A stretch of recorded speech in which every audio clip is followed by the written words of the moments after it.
start of the day.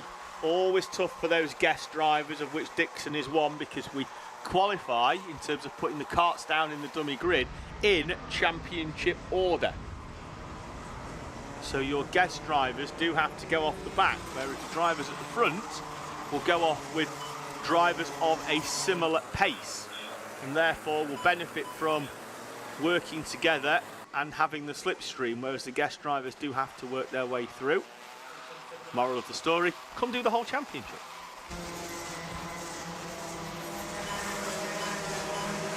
So no change inside that top four then. In fact, the gap is going out for each of them, with the exception of Charlie Heffer, who was 1/10 of a second faster than Charlie Gregg on that previous lap.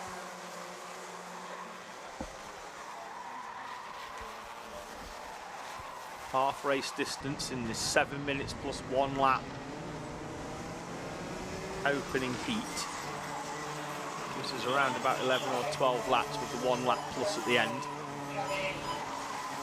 particularly in these classes that are at the faster end of the scale.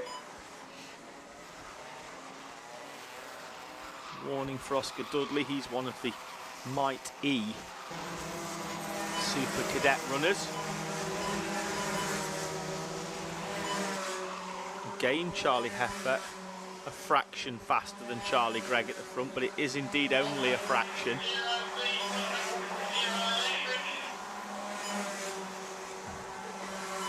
Just going to try and keep an eye out in a few moments' time to see where we are in our Mighty Super Cadets. Last time we looked, it was Harry Stinson leading. Now it's Ansel Murray. Murray from Beatty. Stinson's down in P5.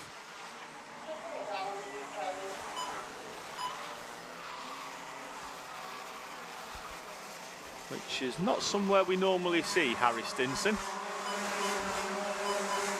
A driver of considerable talent. Charlie Gregg now has managed to stem the flow. Charlie Heffer, he'd taken a little bit out of him in the previous laps. This is your battle for third place though. Louis Granell under pressure from Sam Dixon.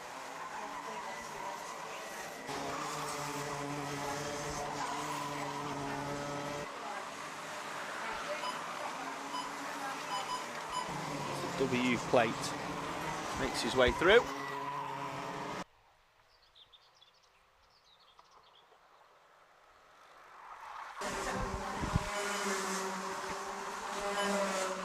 So the W plate of Jacob Hutchinson, battling with like Jaden Bond and Oscar Dudley. Errors. Charlie Gregg. Errors.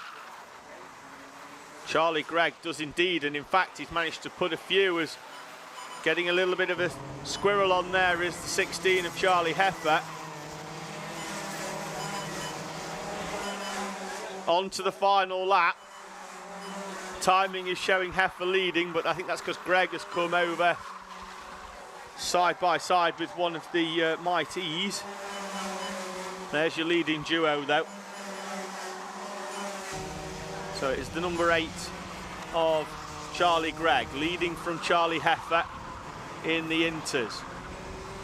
Behind them, Sam Dixon in front of Louis Granell. That's your top 4. Charlie Ford, TJ McLeish, Finley Thompson, who's driven through from the back to P6 in this race because of the issues he had getting that car out of the dummy grid. Charlie Gregg, though, will come out of the final corner to win heat number 1, although I'm not sure he knows about it. But Charlie Gregg wins heat 1 from Charlie Heffer and Sam Dixon. Dixon also dropping down the order, but was definitely there in third place in front of Louis Granell. Keeping an eye out then for Mighty Super Cadet, which has got Ansel Murray heading up towards Caravan Corner, and where the static camera is.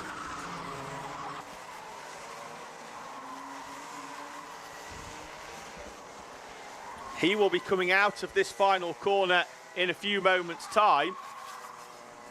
There is Ansel Murray in front of Will Beattie and Harry Stinson in third place. Logan Jackson and Casey Baker, your top 5 in Might E Super Cadet.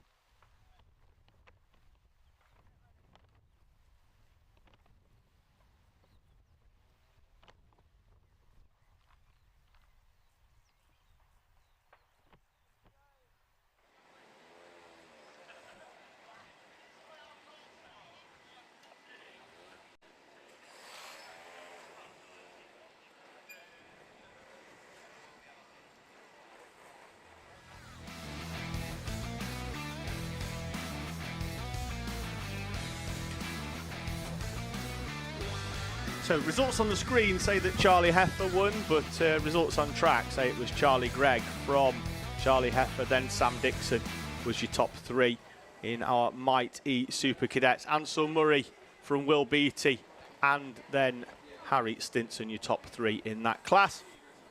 The final race of the morning then, before we head to our lunch break, our drivers' parade and our interviews from yesterday's finals, will be senior Rotax. There on the screen, Rory Hinckley and Morgan Hudson-Brown.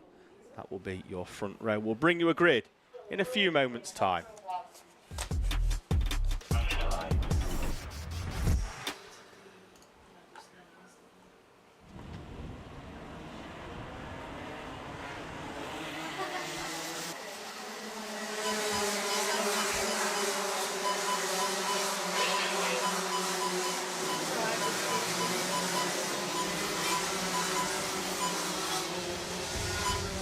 So field then making their way round. Rory Hinckley and Morgan Hudson-Brown on the front row. Yesterday's final winner, Jarek Metters, lines up alongside championship leader George Cole on row number 2. Ronnie Smith and Tom Nottingham, who was on the podium yesterday, are on row number 3. Then it's Max Chown and Billy Edgecombe in front of Isaac Parkinson and Lewis Holt. Timing on the screen is not giving us the rest, but it's Jacob Baran in front of Lucas Steele with Caden Welch and Kieran Denyer on row number 7. Max Lorna-Bennett and Harry Gearler in front of Izzy Lawton and Ollie Rowley on route 9. The top 20 will be completed by Shaquille Joseph and Max Rowley, with Robin Brain, Tom Williams, Kian Eastick, Riley, Mason Lewis, Ralph Folianu, Emma Stoner and Joe Weaver in front of George Daniels. A non-starter in qualifying, James Casiolek. His cart rolled to a halt before he even got to the timing line as he passed Marshall post 7.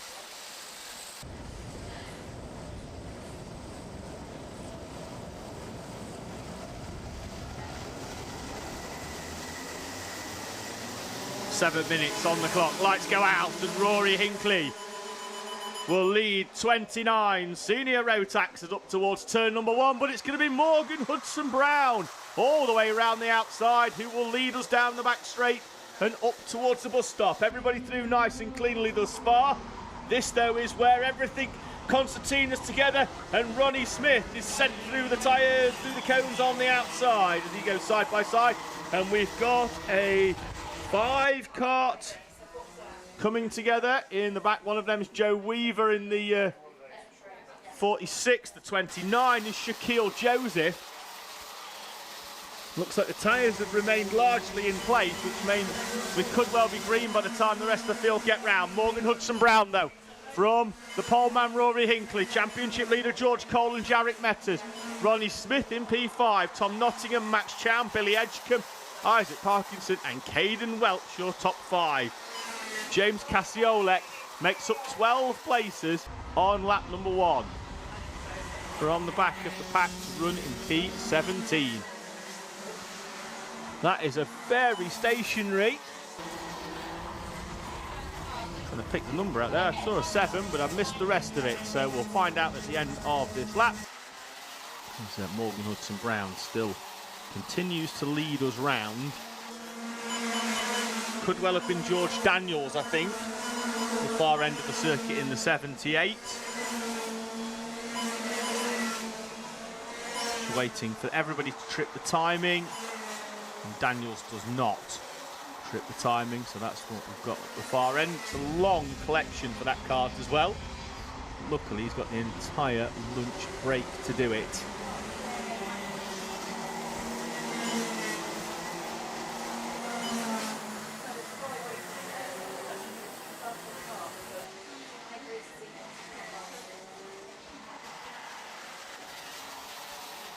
Pulled nicely through and up towards the timing line once again.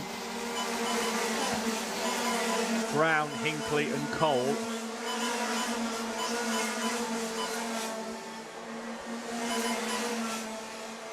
Jarek Metters in the all-red suit for TDR, who won the final on the Saturday at Clay, won the final on the Saturday here as well. Currently running in 4th place in front of Ronnie Smith, Tom Nottingham. Contact warning for the 7 of Kieran Denyer. Currently in 10th place at the moment.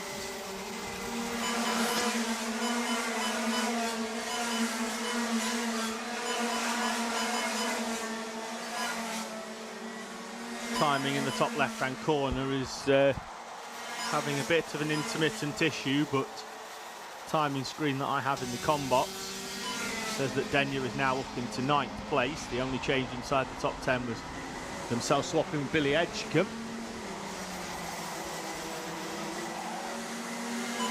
Change for 2nd place though, as George Cole fires the Project One racing machine down the inside of Rory Hinckley, and then Hinckley has to go wide, and Jarek Metters is going to sweep all the way around the outside. A move that can be described as opportunistic and equally sensational by Jarek Metters. Morgan Hudson-Brown though now has a gap of 0.7 of a second. Nottingham is up inside the top 5, got past Ronnie Smith on the previous lap. Smith is a fair distance back as well. I've got the feeling he may well have gone over the grass on the exit of the back chicane. Oh, there's contact up the far end. That's Tom Nottingham and Rory Hinckley.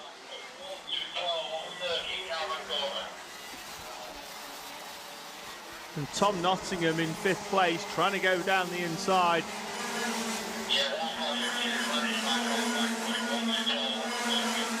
With Rory Hinckley, and it drops them both outside the top 10. Nottingham down to 11th, Hinckley down to 14th.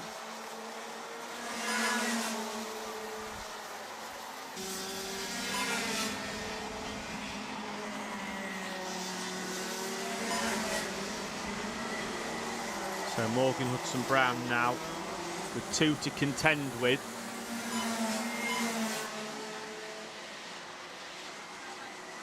George Cole, a little bit defensive, 2 minutes on the clock, with Jarek Metters just behind him.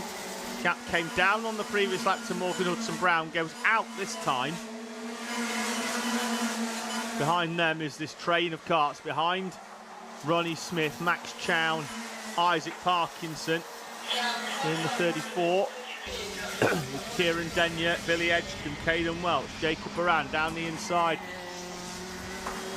In the defensive line goes George Cole to stop Jarek Metters getting the run. He's got a contact warning as Metters for tapping away at the rear bumper, I think, of George Cole. Morgan Hudson-Brown is clear at the front by 1.1 seconds, another 0.3 clear with 3 laps to go.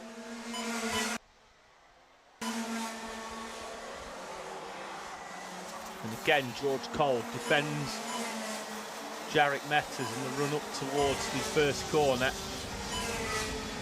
You can do it because they've got enough of a gap back to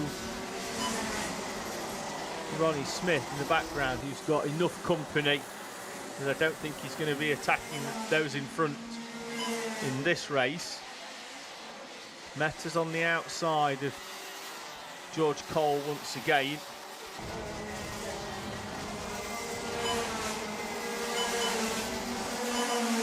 not quite close enough in the run up towards the first chicane either for Jarek Metters.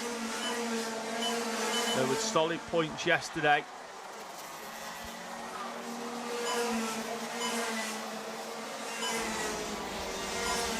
Bit of dust in the background as drivers just drop wheels off the grass, but nobody off track. Rory Hinckley recovering, sets the fastest lap of the race on the previous lap. He's 3/10 faster than Lewis Holt, who's in front of him.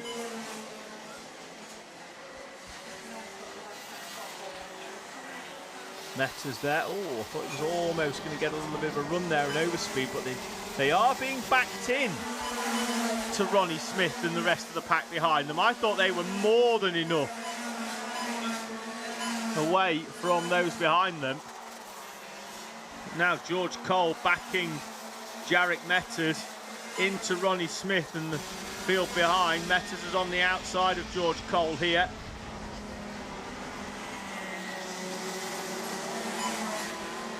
Morgan Hudson-Brown with a massive gap in the grand scheme of things at the front of this race.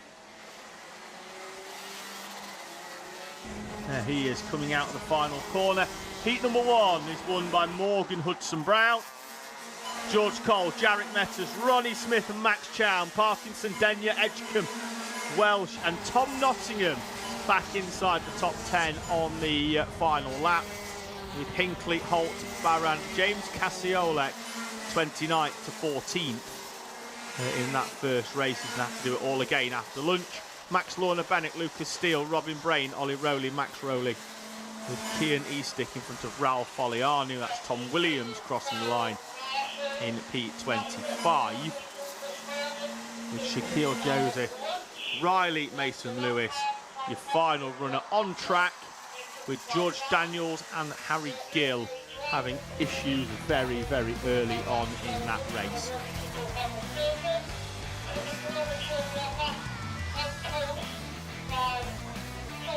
Sienna Murray in the live chat supporting Ansel Murray. Isabella saying as well, sorry for tuning in late, but supporting Charlie Gregg. Well, he's had a good first race of the day in Intermax. We're looking to build on his championship lead, which was 74 points coming into this race weekend. It's time for us to take a little bit of a break from the on-track action at the moment. For our lunch break, we'll have our drivers' parade, so please stick around for that, and we've got interviews from yesterday's final winners as well.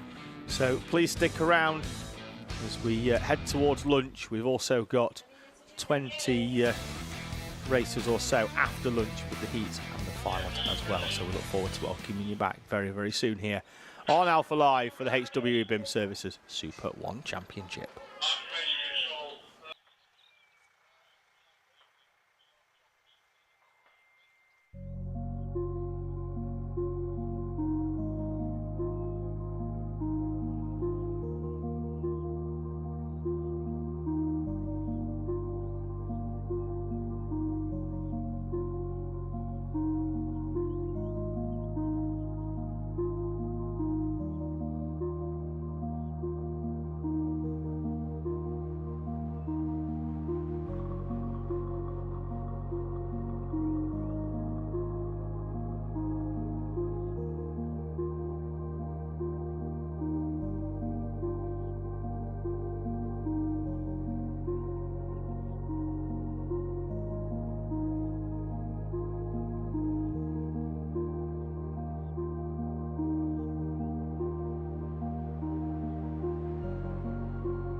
Tell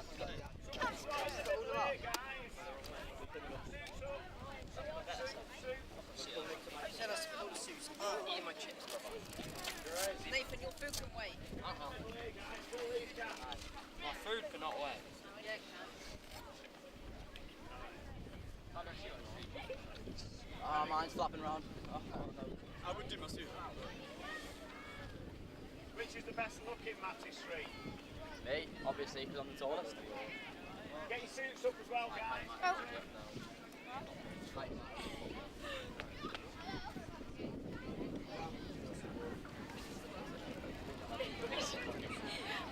You'll get head back? What is it? You give mine some back.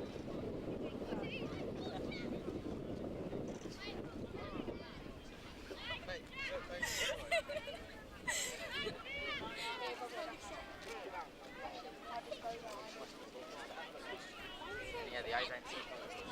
Huh? Video. Legendary. Remember when you just stopped? We have.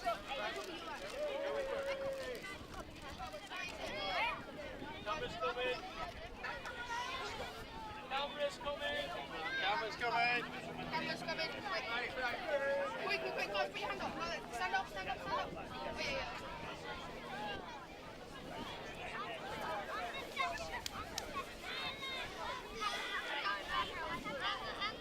Hi, cameraman.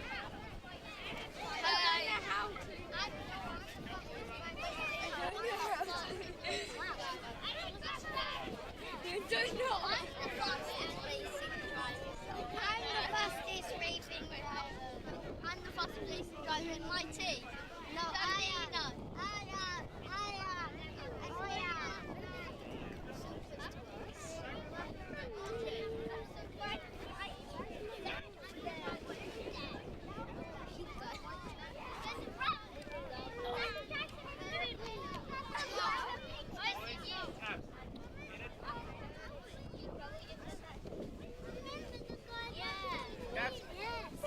Camera.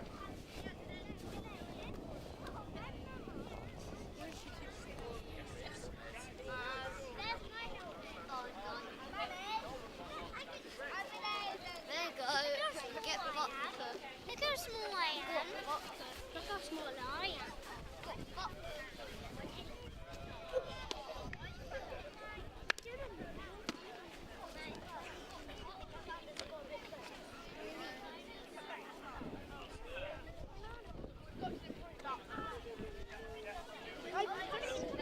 No, don't do that. What? Where did you come in qualify? 7. How did you walk along with it? It's gone now. Why did you have to come so close? I don't know how to do it.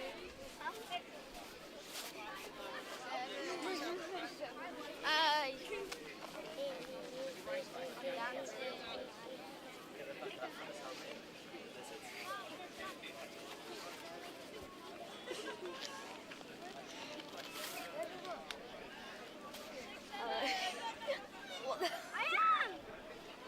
Okay, well, what did you do? What did you do? I waited too long.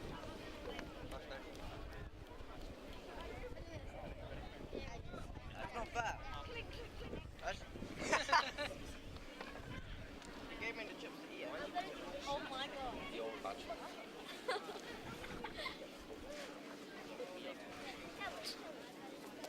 That's an old badge.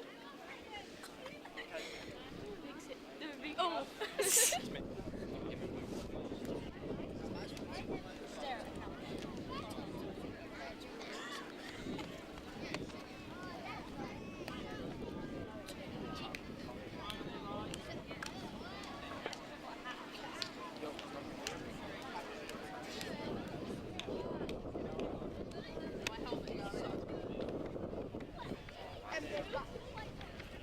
Alright.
cameras, no cameras. No cameras. Except for now.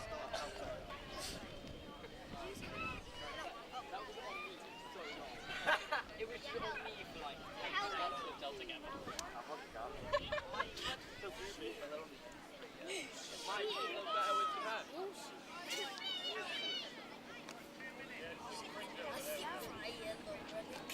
Run! Run! Run like a raccoon!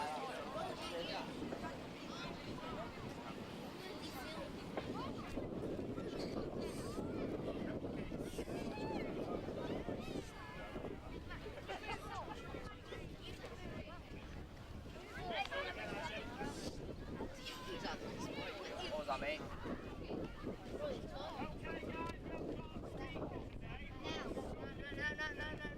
Oh shit.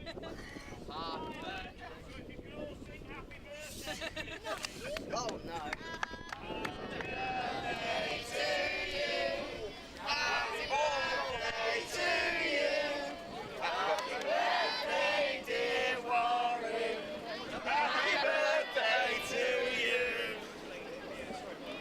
There you go, he gets a track top as well, so happy birthday. Okay, so who's going to press this? We've got a random draw. Oh, who was first? Okay, the first one here was Gabby Chew. Gabby Chew, yeah. Go on, Gab. Okay, what a dude. Okay, he looks the coolest on the grid. Okay, so you have to be here to win this. Or you can hit the button.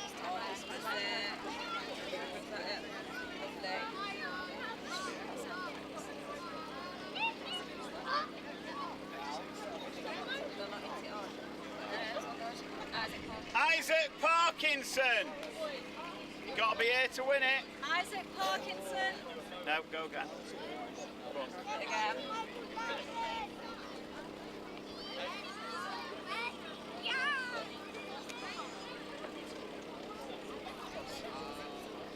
Suspense. Matthew Pearson. Yeah, here we go.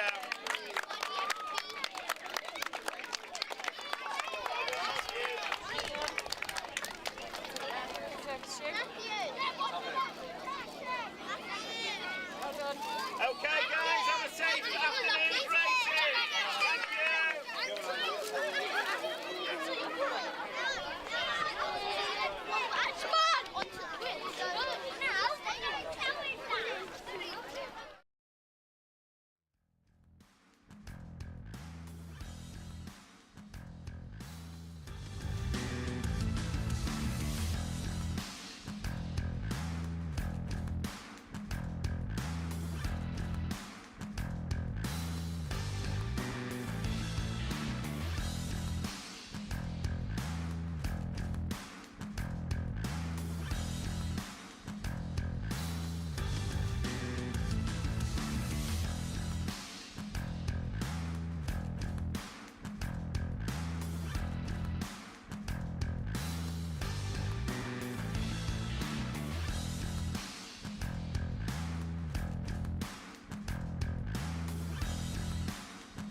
We're not wasting any time here today at round number 8 of the HWE BIM Services Super 1 Championship, and we are back for the afternoon session, second heat, and the finals from all of weekend 4 of the Super 1 Championship, live here from Fulbeck in Lincolnshire. In a month's time we go to Wilton Mill, and a month after that the season culminates at Shennington as we crown our champions in 2 months' time. Field making their way round then, grid as per qualifying set this morning for the 2 heats. We'll see EJ Deera on pole position with Eli Parkhouse alongside Luca Pede and Max Tetlow in front of Aidan Castleman and Joshua Chung on row number 3. Fabian Smith and Teddy Veselovsky in front of Maverick Reddick and Archie Watkins.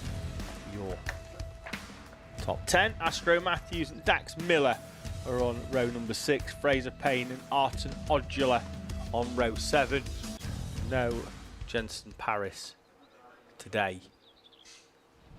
14 runners.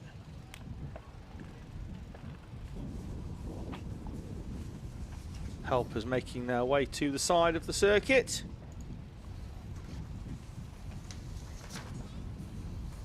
Everybody's through. Lights are on at the top. 5-second board to the right hand side. Oh, we've got a stationary cart. Luca Pede just didn't get away. I think the cart just wasn't on to reach down and get it going again. Everybody lucky to miss the O plate. He's going to fall all the way down the order, but don't fret just yet. He's got some pace. I'm sure he'll come back through. Max Tetlow takes the early lead round the outside and will have track position in the run up towards the bus stop chicane. In front of EJ Deera, Eli Parkhouse. In fact, Deera's coming back down the inside of Max Tetlow to retake the lead. Aidan Castleman, side by side in 4th place, moves himself back through into P4.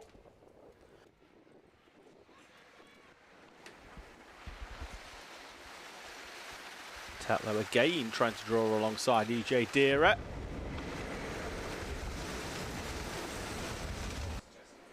So EJ Deera will lead us over the timing line at the end of lap number 1, but down the inside is going to come Max Tetlow and Eli Parkhouse as well. Aidan Castleman in 4th place, Joshua Chung.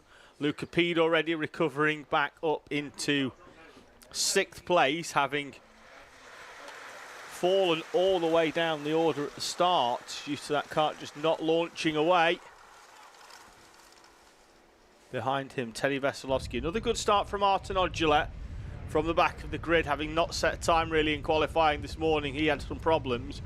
That car grinding to a halt between Caravan Corner and the complex. Up into 5th place goes Luca Pede. Good move down the inside into the left-hander down at post 5. There is Odula in the background as Pede's going to try and go down the inside of Aidan Castleman. That door was always going to get closed, but EJ Deera and Eli Parkhouse are battling. Max Tetlow's going to break away at the front here.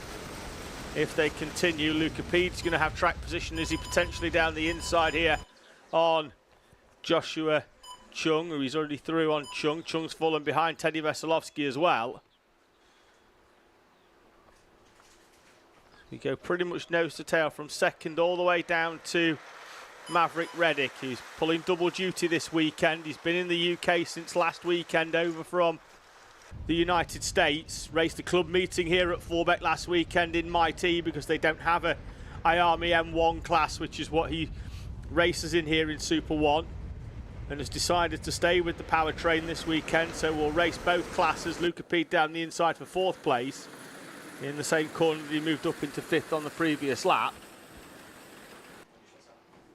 Had quite the week as well as Maverick Reddick. They've been to the Silverstone Museum. They've been to a few other places to visit as well over here. From keeping an eye on their Instagram. So raced here last weekend and had a few days out and then got back here to go racing. And he's right in the mix. Currently in P9. There he is in the orange cart off the back of this train for the lead. Tetlow, Parkhouse, Castleman. They're all going to come down the inside of Luca Pede here. And EJ Deera is going to move through to 4th place. So Joshua Chung and Teddy Veselovsky side by side. Chung with the fastest lap of the race. Only driver in the 101s, but nearly a tenth quicker than anybody else at the moment. Joshua Chung taking full advantage, but here comes Arten Odula down the inside potentially. Yes, he is, and they'll still run side by side as Luca Pede goes down the inside of EJ Dira. And now we do have a slight fragmentation of that front pack of what was 9 carts. We now have 3 off at the front, and then another 5. Reddick just being cut adrift ever so slightly, but that will help him as Arten Odula and Teddy Veselovsky go side by side. Joshua Chung as well, making his way through. 2 minutes and 40 seconds on the clock.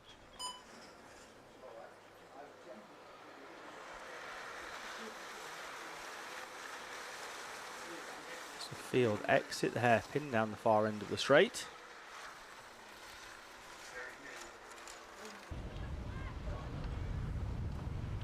Oh, wide goes Max Tetlow. He's carried a little bit too much speed into that corner. And that's going to allow Eli Parkhouse and Aidan Castleman down the inside. And Luca Pede as well, who loves that overtake into Caravan Corner. Tetlow's been shuffled all the way back to P5 there.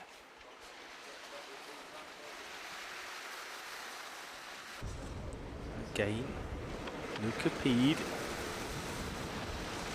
finding a way to get to the front again.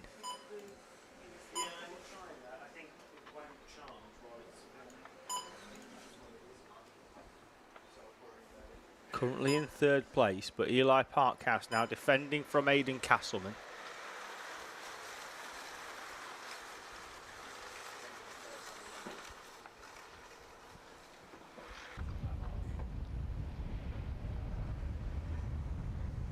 Into the back chicane they go.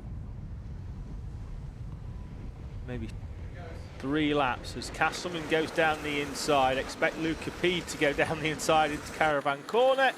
Of course it is, because it's another lap and another overtake into the favoured overtaking spot for the O plate.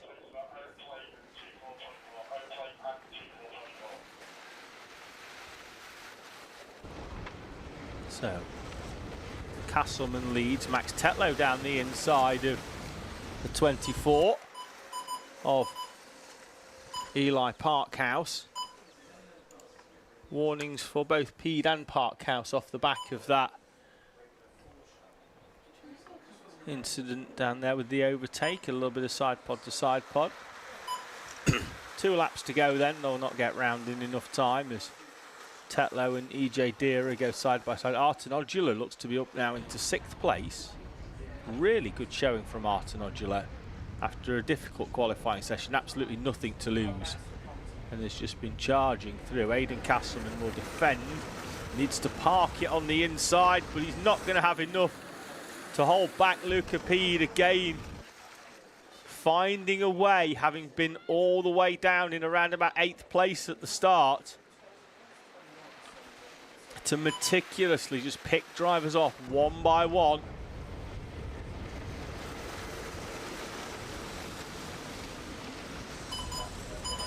Last lap on the overhead gantry. Pede with a few looks over the shoulder. A little bit of lap traffic. He's opened the door to Aidan Castleman. Castleman had to stick it down the inside there. The opportunity arose. But in the end, Luca Pede has come out of it with a 4 or 5 kart gap. And with the rest of the field now swarming all over the back of Aidan Castleman. I think what he did there, it was risky in leaving the door open. But I think it's going to have been enough for Luca Pede now that he's not really going to have to take a defensive line into the corners. He knows he can do that wide line and carry the speed up the far end. There is some traffic in front for them to contend with that they may incur. As wide goes Eli Parkhouse, and Max Tetlow could well sweep round the outside for 3rd place. Luca Pede's going to go down the inside of the lap traffic to win heat number 1 from Castleman, Parkhouse, Tetlow, Dira, Chung, Teddy Veselovsky. Arten Odula not showing on the timing, but was definitely there because he's got his Ayrton Senna inspired helmet. I think he was just behind EJ Deere potentially for 6th place. So 21 of EJ Deere not showing.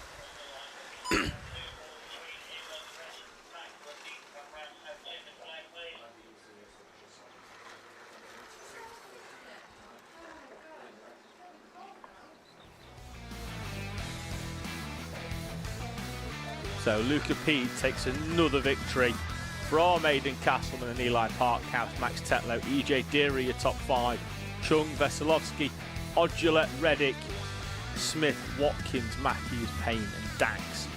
Miller, your final runner in P14.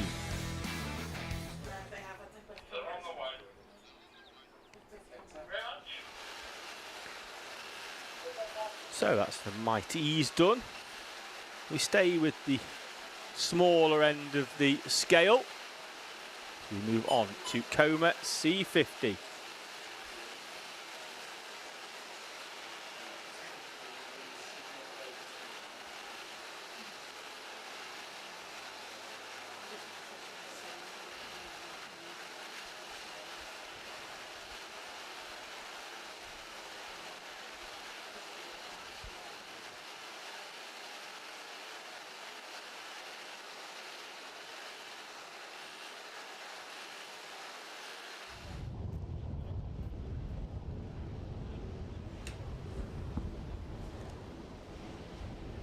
Final few Mighties then making their way off, and we'll get you a grid in a few moments time for Coma C50. But again it will be Logan Grassi on pole position.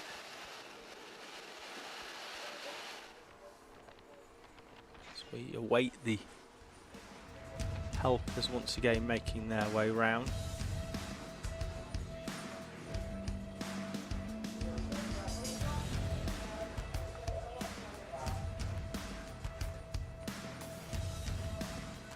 So Logan Grassi then off pole position, Matthew Pearson alongside him, Jace Hannon, Reggie Rhodes in front of River Di Giorgio Miller and Noah Gallagher on row number 3. Aidan Hughes will start from the inside of row 4. Robert Hanley alongside Regan Abercrombie, Tristan Begley, Henry Isles and Dalton Dyke Whitfield, who normally runs up inside the top 6 but struggled to make headway in the opening heat. Finished outside the top 10.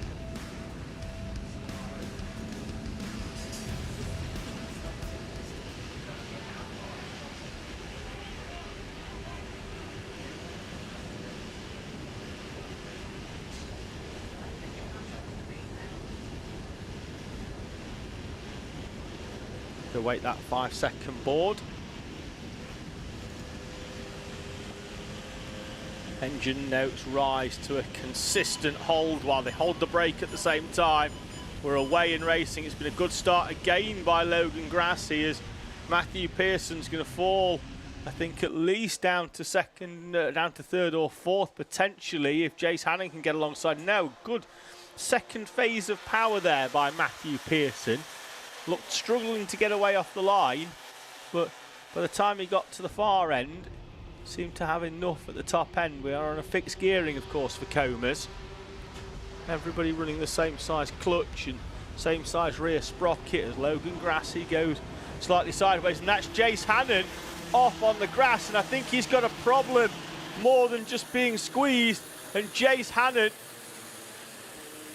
rolling to a halt. Championship points tally taking a heavy hit here for Jace Hannon. In fact, he's got going again, but he's almost half a lap down. He's going to be around about 20 seconds off the back. There's Logan Grassi and Matthew Pearson lead this race with a big gap now back to Noah Gallagher and Reggie Rhodes, and here goes Matthew Pearson. Down the inside to take the lead away from Logan Grassi. Grassi with a big look over the shoulder, but if he can go with Pearson now would be good for him. Dalton Dyke Whitfield has started to make a little bit more in the way of head road this time compared to heat number 1. There he is in the green helmet, number 14, behind River Di Giorgio Miller.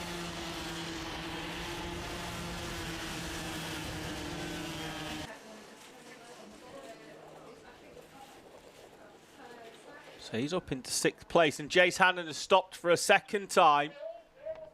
I think that's on the exit of the first chicane.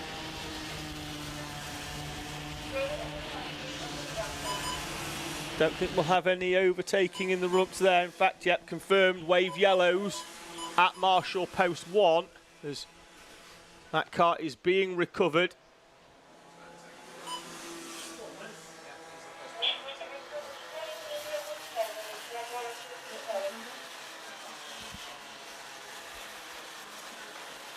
So leaders pushing away as Jace Hannon, who came into this weekend second in the championship, sits stationary on the side of the circuit up towards the exit of the first chicane. Pearson and Grassi working together at the moment, and they are extending the gap. On the previous lap it was 0.8 of a second faster than the duo behind them. The gap was 2.8 seconds. It's going to be 3.5 this time, nearly 3/4 of a second faster. I think Jace Hannon's got going again for what will be the 3rd time.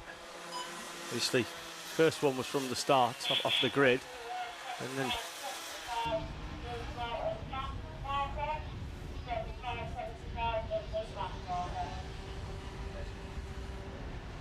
he will come up and over the start line now, will Jace Hannon, but he'll be a lap down or so.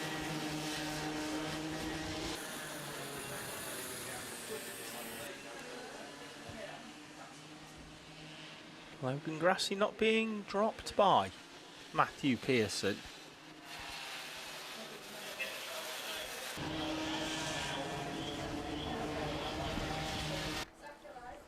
And for a 3rd time, Jace Hannon's car is stationary up towards the first chicane, and despite the best efforts to try and keep that kart going and out on track, his second heat will come to a premature end. Can't move to safety, driver as well, which is the primary concern, is to ensure that the driver is safely out of the way.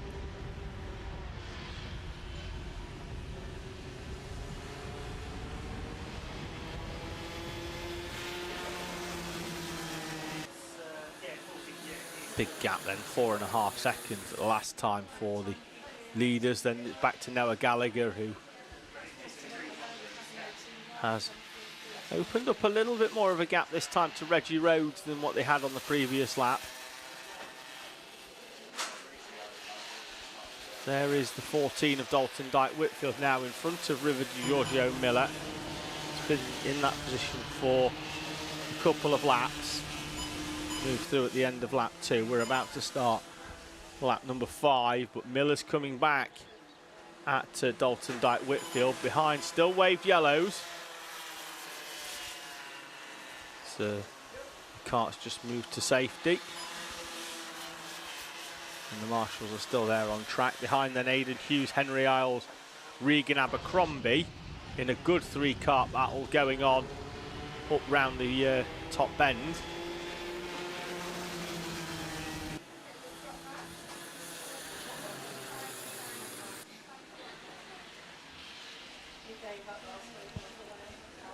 Grassi still in the wheel tracks, and Pearson feeling the need to suggest that Grassi just works with him. As the time now goes beyond that of a lap. 2 laps to go. Pearson from Grassi. Gallagher, Rhodes. Then the other duo of Whitfield and River Di Giorgio Miller. Then a trio of karts, which has actually become a quartet now in the background, with Hughes, Isles, Abercrombie and Robert Hanley.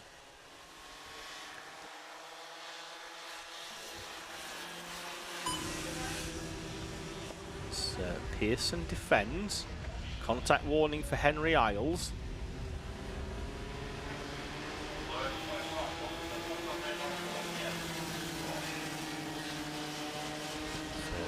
Grassy falls away slightly off the back of Matthew Pearson as he sort of went into the rear quarter of him into the back chicane. It didn't cost him too much time. Up and over timing line then for what will be the final time before we see the checkered flag, and Matthew Pearson goes to the inside, defends off the run of Logan Grassy. That should make him a little bit slower mid-corner. Grassy will get the run. Could well be almost alongside as they run up towards the top hairpin. Again, Pearson will park his car to the right-hand side of our screen, the left-hand side of our circuit, as they head up towards the back chicane.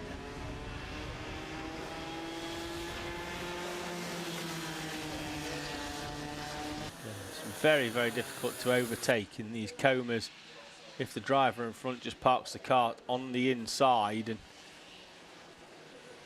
given the actual speed of them, it doesn't mean too much. The door is open though by Matthew Pearson, and Logan Grassy's going to squeeze him to the inside. Logan Grassy goes all the way around the outside of the final corner. Logan Grassy will lead the final 50 metres of this race and win heat number 2 from Matthew Pearson, who went too defensive, as it turns out, in the final few corners. Grassy from Pearson, Gallagher, Dalton Dyke, Whitfield, Riveted, Giorgio Miller and Reggie Rhodes, who fell down the order on the final lap, having a 1 minute and 6 final lap. So that was a bit of a slower lap, but he had been progressively falling away. Had Reggie Rhodes, Regan Abercrombie, Aidan Hughes, Henry Isles, Robert Hanley. They had a great race-long battle that we managed to catch in the background. Tristan Begley finishes in P11. Jace Hannon, 6 laps down. His car will be recovered from the outside of the first chicane.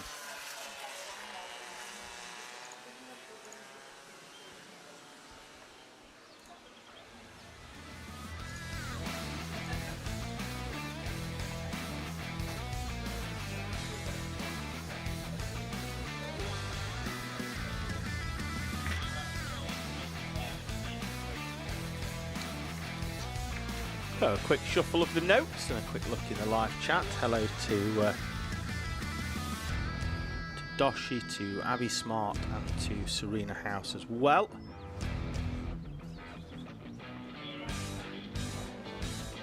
Enjoying us this afternoon ahead of the second set of heats and the finals. So next up then, it's time for amalgamated heat number 2 for Micromax and IAMI Water Swift Restricted.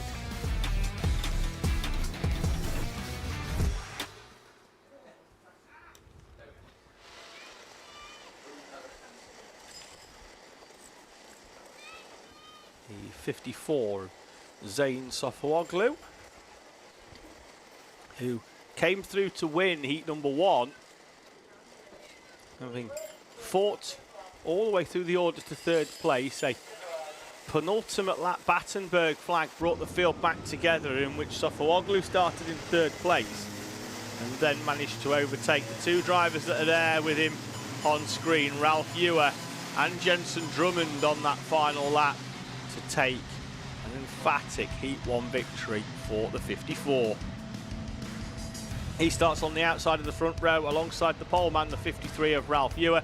Jensen Drummond and Alfie Ward on the second row. Ellis Holt and Jensen O'Connor are on row number 3 in front of Cooper Galloway and Tommy Delaney. Buster Scott and Eleanor Shelby Parsonage complete the top 10. Charlie Cale and Lucas Howling go off row number 6.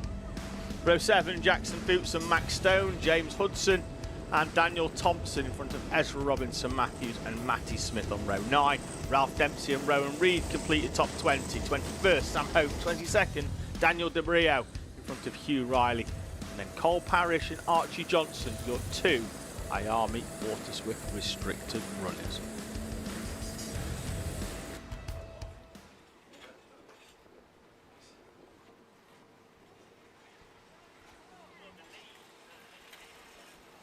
Field then up and into the back chicane.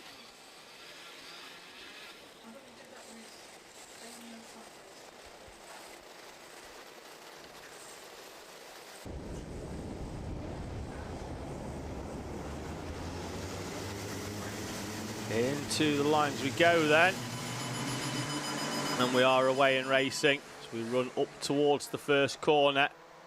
Field have managed to largely get to the inside, and then Cooper Galloway is going to try the high and wide round the outside as Zane Sofawoglu tries to squeeze his kart down the inside of Ellis Holt in the run up to the far end, and they are now then going to go all the way through, and everybody nicely through that back chicane. A bit of bumping, and we've got a few up and over the curbs and one off on the outside. I think that was potentially Cole Parrish in the 174 Army Water Swift kart trying to find his way through the traffic early on. At the moment, it's still Ralph Ewer leading the way then from Jensen Drummond. A little bit of a gap back to Ellis Holt, and then Zane Sofawoglu in fourth place. Sofawoglu then down the inside now of Ellis Holt for third. Holt then bouncing over the curves in the background on the right side in the Birrell ART colour scheme is Jensen O'Connor. He's going to lose 2 places out to Cooper Galloway and Buster Scott. Alfie Ward in the 97 trying to make a move as well. Won't be close enough into the back chicane. Can he get a good run out and run up towards the left-hander and then the right-hander at Caravan Corner? There comes a move from Alfie Ward nicely down the inside with a superb move on Jensen O'Connor. Got the kart stopped as well to prevent O'Connor getting the switch back on him. He moves himself up then into P7. Green coloured machine. O'Connor loses a place. He's currently just in front of the 8 of Charlie Cale, who's got past Tommy Delaney on that previous lap. Again, the leading duo content to try and push away from the pack behind.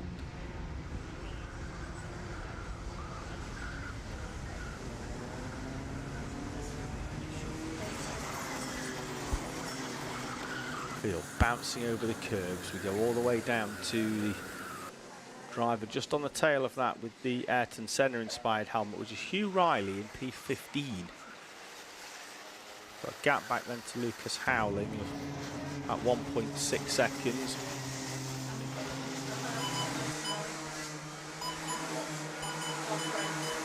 Drummond is trying to go down the inside there of Ralph Ewer.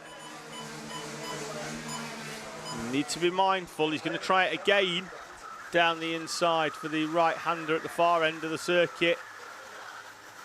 Does the overtake and then immediately suggests that Ewer works with him. He's not going to get a chance though, because down the inside comes Zane Sofawoglu in the 54.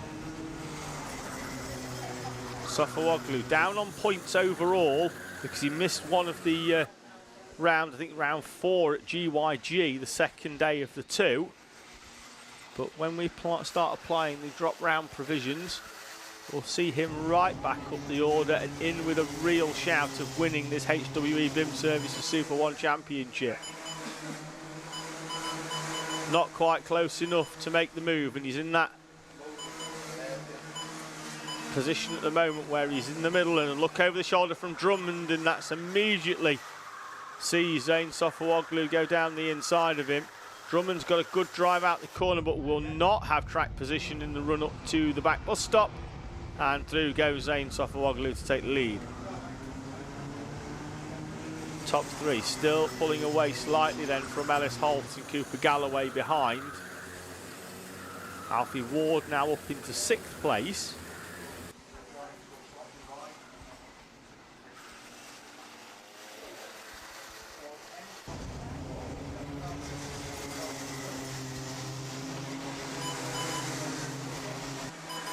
So Sofawoglu there with confirmation that he's leading. This top 3 pulling away. Then there's a 2 and a 1 behind, and then a really big train of karts which is being led now by Buster Scott down through Charlie Cale, Tommy Delaney, Jensen O'Connor, and further outside the top 10.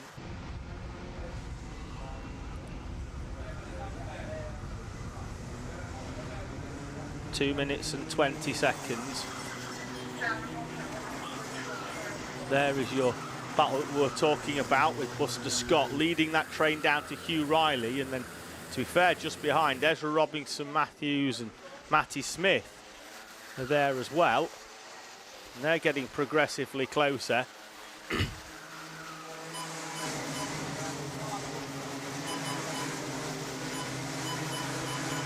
Fastest lap from Sofawoglu, 0.3 of a second clear of the train behind.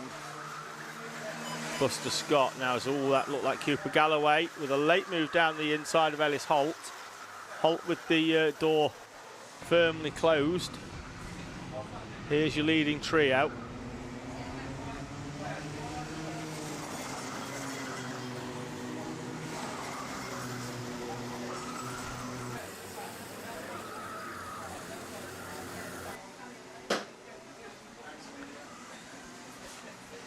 Alfie Ward has caught up to these two now who've been battling it in front, Ellis Holt and Cooper Galloway, with Alfie Ward in 6th place now, but arguably the fastest of these trios that have been closing in as Galloway goes down the inside again of Ellis Holt. Holt with a little bit of oversteer in the mid part of the corner.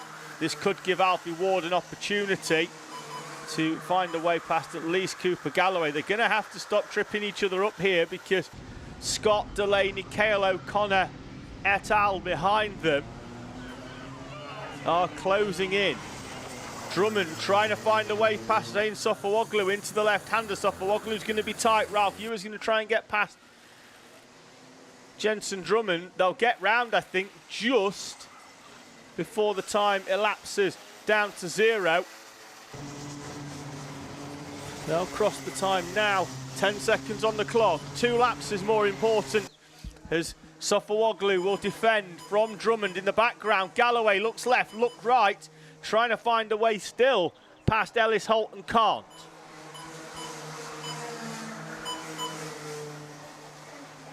Three for the lead, and then about 7 or 8 for the battle for 4th place. We've just got not got enough cameras to cover this.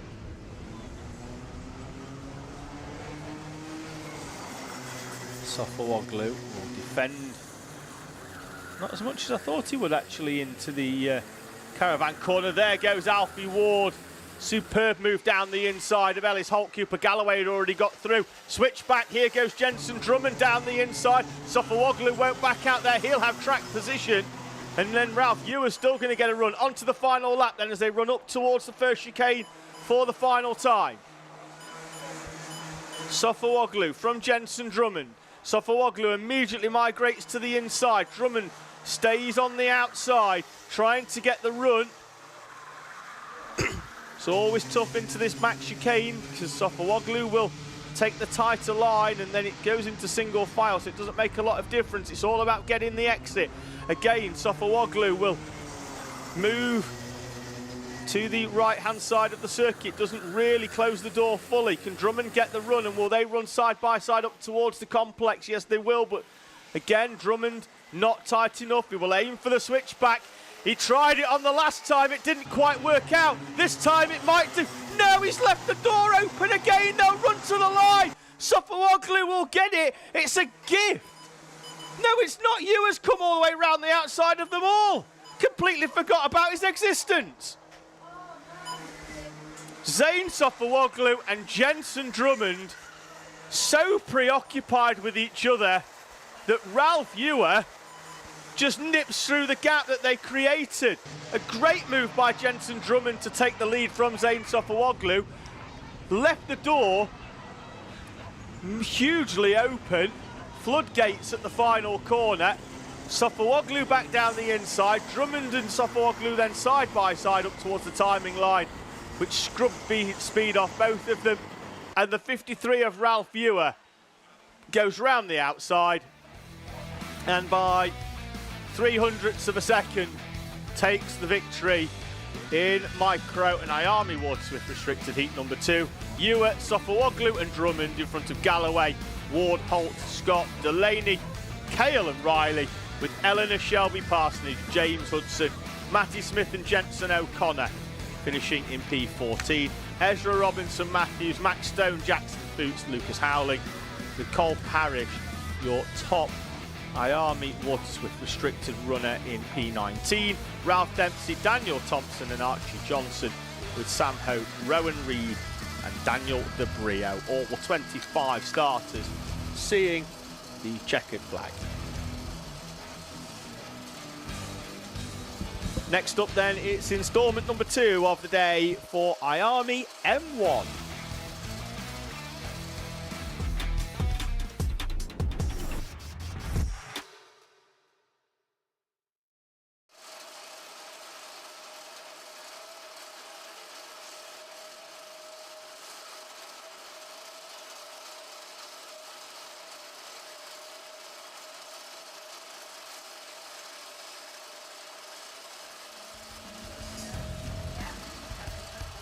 So Iami M1s will roll out in a few moments' time. Jules Nash on pole position, Presley Knight on the outside of the front row with him.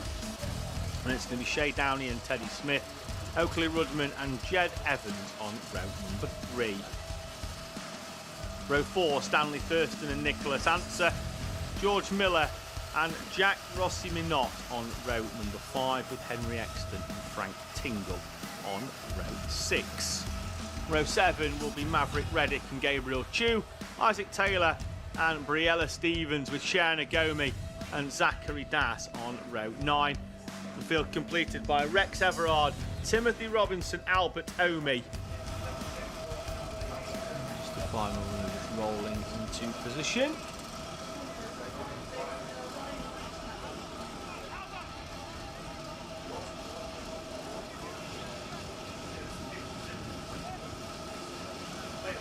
Field are into position. We're just going to roll back the 22 of Briella Stevens to make sure she's behind the white line. Looks like everybody else is nicely into position, with the exception of one, Jack Rossi Minot.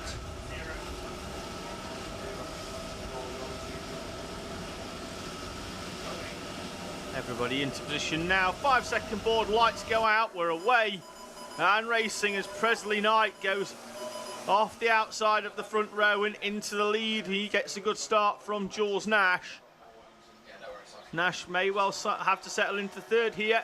Shay Downey goes round the outside in the run up to the first corner. As the sun emerges from behind the clouds here at Fulbeck, Presley Knight will lead us up into the back chicane.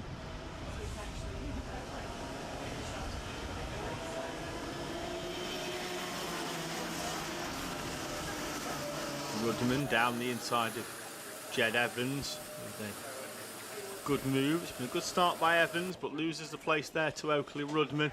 Another good start, I think, by Jack Rossi Minot. Moved himself, I think that's him in P5. Bearing in mind he was gridded in P10. So good start by the O plate.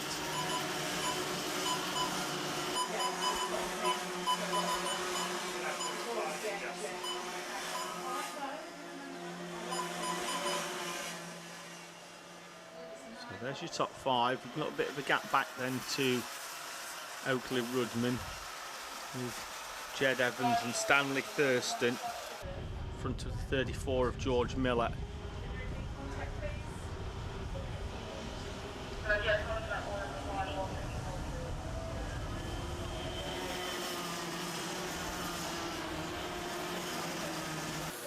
Up towards Caravan Corner for the second time. Knight with Downey just behind him. Jules Nash in third place. Needs to be careful not to get cut adrift here, but at the same time is moving away from those behind him. But Jack Rossi Minot now is up into fourth place, having got past Teddy Smith on that previous lap.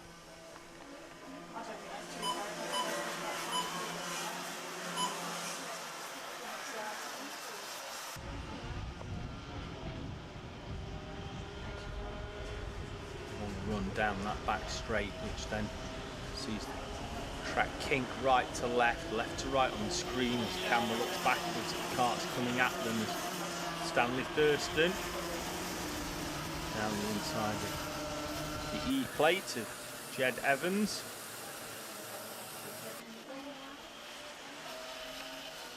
Moves himself up into 7th place.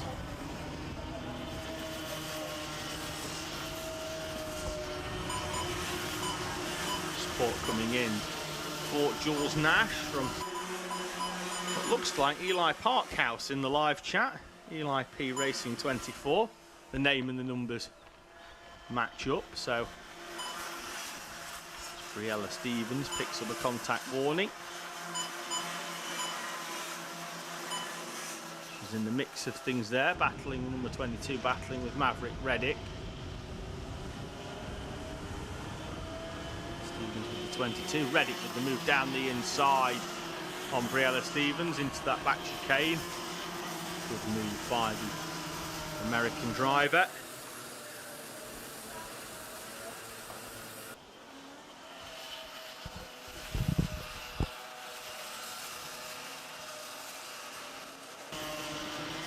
Said earlier on about Jules Nash needs to be careful not to be cut adrift with those in front of him, and they are starting to pull away at the same time as Jack Rossi Minot, as Jules Nash goes onto the grass and throws his hands up in protest.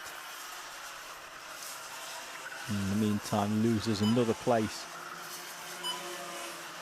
to the number 30 at the same time, Nicholas Answer. Briella Stevens this time trying to go all the way around the outside of Maverick Reddick, and looks like she's got that done. Purple helmet to number 22, Briella Stevens. Raced in Coma C50 last year, has moved into Iami M1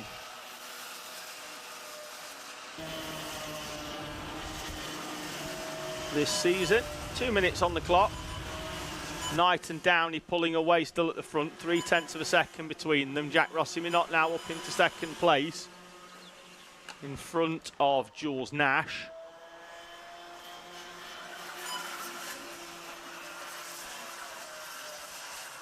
And then this battle behind, which is starting to spread out as 1 or 2 drivers make their way through and then pull away at the front. George Miller, Henry Exton, Stanley Thurston have done just that, and then now we're going to go from Briella Stevens all the way down. We've got Jed Evans getting swallowed up in that as well. This is the battle over 10th place as Nicholas Answer in the number 30. So Stevens still leading this charge. Sure. Battle for 6th. Oakley Rudman and Stanley Thurston make their way through. 3 laps to go in this Iami M1 second heat. So Stevens from Evans in this battle as she wobbles her head left to right. Evans, Answer, Reddick, Tingles in there as well, as is Gabriel Chu. He's in the 55. He's the one at the tail as Stevens goes very, very wide and carries all the speed round the outside. Lucky not to lose a place there was Briella Stevens. Gabriel Chu's got a bit of a contact warning off the back of that train.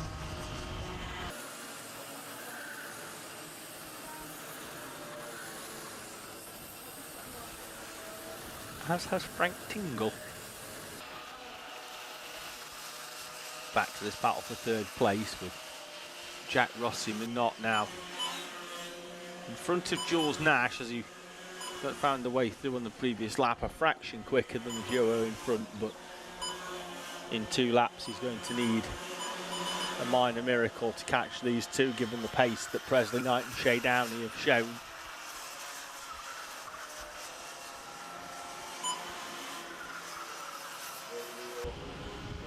Down the 2nd place, down the back straight they go towards the 2nd chicane.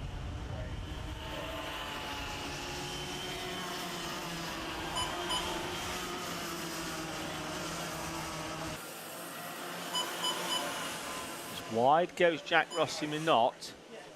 Jules Nash can't take advantage. Teddy Smith is still within a little bit of touching distance here. We'll need these two to start battling though. Leaders come out of the final corner as they head up towards the timing line for the last lap board to be shown to them. Jack Rossi-Minot will defend from Jules Nash, and Nash is going to go round the outside.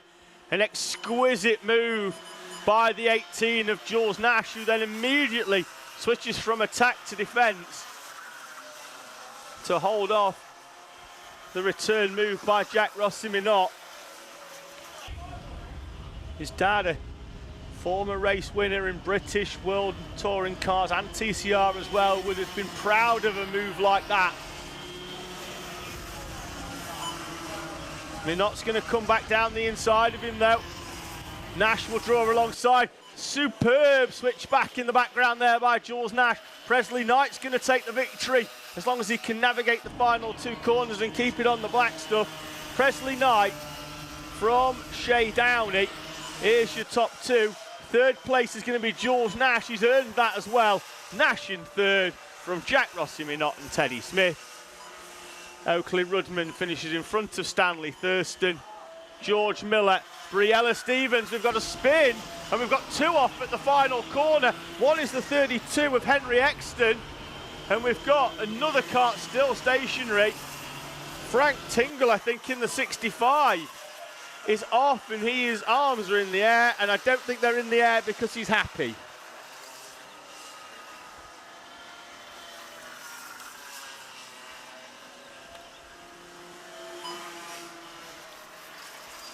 Through comes Zachary Das in the number 15 machine. Timothy Robinson, he's happy with his work. I do like it when drivers just enjoy their racing. Shiana Gomi, James Talbot, Albert Omi, Rex Everard complete the 22 runners.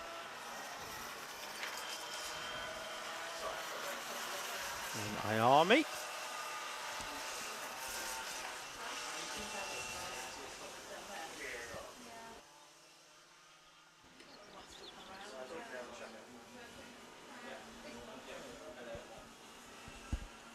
So Presley Knight then from Shea Downey, the gap nearly 3 seconds back to the superb battle we get to see there on the final lap between Jules Nash and Jack Rossi-Minot. Teddy Smith had the best view in the house, with the exception of yourselves watching at home on Alpha Live, in 5th place of that battle unfolding in front of him. Oakley Rudman, Stanley Thurston, George Miller, Briella Stevens and Nicholas Answer complete the top 10 in front of Maverick Reddick, Gabriel Chu, Jed Evans, Henry Exton, who was one of the two drivers off on the final lap. Isaac Taylor taking advantage and gaining a place. Frank Tingle finishes P16 in front of Das, Robinson, Agomi, Talbot, Albert Omi and Rex Everard. Your final Iami M1 runner in P22. So next up then, 2 grids for the price of 1. It's time for Honda Cadet and Might E Cadet.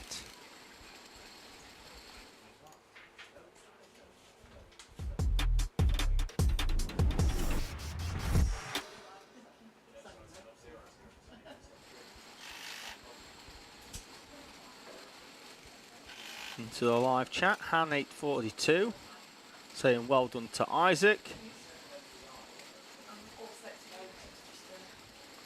Lisa Hunt as well saying hi, hello.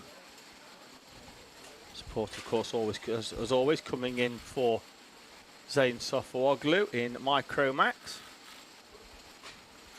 And Cabaracers saying I need a shout out and then putting the word shut up at the end of it, so I don't know what you want me to do with that. Shout you out or shut up. It contradicts yourself, doesn't make a lot of sense. Honda Cadet grid then, Henry Colborne will be on pole position, Oliver Ratton in second place, Phoebe Shelton, Nico Veselovsky off row number 2 with Reggie Duffy and Chris Doshi on row number 3. Row 4 will be Alfie Bai. He starts on the inside of George Bridger with Timon Pajak, your final Honda Cadet runner, before we move into our Might E Cadets, which we'll see. Daniel Stangarian going off pole position. He'll have Frank Pearson alongside him. Jacob Amis and Freddie Howell with Harry Voss and Gianluca Hudson. Archie Annesley, Emily Christie and Samuel Kenny. 9 Hondas, 9 Mighty Cadets as they wait for them to come out. Henry Colborne nearest to the camera there. Being run this weekend by the team and for the avoidance of any doubt, his mum as well, because his dad is off working the World Rally Championship, WRC, this weekend. So Colborne being run by the team at BRK. And, his mum as well, looking after him for here this weekend. Normally it's his dad Adam working on the spanners for him, but yeah, work commitments take him away. Certainly know he's watching, so he'll be tuning in to see whether Henry can continue what has been the perfect weekend so far. Pole position yesterday in qualifying, both heats and the final, despite post-race meeting and interview with myself saying that he needs to sort out the driver problems. Didn't think that he'd driven overly well, which didn't really give the rest of the field much heart coming into today. He's qualified on pole position, won heat number 1. He's got heat 2 in the final to complete another perfect weekend here at his home circuit. The conversation we had yesterday that whilst home track knowledge brings the advantage on one hand, it also brings the pressure and expectation on the other, and he has taken that expectation and delivered so far this weekend. We're just awaiting for the green flag from the grid marshal. Looks like we've got a clear track with greens on post, so we're just waiting for the final confirmation to get us going. On the near side, they are our Mighty Cadets. Daniel Stangarian with the multicoloured helmet on the left-hand side of that. Frank Pearson alongside him. Jacob Amos, who challenged so hard yesterday for victory in the final, having won a heat in the morning. We'll start on 3rd place in our Mighty Cadets.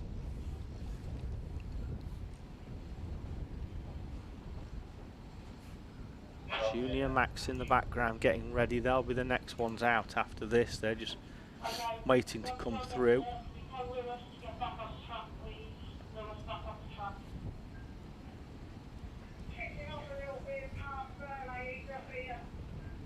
Just waiting to for some staff to make their way back out onto circuit. We're just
Honda's then making their way out onto circuit.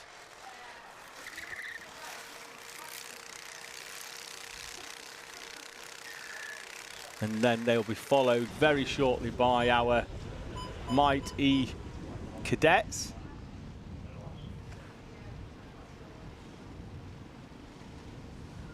They try to, at the same time, get some heat in their tyres.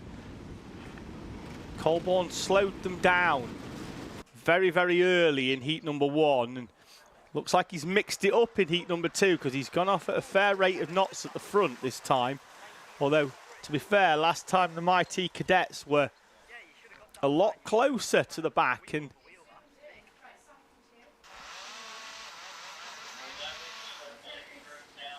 the second group of karts is not even at the back chicane yet. They're just coming through, so the Honda's going to about where they need to be, I think. Into the tram lines we go, and we are away and racing as Henry Colborne leads them up. Oliver Ratton is going to try and get across again, but again he's going to struggle to get in.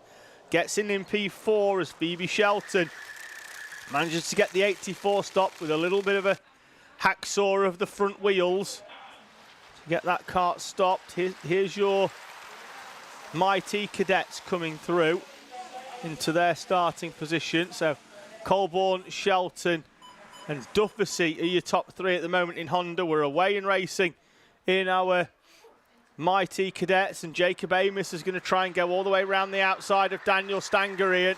Needs to get it turned in. He might have track position here, could Jacob Amos, as they run up towards the bus stop for the first time. Then he's got it done before they've got to the braking zone. Jacob Amos pops out from third place and goes all the way around the outside of Daniel Stangarian to lead Mighty Cadets as they come up and round the left-hander. So right-hander, sorry, of Caravan Corner. So Amos then from Daniel Stangarian. Pearson, then it's the 77 of Freddie Howell. A little bit of a gap back then to Harry Wass. As Daniel Stangarian goes back down the inside of Jacob Amos in the AMD livery number 71.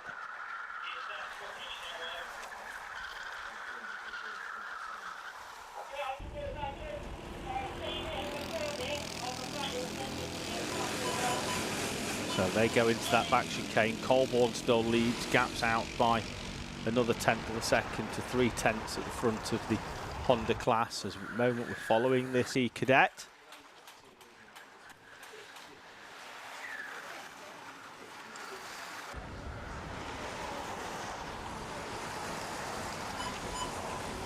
Battle for third place between Pearson, Howell and now Harry Voss as well.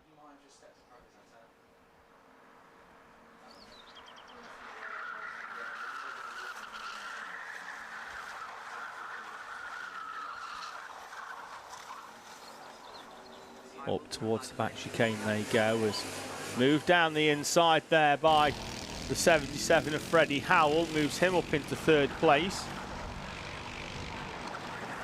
Really good move by Howell.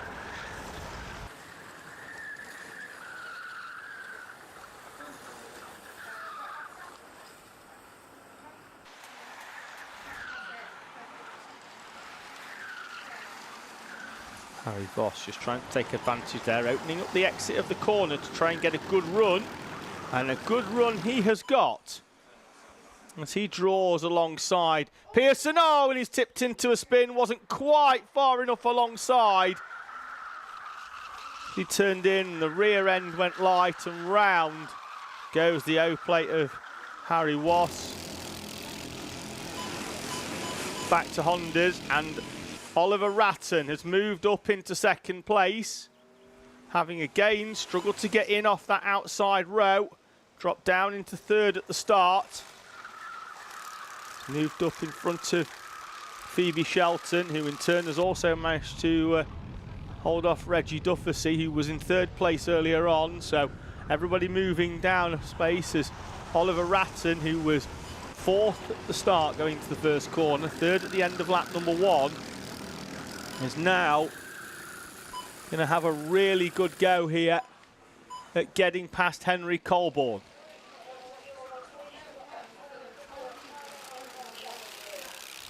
Pace-wise, on the previous lap, even with an overtake, he was a tenth quicker than Colborne. Colborne might not realise quite how close Oliver Ratton is here.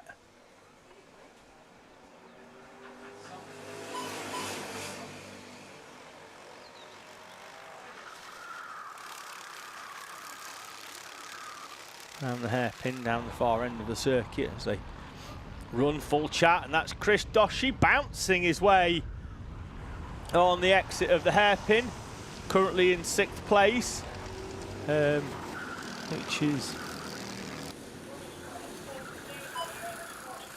falling away now off the back of Nico Veselovsky. He was only 3/4 of a second on the previous lap, but he's considerably further back now after that trip over the grass.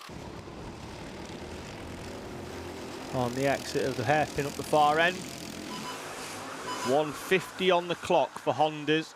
Yellow flag in the background, and that's Chris Doshi off again. Wonder if that bounce over the exit has caused some problems with that kart. Maybe the chain. It's come off slightly. If it's gone up onto the side of the sprocket protector, it could probably get him.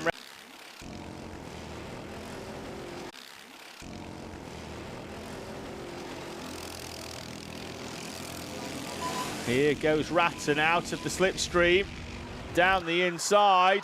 Not quite close enough, but Henry Colborne certainly knows that Ratton is there now. Should have probably defended, given that knowledge into the first hairpin. And Oliver Ratton through down the inside. 100% record so far for Henry Colborne. Looks in jeopardy. With a second place, I think here would still give him pole position for the final.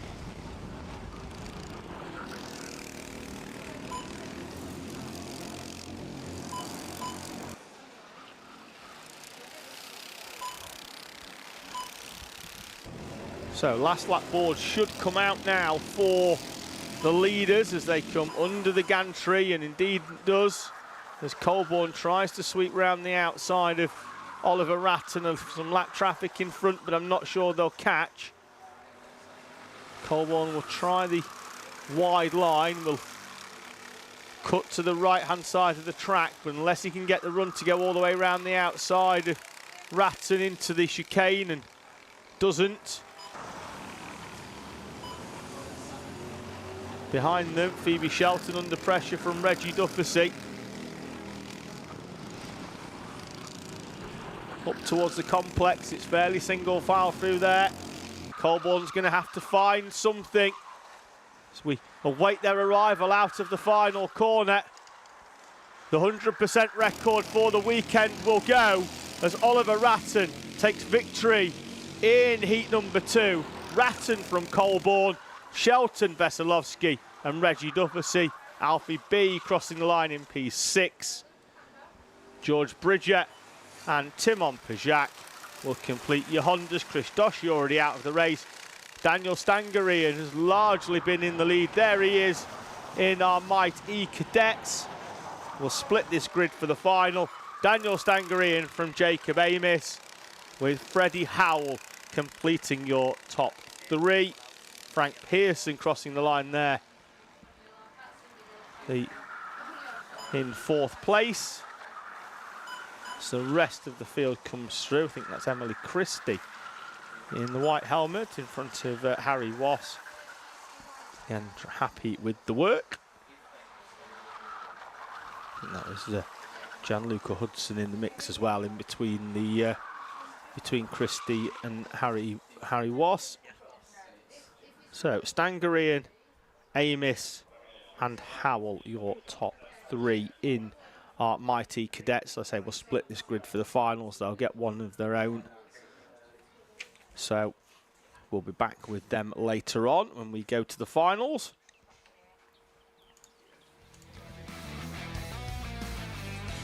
Keep the notes for Mighty to one side because they've got Mighty Super Cadet on as well.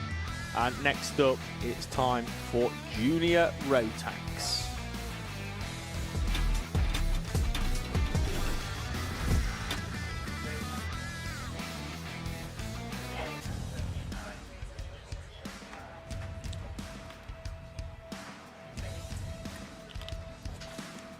Alex McCullough there on the screen again in the 41, Amy Peacock in the background, but it'll be Laurie McVeigh on pole position, Jake Anders alongside Alex McCullough and Ryan Wheatley on the second row, with Travis Dolby and Amy Peacock on row number 3. Row 4, Jude Puddifoot and Warwick Milan, with Tyler Banks and Toby Dukes. Should be going off P10, but I'm not sure he is. We'll confirm that in a few moments' time, but I was fairly sure I saw him walking with his tyres about half an hour ago. Harry Ward should start 11th, Elijah Hartley alongside on row number 6. Isaac Jameson and Kian Hundle, with Nelson Taylor and Jake Cozzy on row 8. Nathan Rond and Fletcher Groans on row number 9. Tigran Gregorian, Aidan Young are on row number 10. Jake Richardson, Charlie Halewood, with Timmy Shahini and Jerry Duffy on row number 12. The grid completed by Daniel Barton, P25.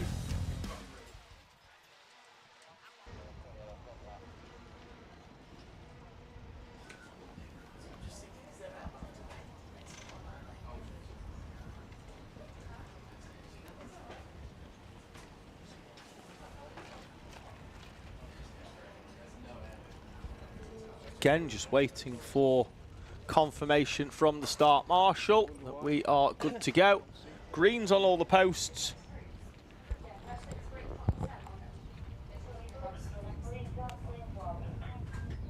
As we get confirmation, there we go. Field heading out. Mechanics making their way off the grid. Inters and Army Super Cadets next up after this one, then the second heat of senior Rotax. Once we've done that, we'll have the first of our finals. We'll start the cycle again with Mighty, but we will split Hondas and Might E Cadets, and we'll also split Intermax and Might E Super Cadets. So 2 extra finals for you this afternoon. Mark Reynolds getting in touch in the live chat, supporting all the Honda drivers using Tornado engines. I'm not surprised, given that he makes them, so not surprised at all. Jay Canders has literally stopped on the entry to the left-hander for Caravan Corner as he awaits Laurie McVeigh. Down to a nice slow pace early doors. Needs to be careful not to oil the plugs up, so when they do go too slow, these Rotax engines, they're made largely to be thrashed at about 1 million revolutions per minute. They're not made to idle.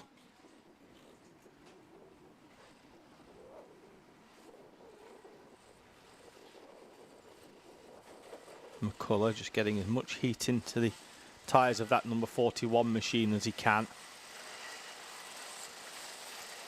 McVeigh bringing them round. Anders alongside in the 53. You can see just the shots of smoke coming out of the exhaust as they blip the throttle, trying to keep everything as clear as possible, keep the carb clear.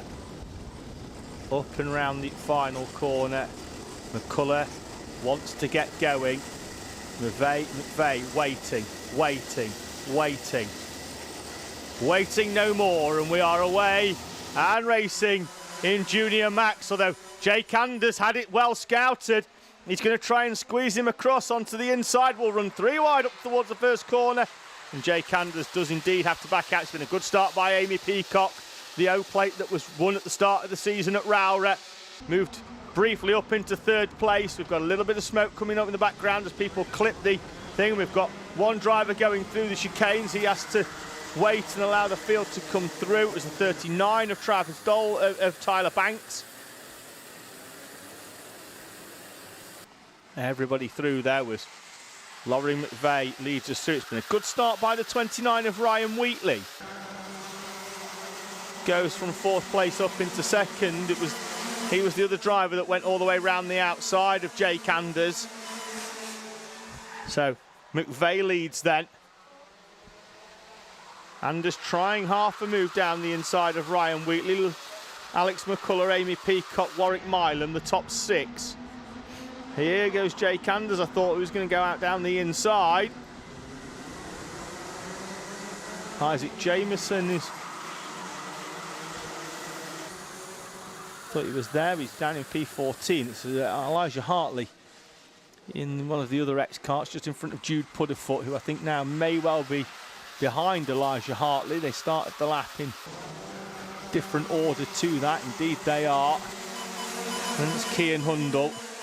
Jake Cozzy in 11th place.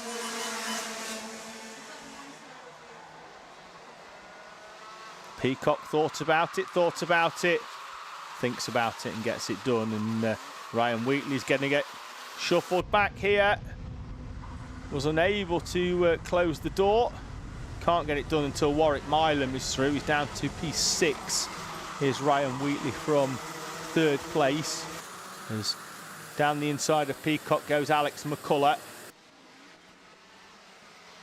Peacock then will run side by side with Warwick Milam up in towards the complex. Doesn't lose any further places, but drops back down into fourth place, having briefly been upper places. Behind them, that is Warwick Milam down the inside of Amy Peacock for fourth place. Peacock then down into 5. Bit of a gap back then we've got the Dolby Hartley Wheatley Pudderfoot battle as Jake Cozzy tries to move down the inside of Ryan Wheatley, and then we'll switch back to the inside. Wheatley goes wide on the outside. Good move by Jake Cozzy. There's a reason he's leading the championship. He's a handy little driver. Pudderfoot is through as well.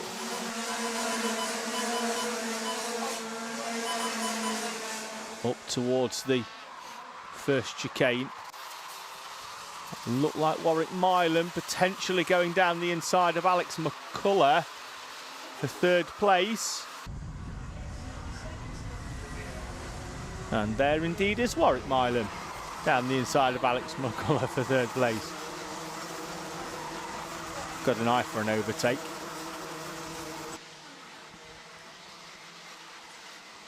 Leading duo with a gap now of over a second. At the moment, Jake Anders appearing happy enough to try and just push away with Laurie McVeigh.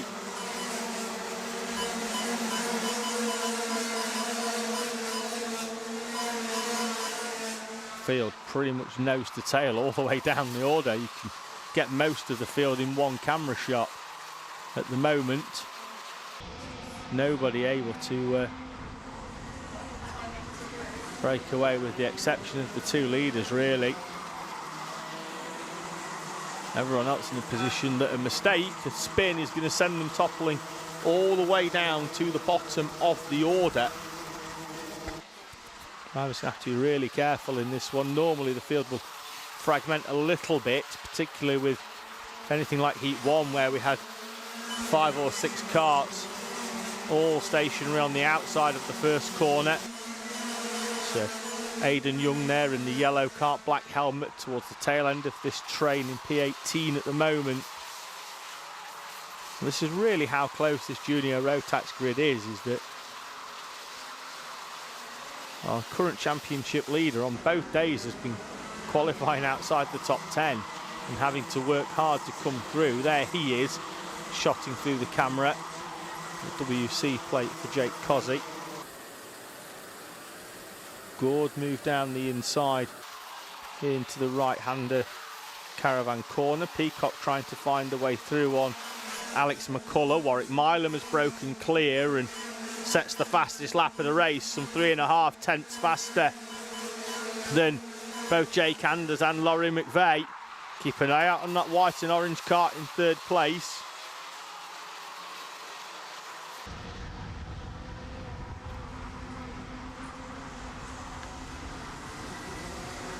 Peacock and Alex McCullough over P4 at the moment.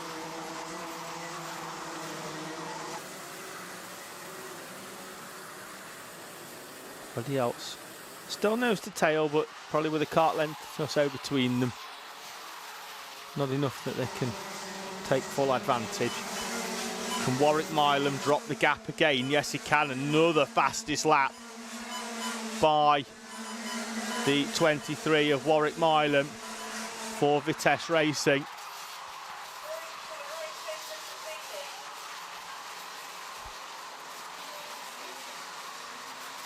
Nathan Rond coming under pressure there from Fletcher Grounds.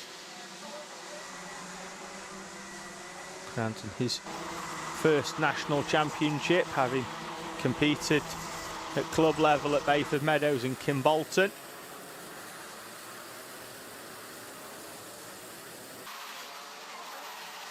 More good moves just on the tail end of this this train of carts. Harry Ward's in there as well. Nelson Taylor leads the train. It does go all the way down into the tail end of the odd oyster. Nelson Taylor spins. Nelson Taylor's rear bumper has gone, but Nelson Taylor went round, I think, by himself on the exit of the chicane. And I don't know whether he's got a problem with that kart or whether he's just stopped to pick up his rear bumper. Oh, and we've got drivers through the cones as well. Nelson Taylor just moving himself to safety. I think they've got a real problem with that kart. I think it's a powertrain issue. Drivers through the cones as well, which we may well have waved yellow flags up in that back chicane whilst the marshals work to reinstate them. Indeed we do at the moment.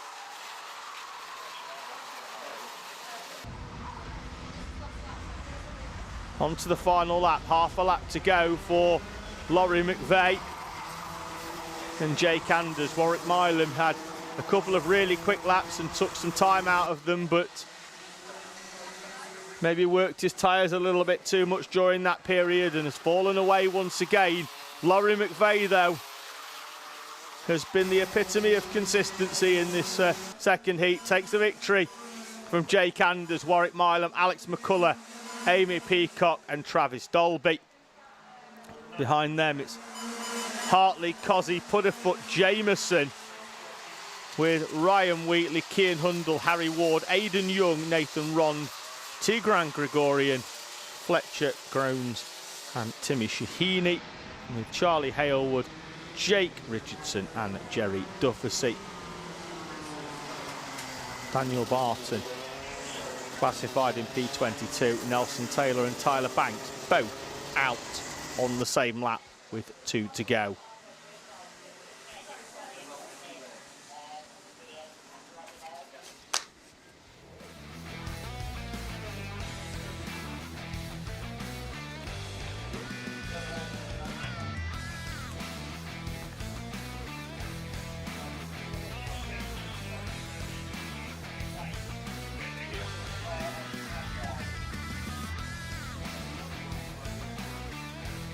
So Laurie McVeigh then takes the victory from Jake Anders and Warwick Milam. That's your top 3 in front of Alex McCullough and Amy Peacock. So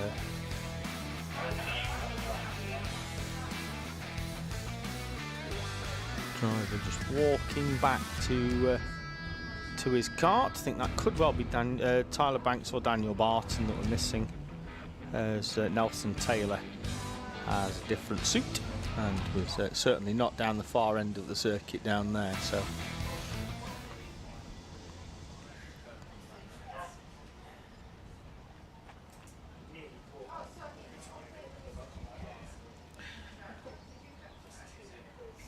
Intermax on the right hand side, Might E Super Cadet on the left hand side of your screen.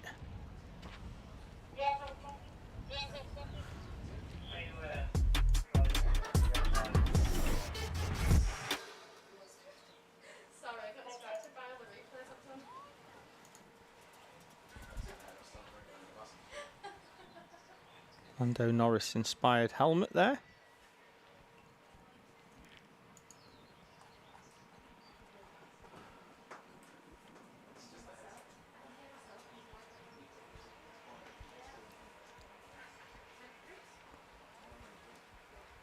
So it'll be Intermax that'll be out first with Mighty Super Cadet to follow. Intermax, it will be Charlie Gregg then on pole position. We'll get the full grid for you shortly. There we go. Charlie Gregg and Charlie Heffer on the front row. Louis Granell and Sam Dixon on row number 2 with Finley Thompson and Toby Miles on row number 3 in front of TJ McLeish and Xavier Davidson, Charlie Ford and Eva Jones in front of Leyland Bradnam and Arlo Atwood on row 6. Row 7, Amelia Hay with Eli Romulo, with Calvin Sherlock and Aubrey Harrington Evans and Oliver Wynn and Ronnie Griffin.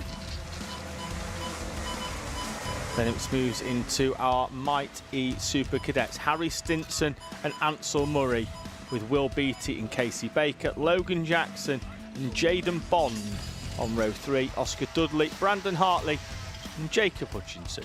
Complete your 9 Might E Super Cadet runners.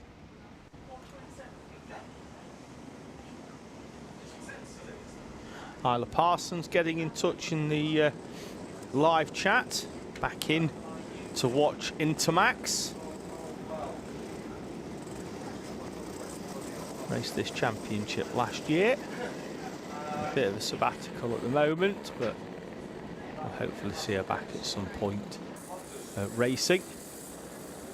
So Inters will make their way round. Mighty Super Cadets are not too far off the back of this. In fact, they are right with them, really, off the back. They're going to have to slow down to a pace, and to be fair, Harry Stinson is doing just that.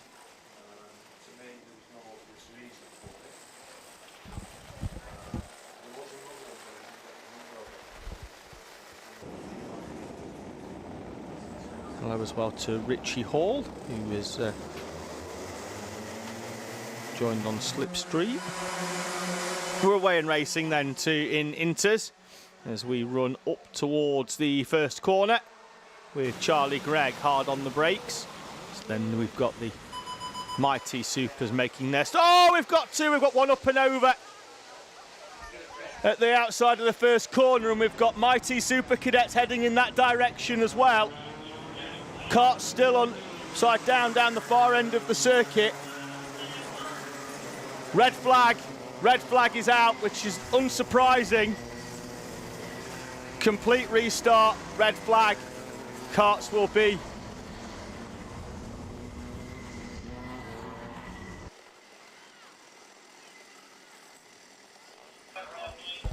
So field just being stopped at the far end of the circuit. They'll all it's one of our Intermax drivers down the far end of the circuit. Believe it to be the 74 of TJ McLeish. We will, of course, and superb work by our camera op down the far end to try and pull away from that incident as soon as possible. Young drivers on the circuit, we always try and move away from incidents like that as soon as possible, until we're aware that the driver is okay. Medical team is out on the circuit and already attending to the driver down at the far end of the circuit.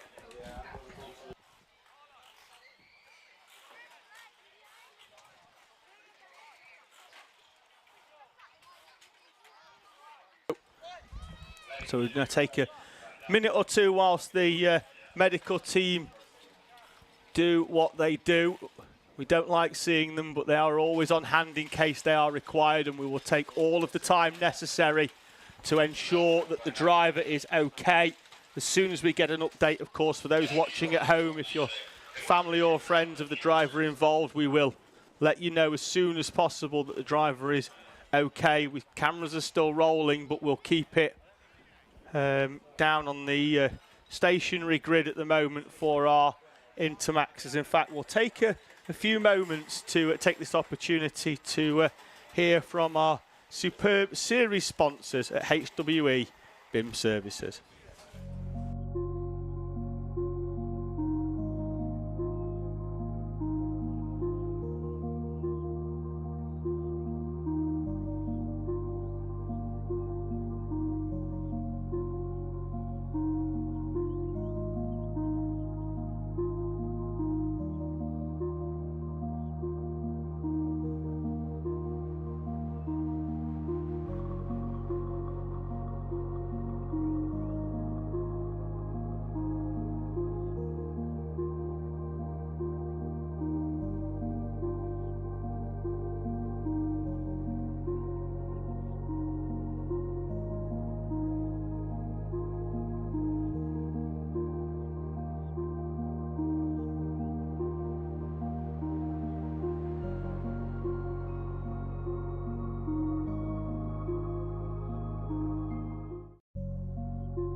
ambulance. You going to the ambulance? All right, I'll come round there. That person's crashed. That person's crashed.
Finley Thompson, who was on the inside. Lead us up towards that back chicane.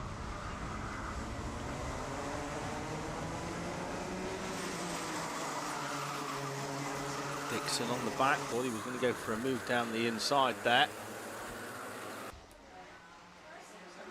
Top 5, moving away slightly from Charlie Ford.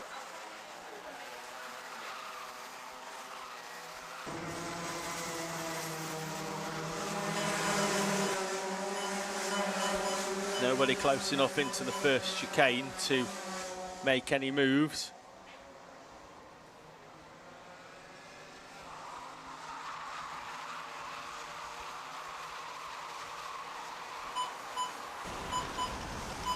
Two minutes already into this second heat then for our Intermaxers. Top 5 moving away at the front. Charlie Gregg throws the cart in. Wide goes Charlie Ford in 5th place, and that may well allow Toby Miles to have a good run at him round the outside. Can't quite get it completed. In fact, he gets it done in the second part of the corner with a lovely little switchback move. And Miles moves through then into 6th place. Charlie Ford, Eva Jones, Leyland Bradnam and Xavier Davidson. Top 5 pushing away, and Charlie Heffer arguably might have a little bit more pace at this phase in the race than Charlie Gregg, who just can't find the way past to try and break away. Second train of carts here then from Miles, Ford, Jones, Bradnam, Xavier Davidson. This is the front end of Mighty Super Cadet. Harry Stinson leading this race then from Will Beattie and Ansel Murray in the O plate.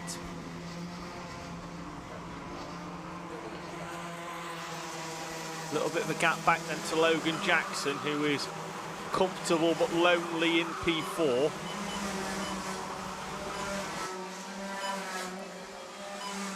And you've got Bond, Baker and the W plate of Jacob Hutchinson behind them.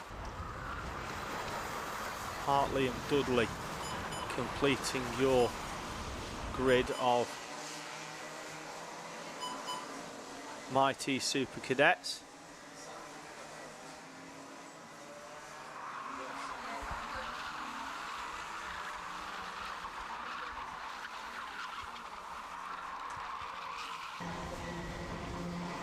Will Beattie down the inside of Harry Stinson for the lead. Really, really good move there by Will Beattie, one that Harry Stinson just didn't see coming.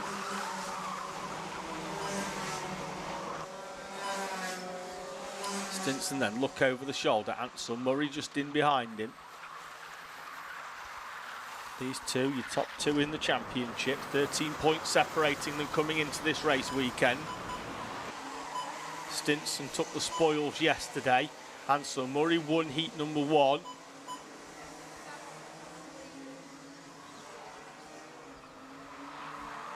Well, Beattie is leading the way at the moment.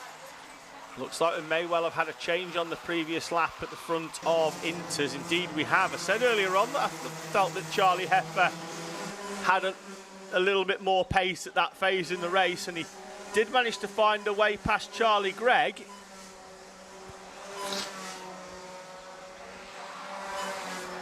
Granell, Thompson, Dixon, your next 3. As the top 5 are all within camera shot there. Gap back then to Toby Miles, who is still in front of Charlie Ford.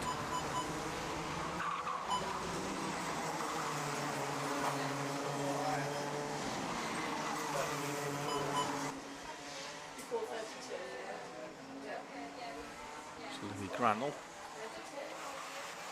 That's a nice little slide out there onto the curbs on the outside.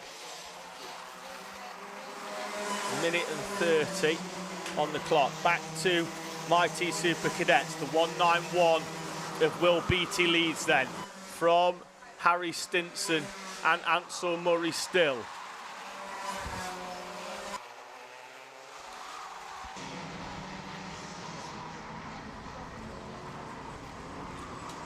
Charlie Heffer hard on the brakes with Charlie Gregg pursuing. very little between these two leaders.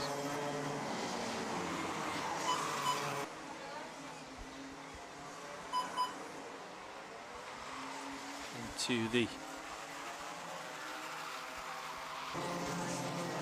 back chicane, there you go, into that complex. 2 laps remaining as Heffer puts in the fastest lap, though, immediately eclipsed by Louis Granell, although there's absolutely nothing between them. A 1/10 of a second on lap times between everybody inside the top 5. There's Finlay Thompson and Sam Dixon side by side in their run up towards the back chicane. Louis Granell's coming into this now, that fastest lap on the previous, albeit only a fraction quicker. Enough to draw him right up onto the rear bumper of Charlie Gregg.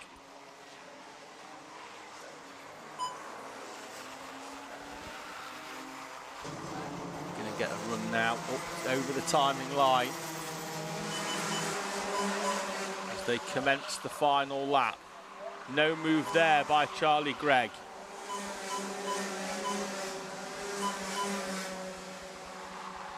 The others behind not quite close enough at the moment. Gregg's car seems to be skipping over round corners. I thought that a few laps ago at Caravan Corner. It's almost like he's got a little bit too much grip at the moment. There again, like bouncing over the curves, but then when he's landing, the car is skipping.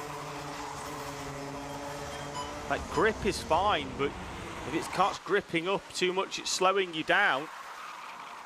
One driver that hasn't been slow, though, throughout this second heat is Charlie Heffer. He's going to come out of the final corner. Heffer takes victory in heat 2 from Gregg, Granell, Dixon on the final lap, getting past Finlay Thompson for P4. And then it's going to be Charlie Ford, Toby Miles, Eva Jones, Leyland Bradnam and Xavier Davidson, Eli Romalo, Aubrey, Harrington, Evans, in front of Amelia Hay, Calvin Sherlock and Ronnie Griffin with Oliver Wynne. Back to our mighty Super Cadets, and Will Beattie is still leading the way. Ansel Murray's found a way past Harry Stinson, but this one will belong to Will Beattie. Beattie with the victory from Ansel Murray and Harry Stinson in third place. Logan Jackson finishes in P4.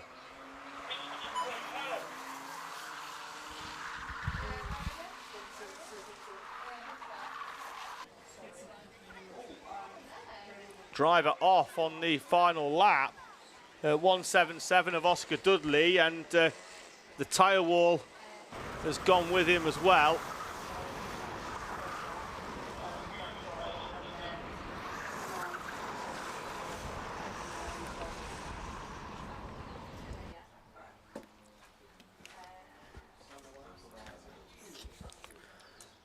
So we'll make sure the driver is okay first, and then the tyre wall will be rebuilt second.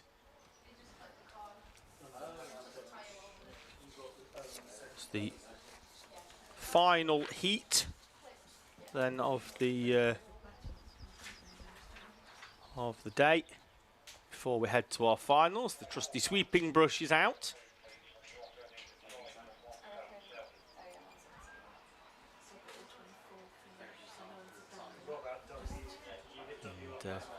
As our seniors come round, they will need to be mindful that there is potentially a little bit of debris dragged onto the circuit from those tyres. Marshals, of course, will endeavour to clean as best they possibly can.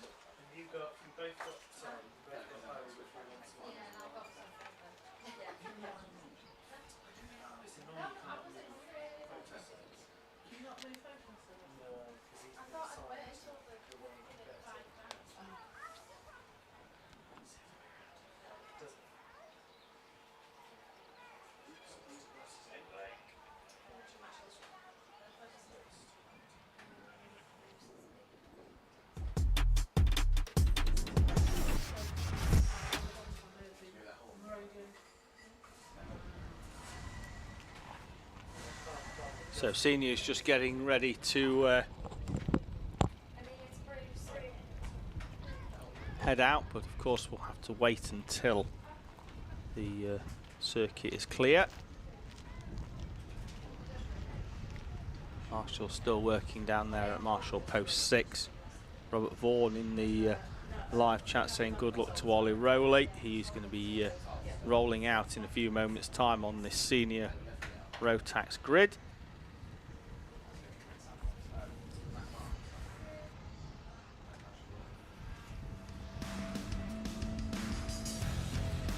So Rory Hinckley again will be on pole position as he was in heat number 1. He's got Morgan Hudson-Brown alongside him, Jarek Metters and George Cole with Ronnie Smith and Tom Nottingham on row 3. Row 4 will be Max Chown and Billy Edgecombe, Isaac Parkinson with Lewis Holt, and Jacob Baran and Lucas Steele are on row number 6. 13th will be Caden Welch. He's got Kieran Denyer for company, Max Lorna-Bennick and Harry Gill with Izzy Lawton and Ollie Rowley on row number 9. Row 10, Shaquille Joseph and Max Rowley, Robin Brain and Tom Williams with Kearney Stick and Riley Mason Lewis on row number 12. Row 13, Ralph Olianu alongside Emma Stoner, Joe Weaver, George Daniels and James Cassiolek will once again go off P29 after a qualifying session hampered by Kart No Go. It rolled to a halt before he even got to the timing line. He's had to start both of his heats from 29th and last.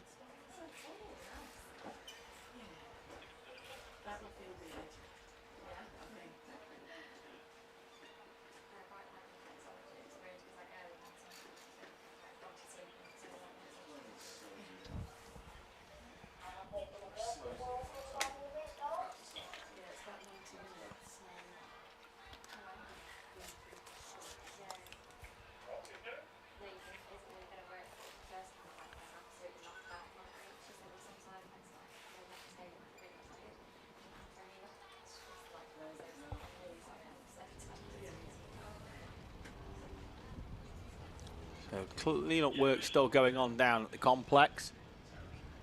We'll be back racing ever so shortly. Max Rowley getting some love in the live chat from Gracie Smith. See as they're making their way out onto track for their rolling up lap. Morgan Hudson-Brown will lead us round. Oh, we've got a wheel off. Front left of the number 34 of Isaac Parkinson.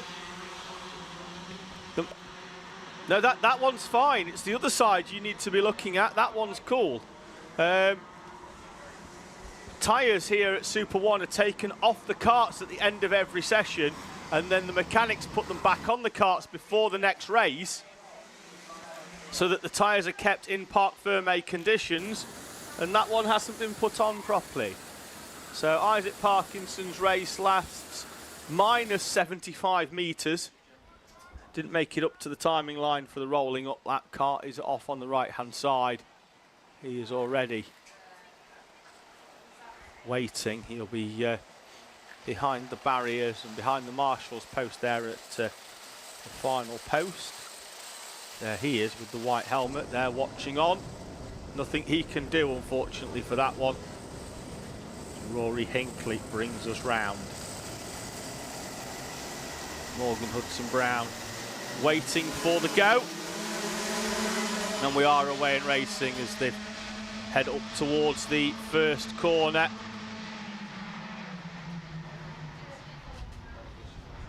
Rory Hinckley leads then. Jarek Metters up into second place. Looks like it's been a good start by Ronnie Smith, who's now up into third place in front of Morgan Hudson-Brown. Oh, we've got 2 or 3. Oh, that's Izzy Lawton, who's been driven, who's got a cart up and over the top of Izzy Lawton. The front Nassau panel folded over on the number 13 machine. She did not look in a good way either. A little bit of discomfort, I think, for the 13 of Izzy Lawton. Red flag. Thought that was going to be the case. They'll stop there on the final corner. Few drivers will stop on the start line, or at least I think that's where they should do.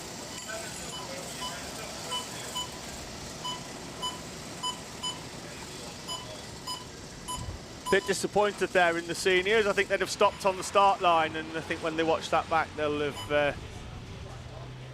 have expected a little bit better from themselves. They've gone past one red flag and then should have probably stopped on the start line. We will re-grid them in a full order. Disappointing for those that had made good starts on the opening lap, Ronnie Smith and Jarek Metters, two in particular, but at the moment we'll fully re-grid shortly. We'll make sure, and as with the previous incident up at the far end in the inters, we will take sufficient time to ensure that Izzy is okay, who had a really strong weekend at a home circuit of Clay Pigeon at the previous round. Now, I'd be interested here if Isaac Parkinson can get that kart back to the pit lane. Can he get the wheel? It's a complete restart, so can he get the wheel on it? He's got the wheel back off the Marshall. Somebody throw the lad a 19mm spanner and a few wheel spacers. Here we go.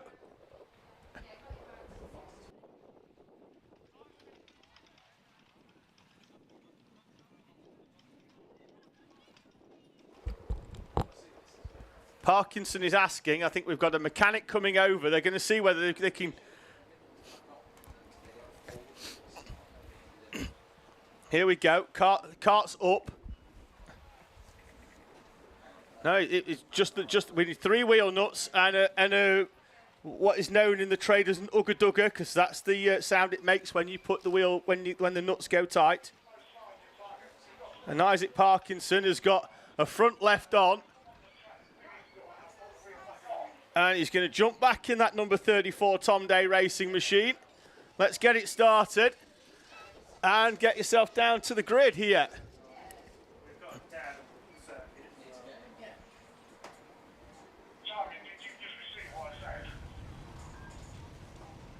Yes, we have, but we'll register on it at the moment for next time. You can see to the right-hand side in a minute, 3 drivers from Momentum Motorsport who were racing in this senior race, who are all teammates with Izzy Lawton, have made their way over just to make sure and if she's okay.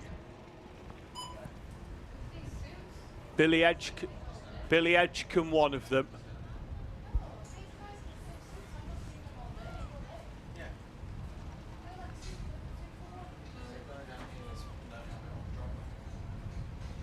So drivers are just most of them out of the car.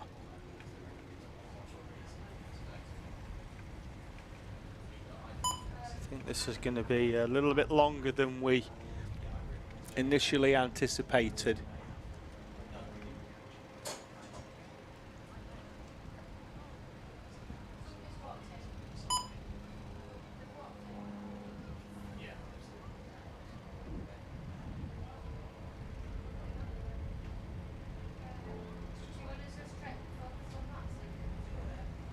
Drivers, if on the opening lap they have had any sort of incidents that have pushed the front fairing in, will be allowed to replace that and put that back. We've got the number 10 down here of Max Rowley doing just that on the start line. He's able to reposition his front fairing. As we mentioned, it's a complete restart. I think Izzy Lawton has now made her way into the ambulance. We had a screen at the time around the driver to prevent unnecessary viewing of the incident, so we'll try and get reports as always on the well-being of the driver. We appreciate not everybody is here at the circuit, and we do have many people watching at home.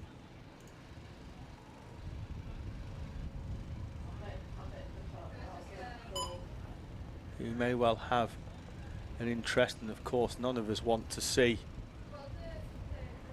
drivers injured, but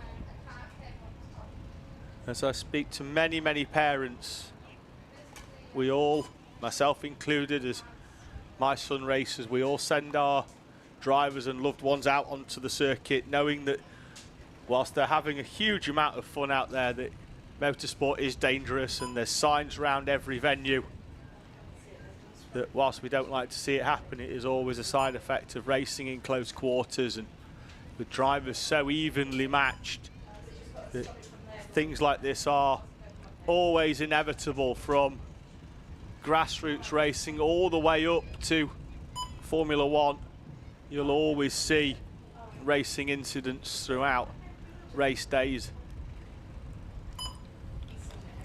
The team though here at the SuperOne Championship trained of course to the highest standards, with high level of medical cover to ensure that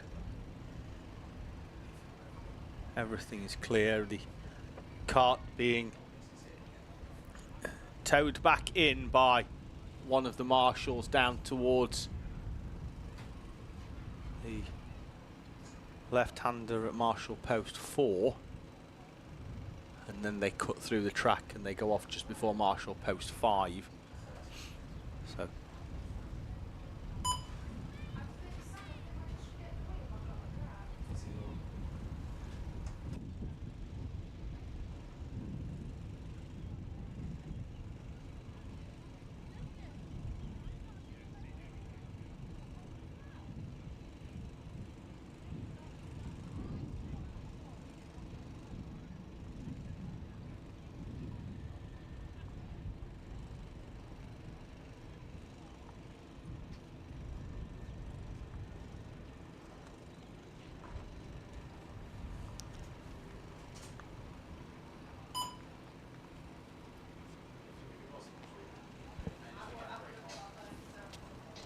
So ambulance heading back in at both ends of the circuit. Both ambulances again making their way out from either end of this circuit. Circuit sat out in a T formation based on former airfield usage. So the main bulk of the circuit heading down one of the runways. In fact, if you walk down the central bit, you've probably got some of the original concrete from the runways here at this former RAF base. And on the way into the circuit there's a big brick wall which at some point would have been military used as well.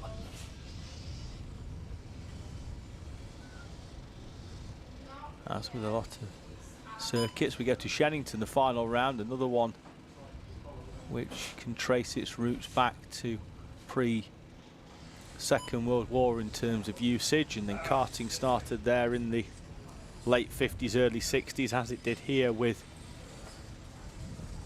this circuit here at Fulbeck.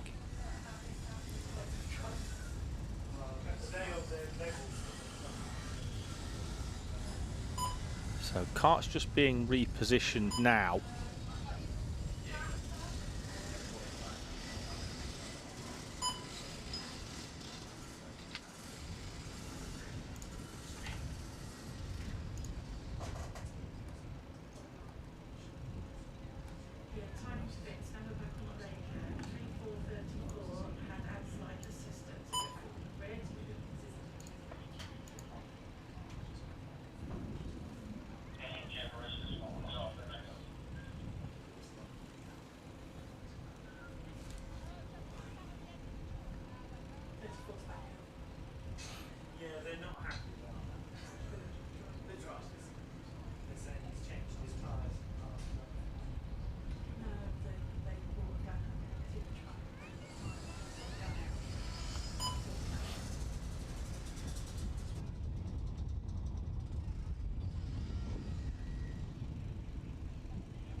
Much entertainment going on here for the neutral as we try to catch a stray plastic bag which had made its way out there onto the circuit.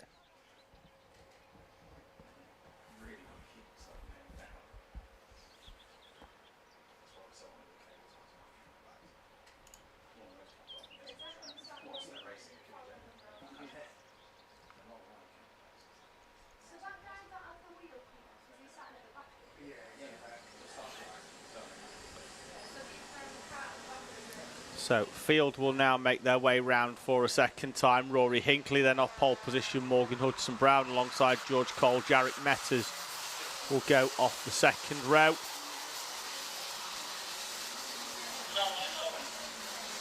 Isaac Parkinson there in the 34, proving the kart moves considerably better if you've got all four corners attached to it.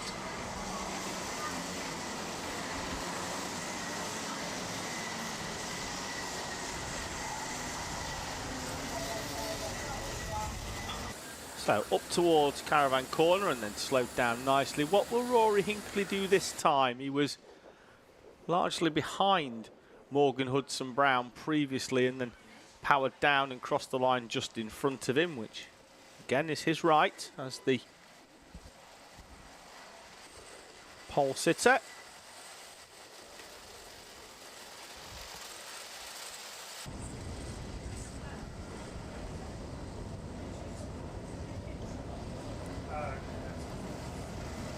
Here we go then for the second time. As Rory Hinckley leads us up towards the first corner. Morgan Hudson-Brown again trying to find a way of getting across but can't. And he's going to have to try and go round the outside. It worked for him in heat number one. It won't work for him this time. In fact, he's going to get squeezed out, is he slightly? As Ronnie Smith's trying to try and go all the way around the outside. He slots into fourth place. Jarek Metters. We've got 2 or 3 karts going through the cones. Max Chown there just slotting in back behind George Cole, who lost a few places. Chown going through the cones. I think Caden Welch was another one doing just that in the number 95 machine.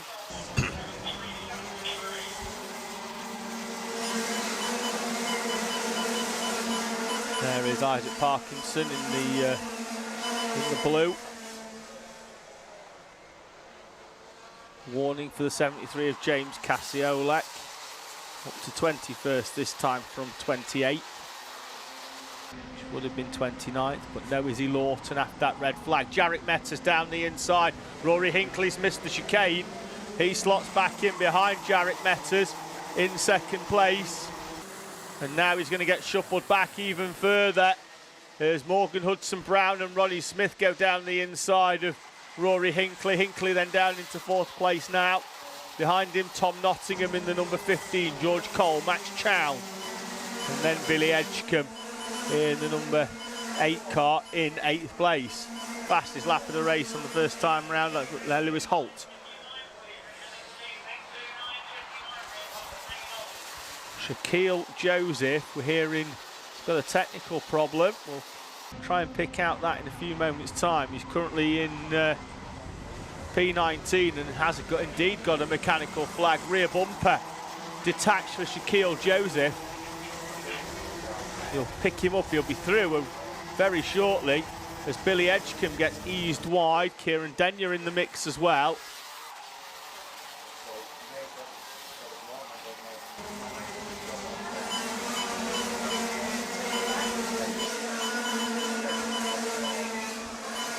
Edgecombe's coming back down the inside there on Lucas Steele. Retakes 10th place.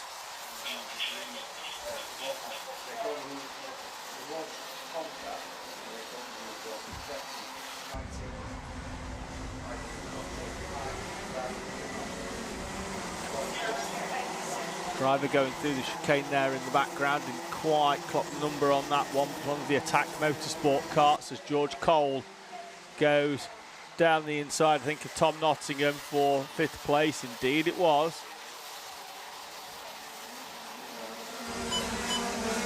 There is Shaquille Joseph peeling off into the pit lane. And into a early retirement, unfortunately, for the number 29 machine. Contact warning for Ralph Foliano in the 16 as well.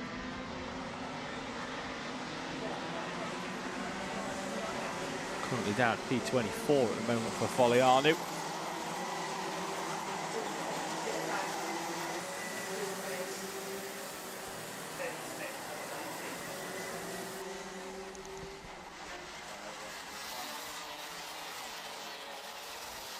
Cole got past Tom Nottingham a lap or so ago, but hasn't been able to shake him off. And in fact, is only fractionally quicker than Rory Hinckley in front. Could well drag Tom Nottingham along here. Nottingham with the fastest lap of the race as Kieran Denyer finds a way past Jacob Barron. Moves himself up into seventh place, or eighth place, sorry. So Max Chown in front of them in P7.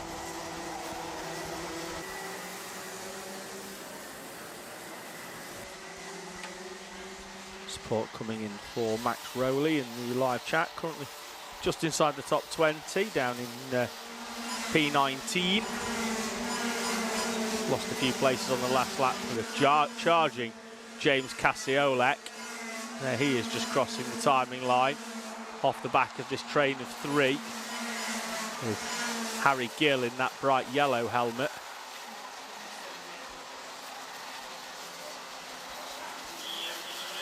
Max Lorna-Bennett there as well, making his way up through on the back of Caden Welch.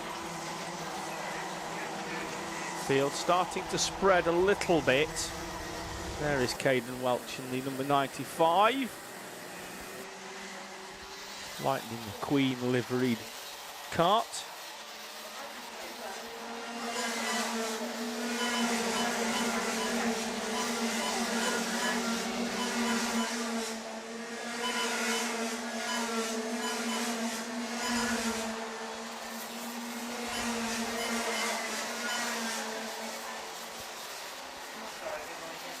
Down the inside goes Joe Weaver in the 46 machine, the boss of Joe Weaver Racing, although he's going to lose another place and then goes through the chicane and gains a fairly big advantage there for Joe Weaver, and he's got a mechanical flag as well right at the same time.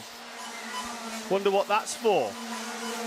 Trying to have a quick look out the window as to what the issue is. I think it could be the radiator brackets for Joe Weaver.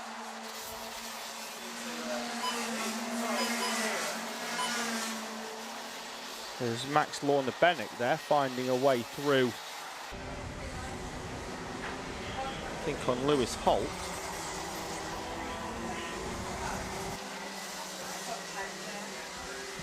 Yeah, I think it is a radiator that's hanging off, and there is Lewis Holt. That's why Max Lorna-Bennett moved through, and it looked like came off the line on the exit as Lewis Holt walks away out of P13 and is off into retirement.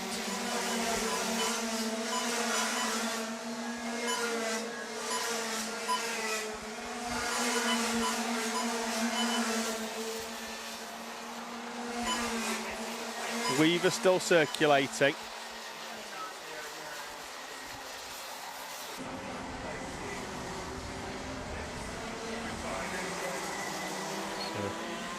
Field making its way through then. Meta still leading this race at the front.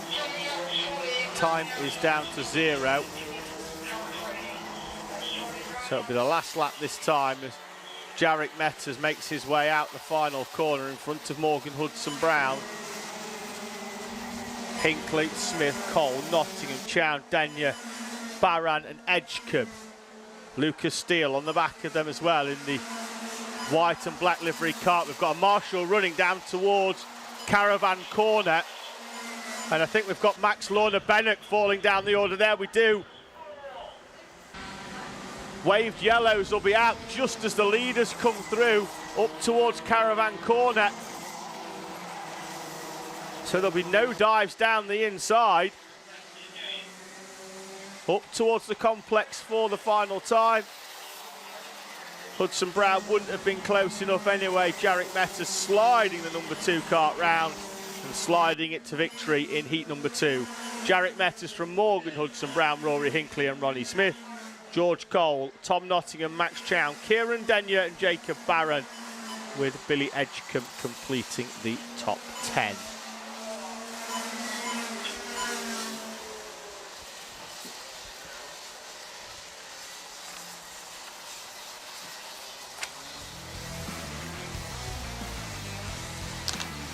So, questions in the live chat, waiting for Zane. Will he be here soon? Yes, he will, around about half an hour's time-ish. Got 2 more finals, for 2 finals before that. Might E and Coma C50 before the micro final. A few carts to collect as well. It's Max Lorna Bennett. The helmet off awaits the recovery of his cart from down the far end of the circuit.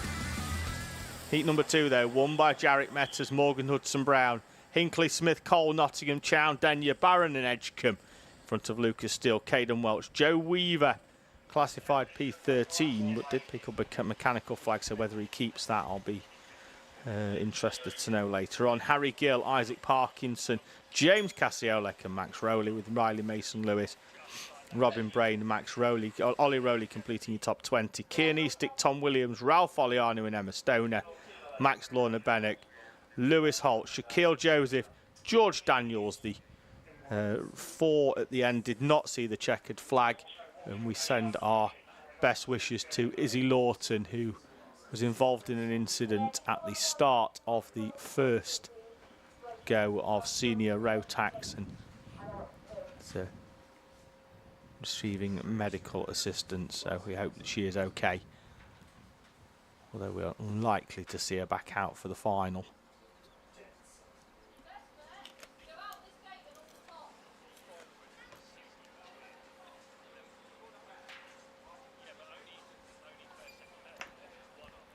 So, Might E, we are waiting for them to go out.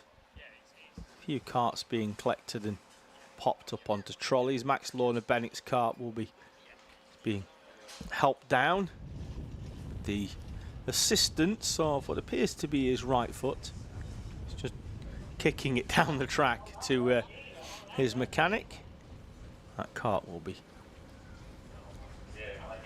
up on the trolley now and moved in as we just await green flags at all marshals posts again to get this first final of the day underway.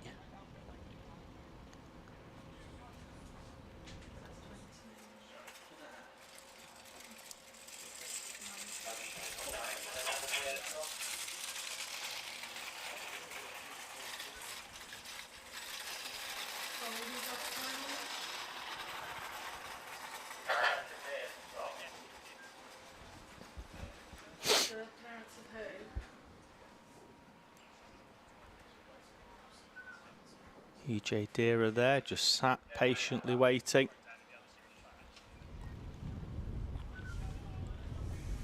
He'll go off the 3rd row. We'll bring you a grid then for our first final of the day, which is Might E.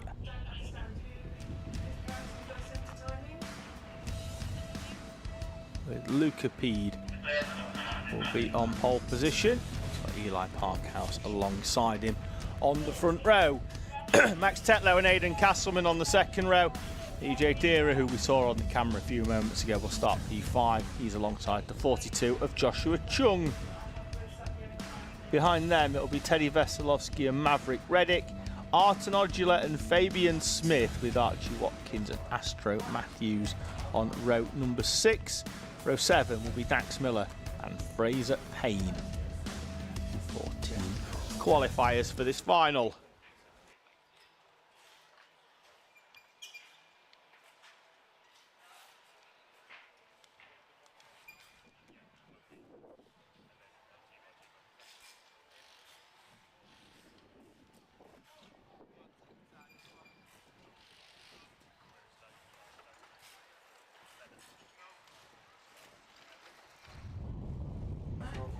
Helpers then making their way round. The drivers already being sent on their way.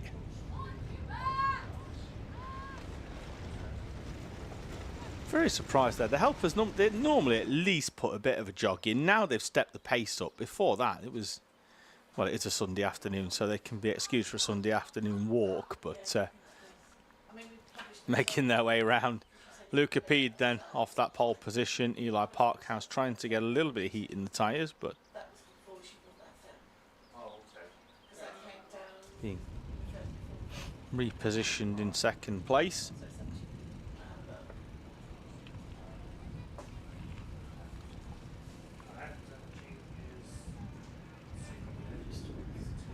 Nine minutes on the clock then, rather than 7, plus the 1 lap for our finals here.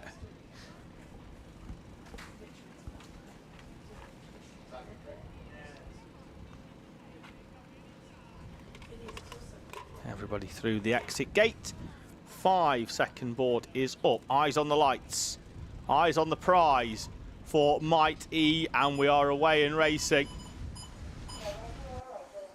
Good start by Pede. Good start as well by Parkhouse as they'll run side by side. But on the left-hand side of the screen, keep an eye out on Max Tetlow.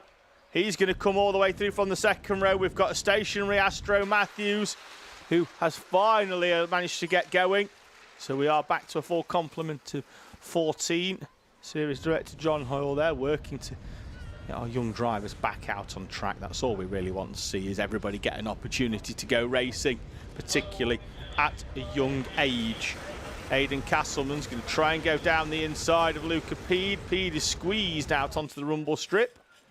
Down at a corner that we know he can take very, very quickly, and he does like an overtake. Warning for the 25 early on of Teddy Veselovsky, as Pede and Castleman are going to run each other wide, and we go 3 wide in the middle part of the corner, and Arten Odula in the 21 I think is going to be the benefactor potentially, or at least he was, until he railed the curb on the outside and did very well just to keep himself facing forward. There's a contact warning further down for EJ Deere, who has fallen down the order from the opening lap. He's down in 9th place, having started in 5th on the inside of the 3rd row. Contact warning as well for Luca Pede. Contact warnings are plenty on the opening lap. Veselovsky, Deere, Pede, Smith, all picking up warnings on lap number 1.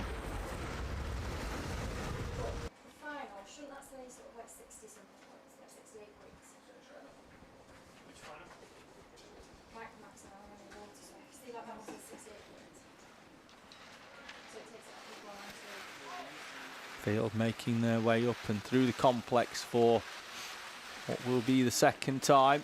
They come up to commence lap number 3. And Max Tetlow has a gap of half a second back to Eli Parkhouse. The gap is similar back to Luca Pede in 3rd place. Pede, though, through that first chicane has taken a huge chunk out of Eli Parkhouse.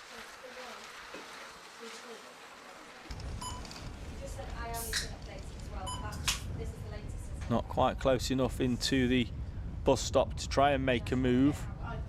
Sun is out here, but there is still a fair bit of breeze, as you can see, with debris blowing across the circuit. I expect Pede, I think, to go down the inside up towards the static camera that we have up there at Caravan Corner, although it didn't actually show anybody coming through it. I'm not sure if that's frozen.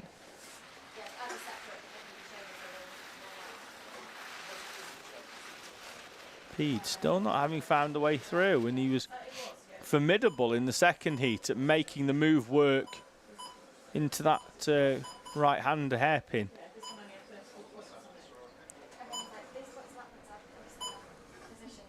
Gap out to 0.8. Max Tetlow working to pull away.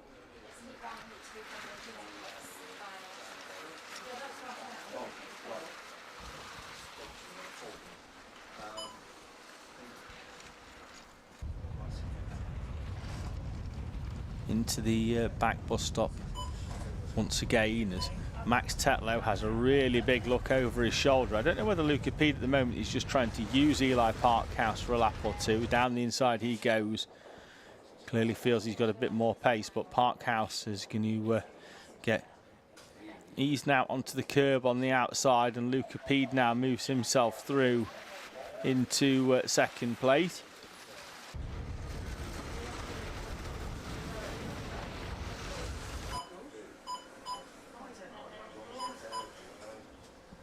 Gap 9/10 of a second, just under. As Luca Pede sets the fastest lap of the race, which included that overtake down the inside of Eli Parkhouse. Behind them, Aidan Castleman and Joshua Chung. Then the gap back to the drivers battling it out over the final trophy. Reddick, Odula, Veselovsky, as it stands at the moment.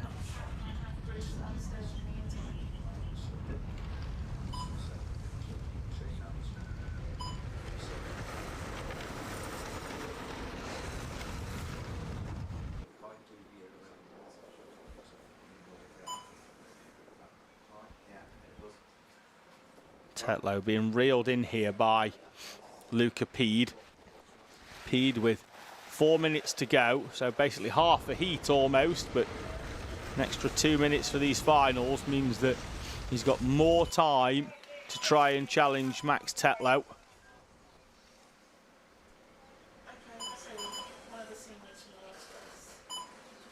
Oh, Tetlow with a huge chunk of curb, and that could be the opportunity that Luca Pede needs to come down the inside into the hairpin down the far end of the circuit, and indeed it is. Luca Pede through. Tetlow's going to try and come back at him. Pede, though, parking the kart really, really well in that O-plate. Very, very talented driver in this mighty field.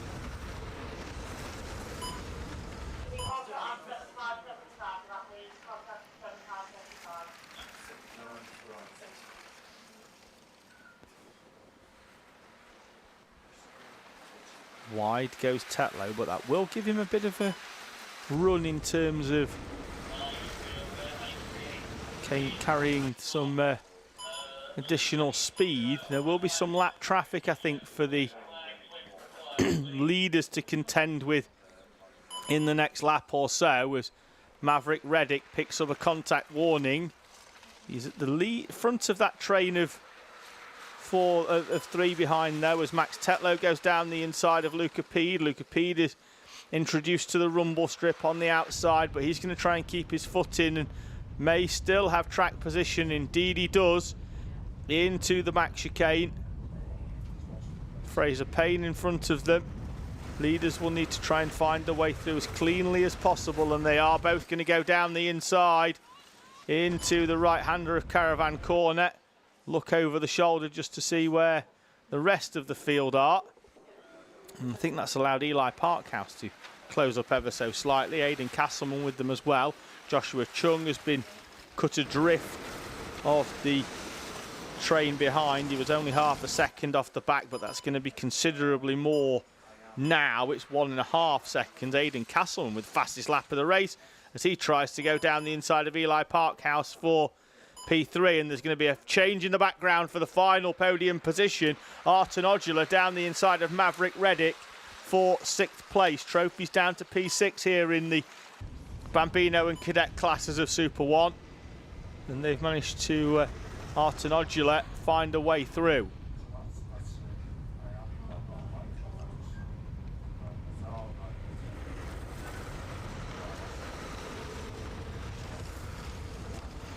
Castleman thought about it then into the right-hander.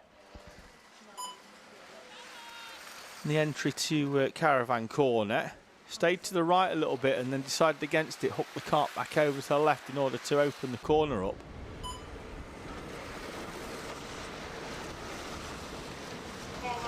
Two laps to go. Potentially more. We've got more lap traffic in front. We potentially do. The field makes their way up. Still that battle going on in the background between Veselovsky, Reddick and Odula.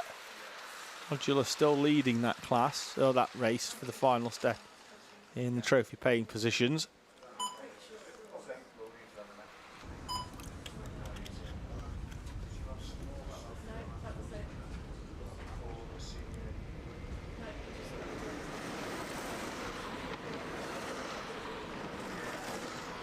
Reddick trying to go down the inside. Oh, and both Reddick and Veselowski side by side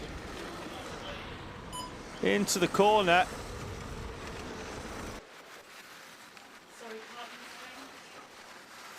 And that's going to give Arten Odula a run to be clear in 6th place. A day that he started with disappointment in qualifying,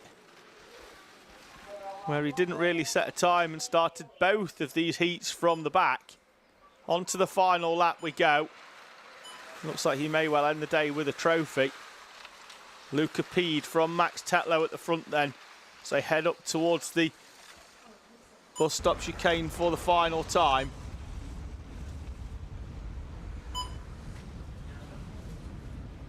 Pede looks to his left 2 or 3 times.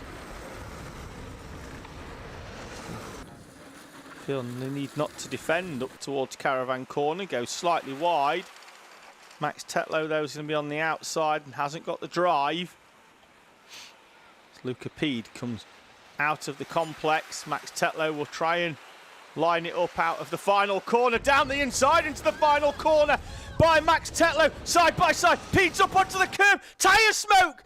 Max Tetlow by less than 1/10 of a second goes down the inside into the final corner on Luca Pede. Tetlow with the win. Pede in 2nd place. Castleman, Parkhouse and Chung with Arten Odula from the back at the start of the day will take a trophy home in P6 in front of Teddy Veselowski and Maverick Reddick, with Fabian Smith finishing in P9. It'll be Archie Watkins there out of the final corner to finish in 10th place in front of EJ Deera, who started the day well in pole position but has fallen away throughout, finishes P11, with Astro Matthews, Dax Miller and Fraser Payne. The day though in Mighty belongs to Max Tetlow. Down the inside, there was a gap at the final corner. Dive down the inside of Luca Pede. They went to the line. And by less than 1/10 of a second, Max Tetlow takes the victory in the first final of the day.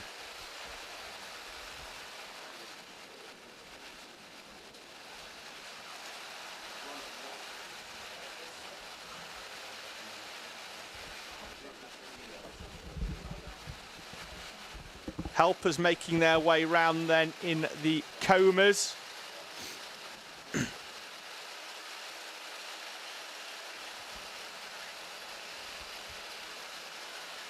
These helpers are showing a little bit more pace than what the Mighties did.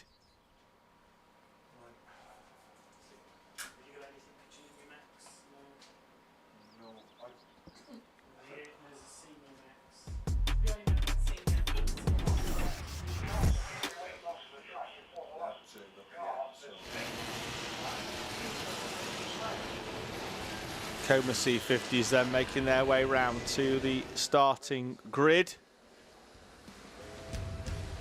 On pole position, Logan Grassi with Matthew Pearson alongside on the front row. Then it's going to be Noah Gallagher and Reggie Rhodes, River Di Giorgio Miller and Jace Hannon. Despite that retirement in the second heat, will start in P6. Aidan Hughes and Regan Abercrombie. Robert Hanley and Henry Isles with Tristan Begley and Dalton Dyke Whitfield in P12. 9 minutes on the clock. And we're away and racing. It's been a slow start, I think, there by Jace Hannon. No, it's not. It's the driver to his left-hand side, which was Noah Gallagher. It's been a good start, actually, by Jace Hannon. They'll run up towards the first corner, and Reggie Rhodes has got the drive all the way around the outside, I think, of Logan Grassi. Grassi, though, managing to slot through, and that's going to give Pearson an attempt to draw alongside Reggie Rhodes. So, Grassi from Rhodes, Pearson, Hannon. Pearson there, helmet tap again. They love it, these combs. River Di Giorgio Miller there round the outside with Aidan Hughes on Noah Gallagher. Gallagher then with the switchback on Hughes on the exit of Caravan Corner. head up and out of the final corner.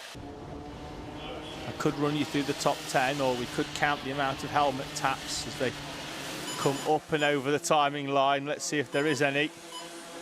They've absolutely ruined me, these combers. No helmet taps this time, but every other lap they love one.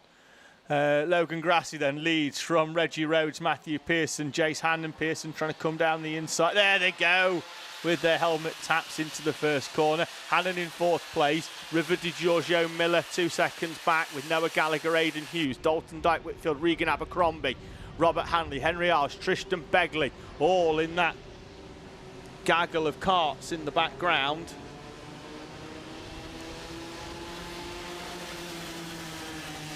Top 4 though, breaking away.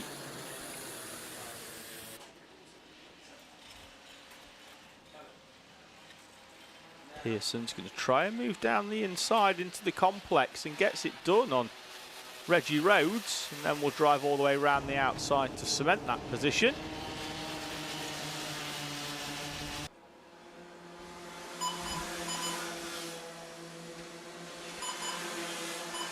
Logan Grassi holds on to the lead. Jace Hand trying to go down the inside of Rhodes into the right-hander of the first chicane, and now we'll try again, I think, as they run up towards the first corner. Logan Grassi with a really smart line there.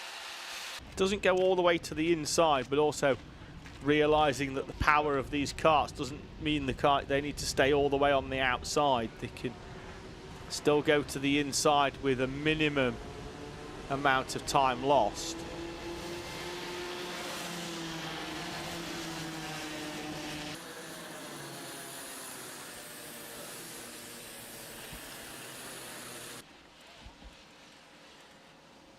Pearson moment fairly content, just pushing away with Logan Grassi. I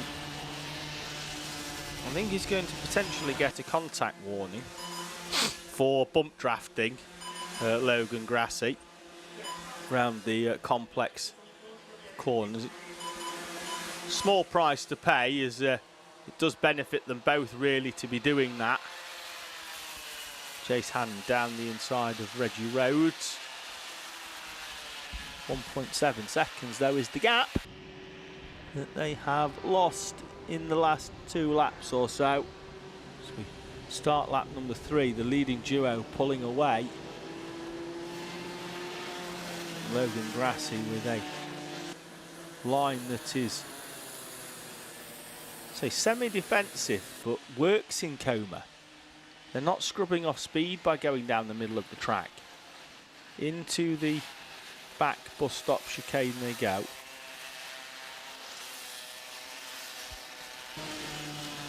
That complex of corners again. See whether Pearson ducks out. The gap there big enough at the moment that they can continue just working together. It's out by another second on that previous lap, nearly 9/10, and there goes Pearson down the inside on Logan Grassi. It's been a long run up from Basingstoke in Hampshire for Matthew Pearson. Always seems shorter on the way home when you've got a handful of trophy. Won the final yesterday and gave a superb debriefed interview with myself afterwards, where he pretty much went through lap on lap of his race day.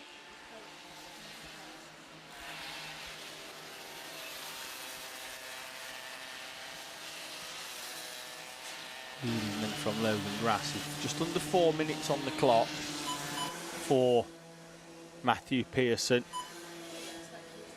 In his second full year of racing is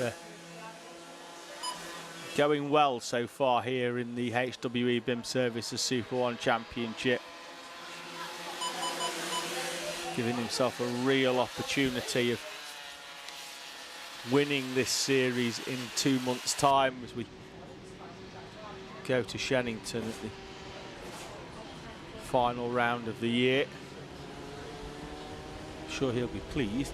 Even more pleased will be his biggest fan, his sister Lucy. Big fan of Matthew's work. Current Camberley Kart Club champion and Rye House London Cup holder as well. Now showing his skills on the national stage. Logan Grassi in what will be his first full season. It was a half season for himself last year as he tested himself at club level before heading to national level. Currently leading the Teesside Championship up in the northeast of England is Logan Grassi. Jace Hannon in third place, managed to break away now from Noah Gallagher, but is being still left by the two in front of him.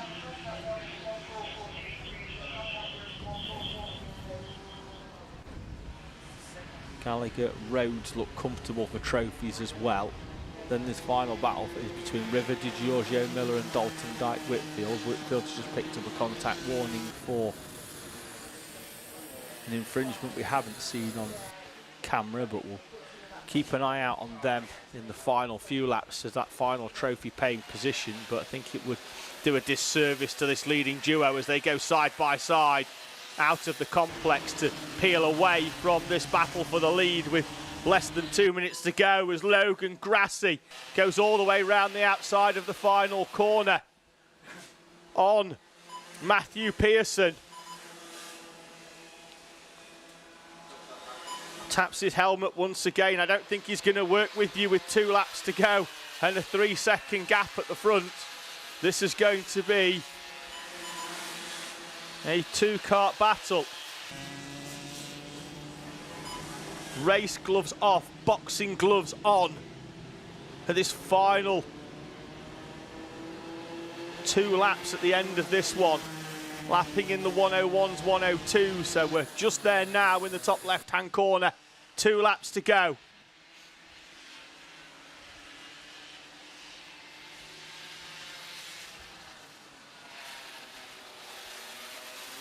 Logan Grassi leads us through. Again, another helmet tap. He's not going to work with you. He wants to win. I know he's got a solid points lead. Dalton Dyke Whitfield is down the inside, but his left rear bumper is dragging on the floor there. And I don't know whether it's come completely off or whether it's just down in the seating.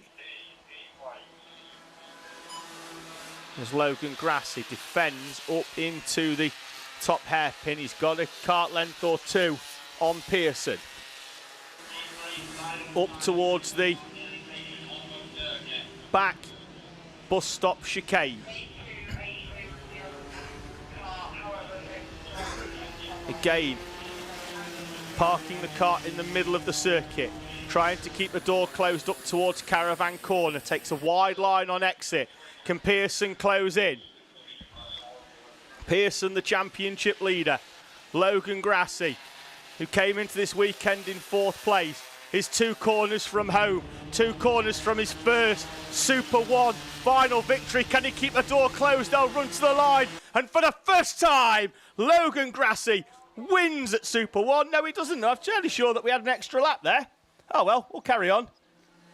Hopefully he doesn't lose it, or I'll look very, very silly. Down the inside, though, goes Matthew Pearson.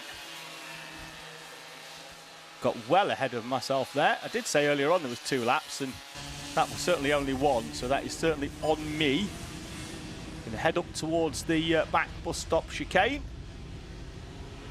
Fairly sure the live chat will find that highly amusing.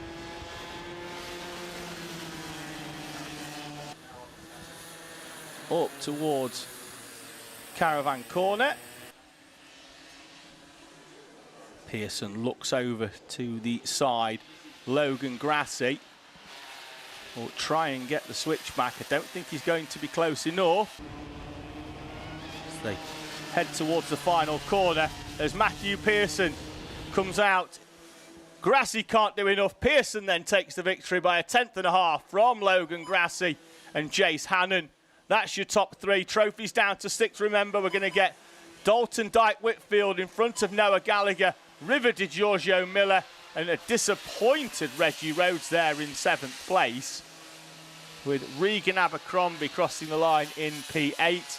Robert Hanley, Aidan Hughes, they're still battling to the line. Hughes there in the black and yellow for 9th and 10th. Trishton Begley and Henry Isles both 3 laps down, having not seen the checkered flag, both of those retiring with a few laps to go. Matthew Pearson then takes the victory from Logan Grassi and Jace Hannon, Dalton Dyke Whitfield and Noah Gallagher, River DiGiorgio Miller and Reggie Rhodes, Regan Abercrombie, Robert Hanley and Aidan Hughes, your final runner on track.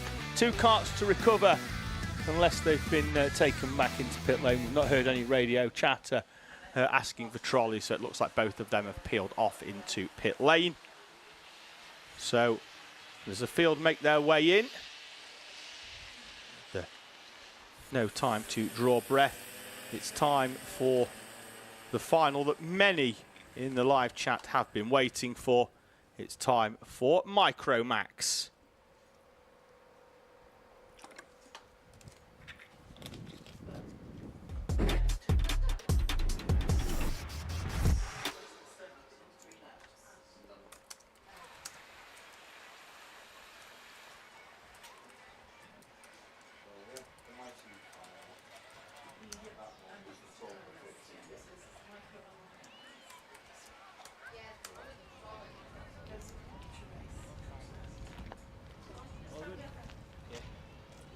So Ralph Ewer then and Zane Sofawoglu will go off the front row. Sofawoglu with the win in heat number 1. Ewer with the win in heat number 2. Ewer will go off pole position, virtually a better qualifying position. That's your front row. Jensen Drummond and Cooper Galloway then on the second row. Ellis Holt and Alfie Ward on row number 3. Row 4 will be Buster Scott and Charlie Cale. Tommy Delaney and Jensen O'Connor in front of Hugh Riley and Eleanor Shelby Parsonage on row number 9. We've got Max Stone, Matty Smith, Lucas Howling and Ezra Robinson Matthews with Jackson Foots and James Hudson in P18. Daniel Thompson and Ralph Dempsey, Rowan Reed and Sam Hope with Daniel DeBrio and Cole Parrish on row number 12. Archie Johnson rolling around on P13. We've got a few issues there in the background, and we've got a stationary car. Here we have Buster Scott rolling to a halt, the championship leader. They're trying to get that cart going. Don't think we're going to get an opportunity to get that cart round, but I think that's on the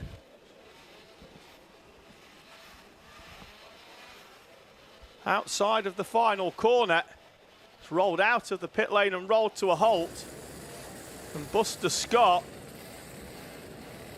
with a day to forget,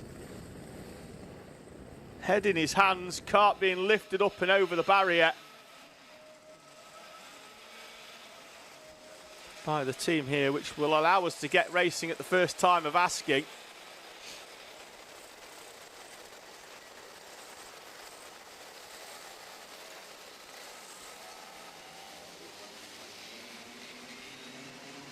Out of the final corner then, and we are away and racing as Ralph Ewer leads us over the line. Zane Sofawoglu has managed to get across to the right-hand side, but through comes the 12 of Jensen Drummond as the cart of Buster Scott is surveyed off circuit. Won't get going though, won't be able to rejoin down the inside. Oh, we've got a driver round into the wall on the outside. Looks like he's up and out of the cart and is okay. Marshals go running. We've got another stationary cart as well. That's Rowan Reed and the 39 of Eleanor Shelby Parsons just stuck in the wall on the outside of the bus stop chicane. I'll be very surprised if we don't go Battenberg with that cart stuck in the back chicane there.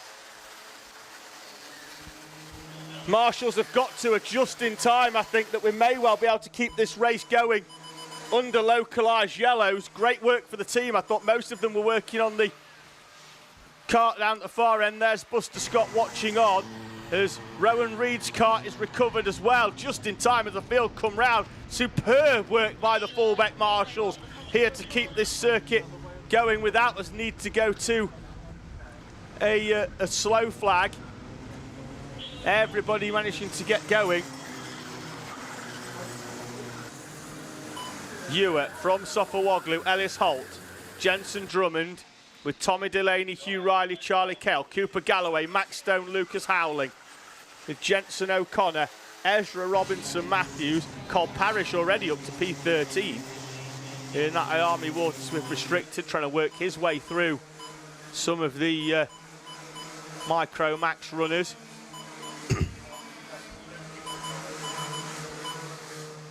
Ewer under pressure from Sofawoglu. Sofawoglu comes out the slipstream late on the run up towards the right-hander. NJ Green in the live chat saying good luck to Charlie Cale, and Jacob Thompson sharing commiserations with Buster Scott.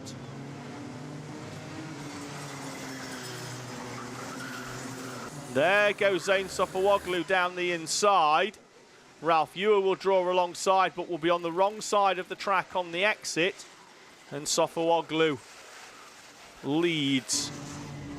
Still with 2/3 of this race to go. 9 minutes plus 1 lap for these finals.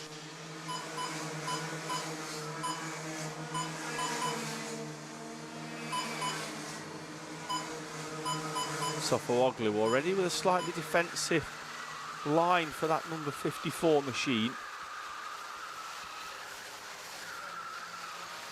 Ewer, is that down the inside? Yes, it is. They'll be side by side. That's not fast for either of them, but they've come out both still facing in the right direction. Sofawoglu, Ewer, they're going to back themselves into Ellis Holt and Jensen Drummond. Tommy Delaney's just behind Hugh Riley as well. That's your top 6, and they're all now in a line. Gap back then to Cooper Galloway, Charlie Cale, Max Stone, Lucas Howling as well.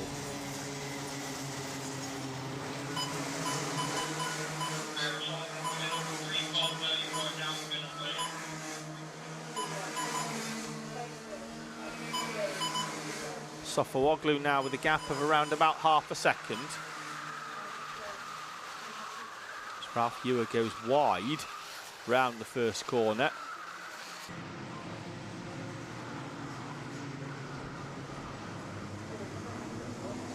Bounce over the exit curbs.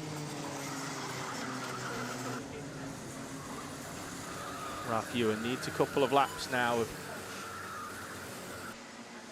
clear track and no overtakes from behind to try and reel back in Zane Sofawoglu. Fastest driver on track there was Charlie Cale there in the yellow at the back end of this train.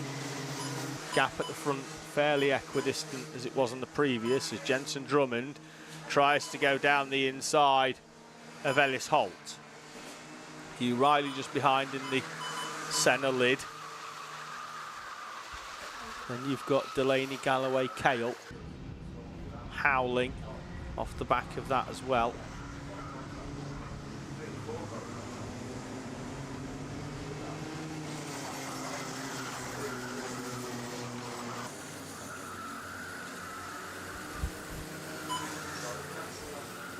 Sofawoglu with the fastest lap of the race on the previous, but Ralph Ewer with the fastest second sector of the day. Was 2.5 tenths quicker in sector 2, which was down towards Caravan Corner, and now he sets the fastest lap of the race as Jensen Drummond down the inside of Ellis Holt with a really good move on the brakes into the first corner. That'll give Hugh Riley an opportunity to close in on the back of the two in front as well. Ralph Ewer now had a bit of a hard reset, control alt and delete after the attempt overtake earlier on, and Zane Sofawoglu dropped him around about half a second off the back of the 54.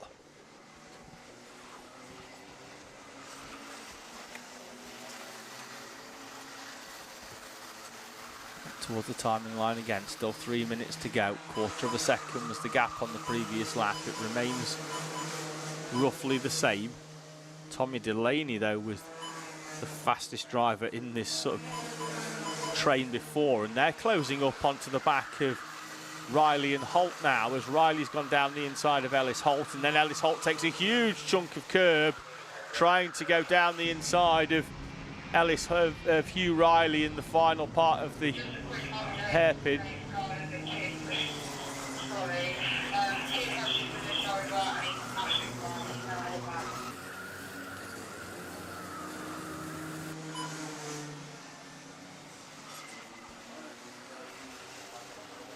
Zane Sofawoglu then under pressure by Ralph Ewer. Ewer with a radiator flap adjustment. Seen on the data logger that the engine is up to the optimum temperature level and would like to maintain it as such. So lift the flap and get a little bit more air into that radiator.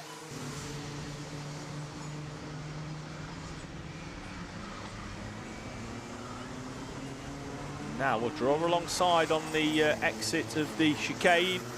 Sofawoglu's going to try and come back down the inside of Ralph Ewer. Ewer's going to get squeezed out onto the curb on the exit. They'll be side by side up towards the complex, and Sofawoglu is going to hold on. But you get the feeling at the moment it's only a matter of time before Ralph Ewer finds another way through. He's probably got a little bit more under him at the moment. At least for the next lap or so. Big chunk of curb by Sofawoglu. He's going to go defensive. Jensen Drummond will come back into this. I'm fairly sure of it. Was 0.7 of a second quicker because they went side by side round 3 or 4 corners. And then Ralph Ewer again trying to go down the inside of Zane Sofawoglu. Has the door closed on him. Sofawoglu then defending nothing because Ralph Ewer had already lost a bit of time bouncing over the curbs on the run through up towards the back bus stop chicane.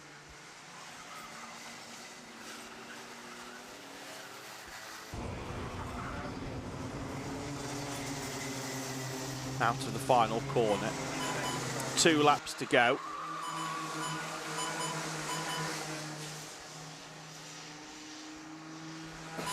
And Zane Sofawoglu runs up towards the top hairpin, and now we are 3 for the lead. Jensen Drummond is up onto the back of Ralph Ewer. Ewer gets a good run out of the chicane up towards Caravan Corner. Hard on the brakes, and all of a sudden the gap that Sofawoglu had, which was 0.4 of a second at the start of this lap, is gone. Ralph Ewer's very, very strong in the second sector, the back chicane and then up towards Caravan Corner.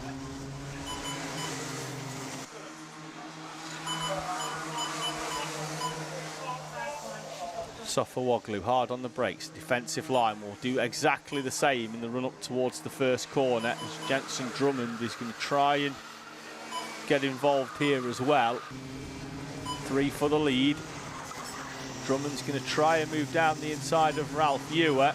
Door closed on him. Ewer, to be fair, probably didn't know he was there, as Sofawoglu then will take that defensive line. Will he have the door closed up towards Caravan Corner? Ralph Ewer's going to try and nose down the inside, but I think the opportunity's gone as Ellis Holt and Tommy Delaney go side by side and up through the complex. Ralph Ewer had one opportunity at Caravan Corner to throw the 53 down the inside. Didn't throw it far enough, and Zane Sofawoglu wins again here at Fulbeck. Sofawoglu from Ewer, Drummond and Holt, Riley and Charlie Cale is on the podium in P6. He'll take a trophy home, a last lap overtake by Charlie Cale to get himself into the trophy positions in front of Tommy Delaney, Cooper Galloway and Lucas Howling. Max Stone, Jensen O'Connor, Alfie Ward finishes in P12 with Cole Parrish, Ezra Robinson, Matthews and James Hudson. Alfie Johnson in P16, the second of the 2i Army Waterswift restricted behind Cole Parrish, who'd finished P13. Matty Smith, Daniel Thompson and Sam Hope with Ralph Dempsey. Daniel DeBrio, Eleanor Shelby Parsonage takes the checkered flag after the spin earlier on, put her in the wall on the outside of the bus stop chicane. She's the final classified runner in P22 with Jackson Foot and Rowan Reed in 23rd and 24th respectively.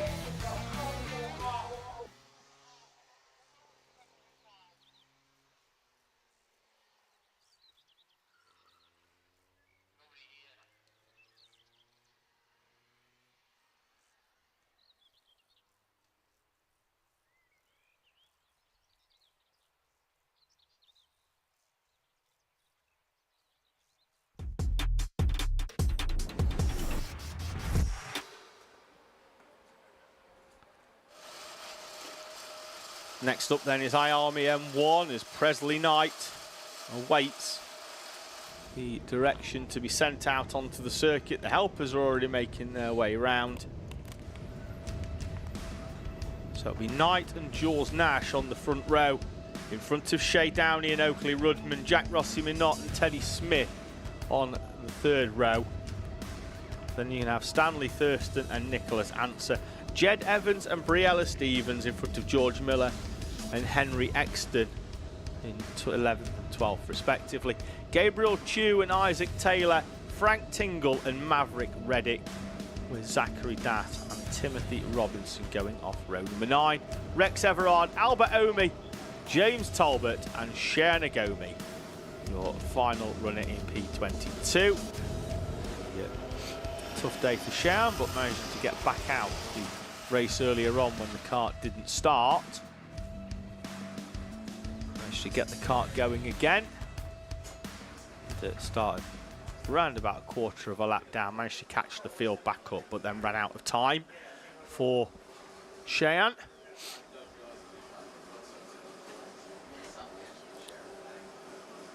She's got a few karts at the back just being repositioned. Zachary Das being one of them. Just behind the 65 of Frank Tingle. Everybody into position now as 22 iArmy M1s get ready for their final here at round 8. 5-second board. Eyes on the lights as they extinguish and we're away and racing. It's been a good start by the pole man, Presley Knight. So Jules Nash manages to get across, and keep an eye out on Jack Rossi Minot because he's going to have track position on the inside. Shay Downey always starts well, and he's down the inside of Jules Nash for second place. And it has largely been Presley Knight and Shay Downey as the top two throughout this race day here today. Can they break away, or are they going to have some company? There's Oakley Rudman trying to go down the inside of the 19 of Teddy Smith. Stanley Thurston just behind them there then in the number 28 machine. Jed Evans in the yellow kart with the red helmet. Here's the next one in the train. Currently in 8th place. Looks like that's a good start as well, I think, by Henry Exton. He moves himself up from P12 into P9 on the opening lap. So 4 for the lead at the moment, and then a train all the way down. There's Jack Rossi Minot going down the inside of Jules Nash. Slotting his kart through on the exit just in front of Nash's number 18 machine.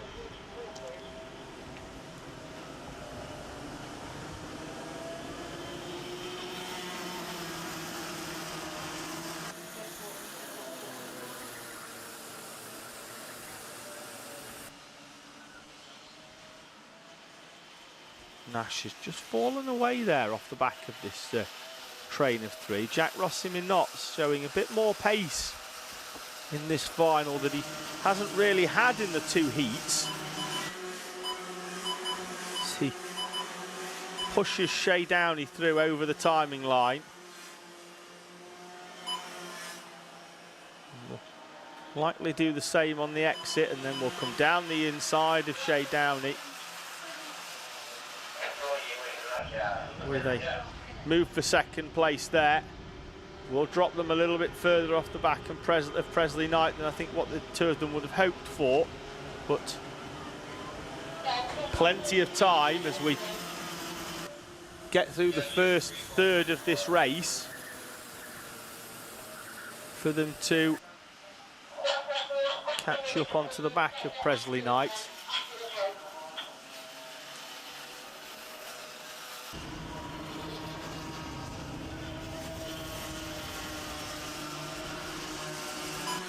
So gap was 3/10. It's out to be a little bit further because of that overtake by Jack Rossi Minot. 3 points between these two at the top of the championship heading into this weekend, with Knight yesterday morning having an infringement in heat number 1, which wouldn't have helped his point score, but End of the day well.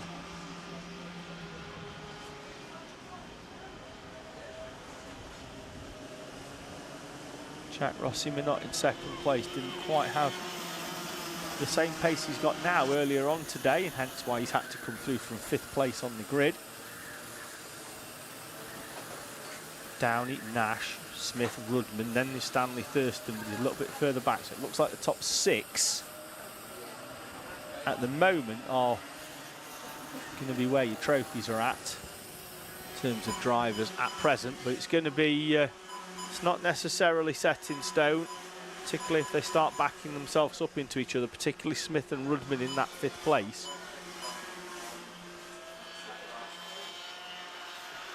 Just to let you know how close in terms of speed and ability the top 2 are. Presley Knight on the last lap did a 55.953. Jack Rossi Minot a 9.54, 1/1000th of a second between the top 2, and they're not bump drafting each other, so it's not like they're nose to tail. There is a little bit of a gap, around about half a second between them, but they are that evenly matched. It's Jules Nash. Warning for tapping away at the 51 of Shea Downey in front of him.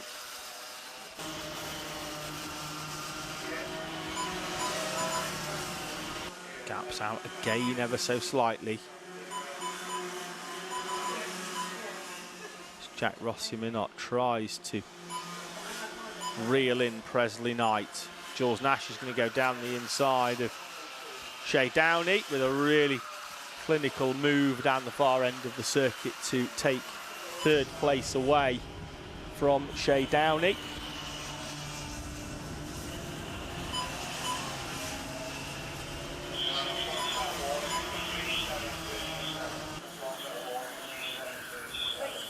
Up round Caravan Corner they go, and up towards the 2nd sector line, and Presley Knight's opened up the gap again. Around about a 1/10.5 more to Jack Rossi Minot. And not only does this open up the gap a little bit, but starts testing the resolve of Jack Rossi Minot a little bit as to whether he's got enough in the locker today to challenge Presley Knight. Have they gone lower on tyre pressures to get the drive at the end of the race? Still 3 minutes to go as Oakley Rudman takes 5th place away from Teddy Smith. Gap was 7/10. I'm not seeing sector 1 times in the com box, but we are seeing sector 2, in which Presley Knight was faster on the previous lap, but this time it's Jack Rossi Minot by 0.2 of a second.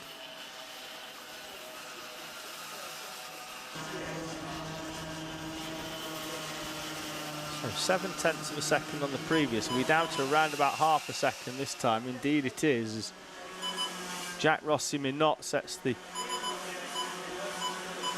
his personal best time, but not the fastest lap of the race. That went on the lap number 4 to Jules Nash, and there he is in 3rd place, being pushed along by Shea Downey.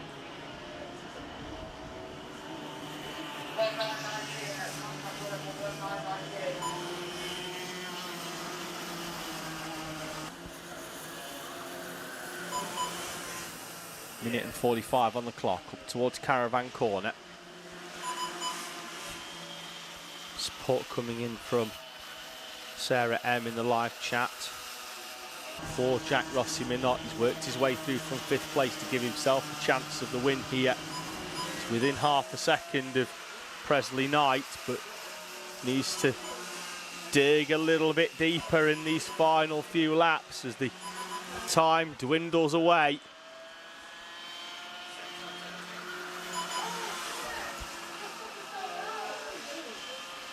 Top 4.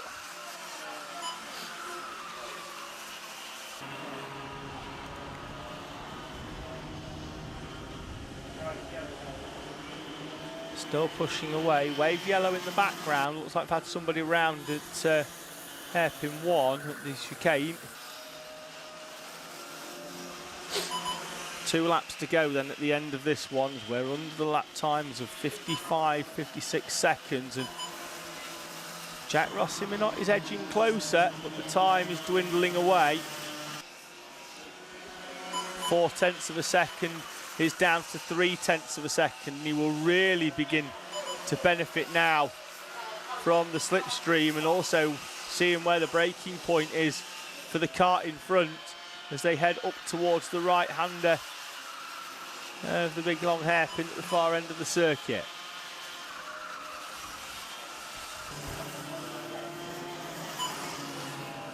Two karts in front. May well end up catching them on the final lap, depending on the pace that we've got, as we've got Henry Exton in the gravel at turn 1. And that's an overtaking opportunity gone for the leaders.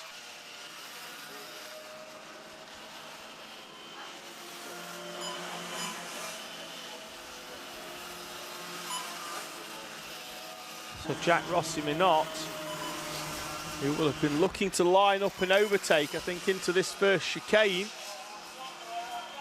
may well be clear to overtake into there, as there is a stationary yellow, but we're definitely waved up towards this hairpin, and we've got lap traffic as well to contend with as Jack Rossiminot tries to go down the inside, but doesn't. I think he saw the yellow flag late. Traffic in front, they're going to try and make their way through up to the chicane. Minot's on the inside, but not quite close enough to Presley Knight. They're going to get balked, I think, here potentially by some lap traffic up towards Caravan Corner at the far end of the circuit. Minot's got to go for it down the inside there. The door was closed though by Presley Knight, and I think that's his opportunity gone. There was a little bit of a gap down the inside that I thought he was going to stick the nose down the inside of, into the final right and then the left. Presley Knight, though, has held back the tide, and Presley Knight wins from Jack Rossiminot. Jules Nash, Shea Downey. Then it's going to be Teddy Smith from Oakley Rudman in the final 2 trophy positions in 5th and 6th respectively. Stanley Thurston, George Miller, Jed Evans and Nicholas Answer are 9th and 10th respectively, with Briella Stevens, Frank Tingle, Gabriel Chu and Maverick Reddick in front of Isaac Taylor. There he is, arm up off the wheel in his first Super One weekend. I really hope he's enjoyed his weekend with us. The rest of the field will come through. We'll have Timothy Robinson there, I think, coming round in P16. Front of that Cheyenne Nagomi, we can see them on the screen there. Rex Everard, Zachary Das, and we've already seen James Talbot come through. Rex Everard, another driver who makes his Super One debut this weekend. He ends the day in P18. Zachary Das, and then James Talbot crossing the line in P20. Albert Omi in P21. Henry Exton will require recovery from the far end of the circuit. His kart in the gravel with a few laps to go.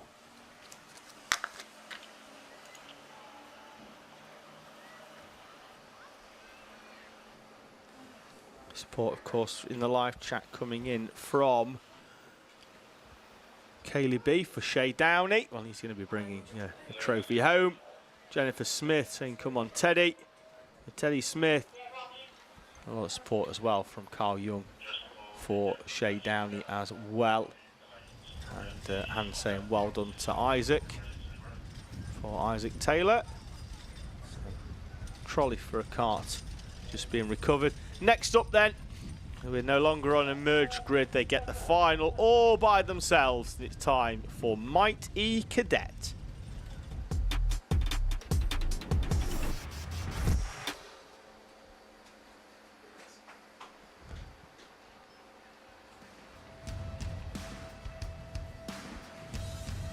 Daniel Stangarian sits on pole position, awaiting the go-ahead to head out. Rolling start for our Might E cadets.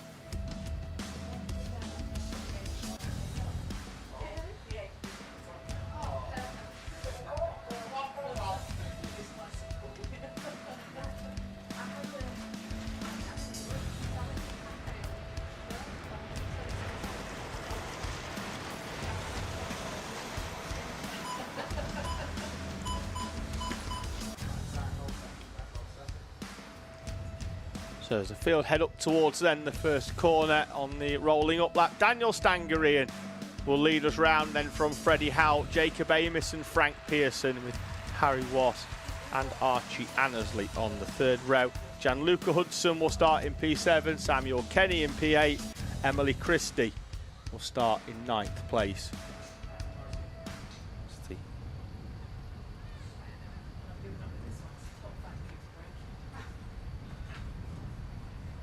Field will make their way round, rolling start, nice and steady.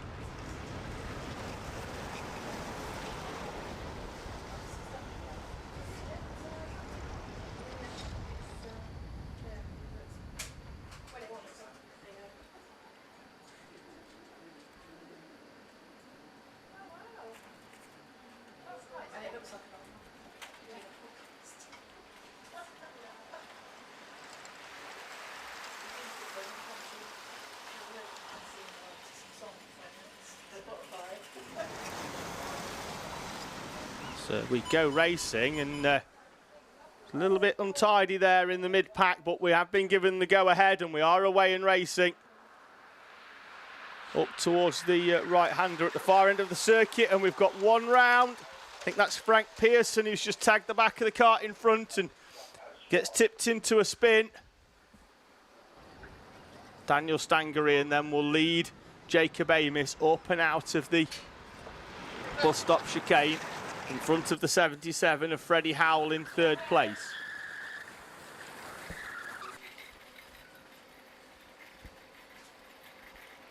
Behind them, that looks like the 17 of Gianluca Hudson in P4 now.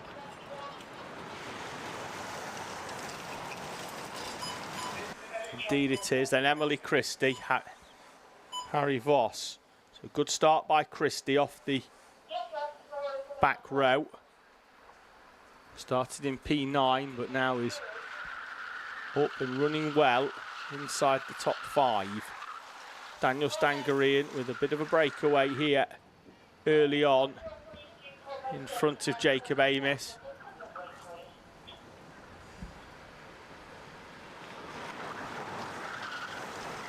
Gianluca Hudson trying to go with this the two in front. It's Freddie Howell in the number 77 in 3rd place.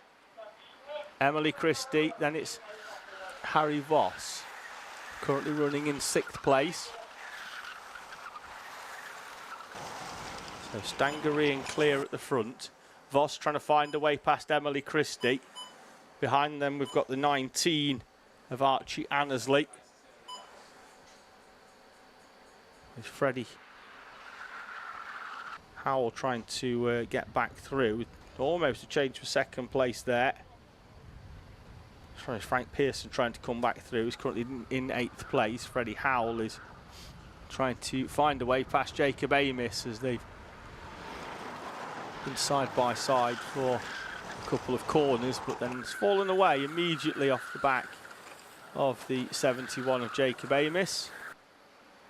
Behind that's Emily Christie and Harry Voss for 5th place.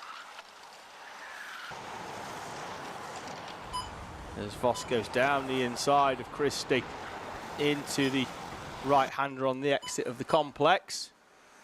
Moves through nicely and now runs in P5. We'll try and close in on Gianluca Hudson in front. Hudson got a little bit of oversteer there into the exit of the first chicane. Nikki AMD supporting the 71 of Jacob Amos.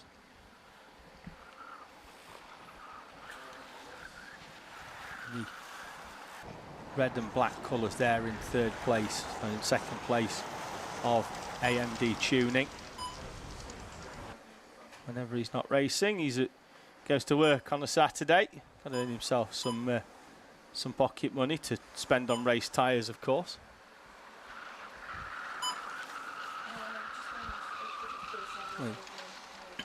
Freddie Howell just behind there then in the 77, battling for the final step on the podium. Again, it's a cadet class, so trophies down to 6th place. At the moment, we'll see Gianluca Hudson in 4th place take a trophy home. We'll see him come through the shot there. At the moment, as it stands, provisionally, Harry Voss in 5th place and Emily Christie currently in 6th. Daniel Stangarian is disappearing off into the distance at the front. Christie still holding on to P6. Frank Pearson in 7th, trying to close in. Then we've got the 19 of Archie Annesley.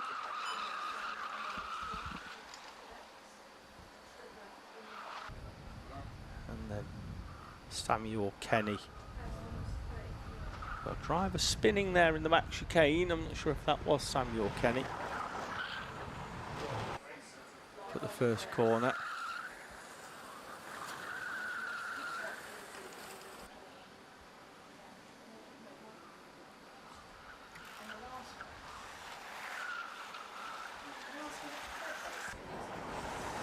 Amos making his way through. Still being pushed along really by Freddie Howell. Not physically, but certainly mentally. He can't ease up. He's just got to keep pushing.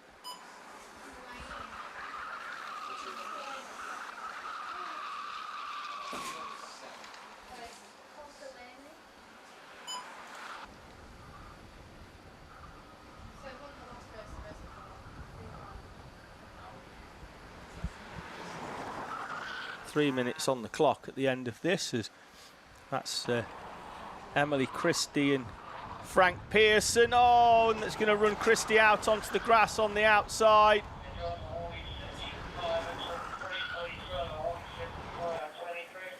They tried to go side by side into a corner that has historically been very single file.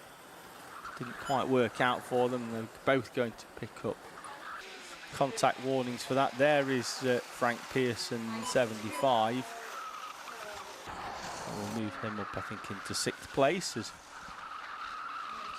Harry Voss tries to close in here on Gianluca Hudson. Has taken some big margins out of Hudson in the last couple of laps.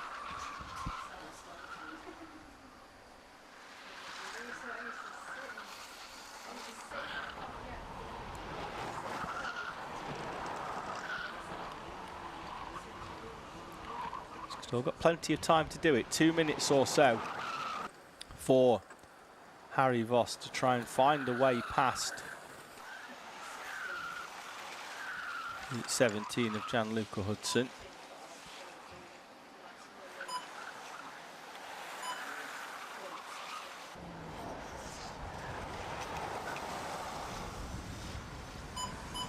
Stangarian's gap now is in the region of 3 seconds at the front of this race.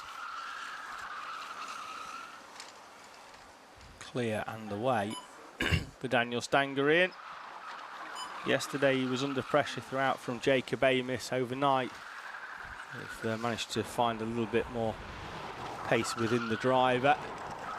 He is off into the distance. Amos now looking comfortable in 2nd. He's pulled away from Freddie Howell in the last couple of laps. This is Gianluca Hudson and Harry Voss for 4th place. Still a trophy for the two of them.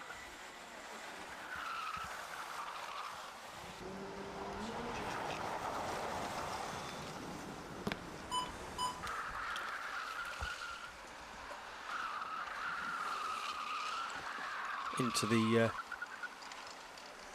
back chicane they go. Voss getting closer and closer, lap on lap.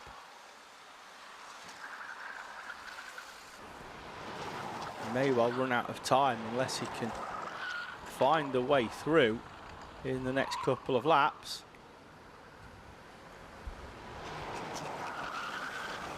Daniel Stangarian is coming out of the final corner. He'll have 2 laps to go as he crosses the line in the lead in front of Jacob Amos and Freddie Howell. Gianluca Hudson in 4th place.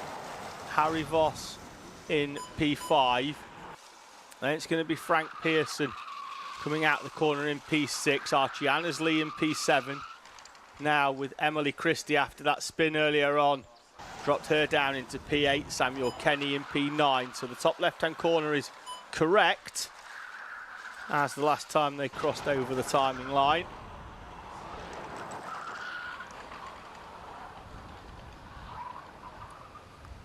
As wide goes Hudson.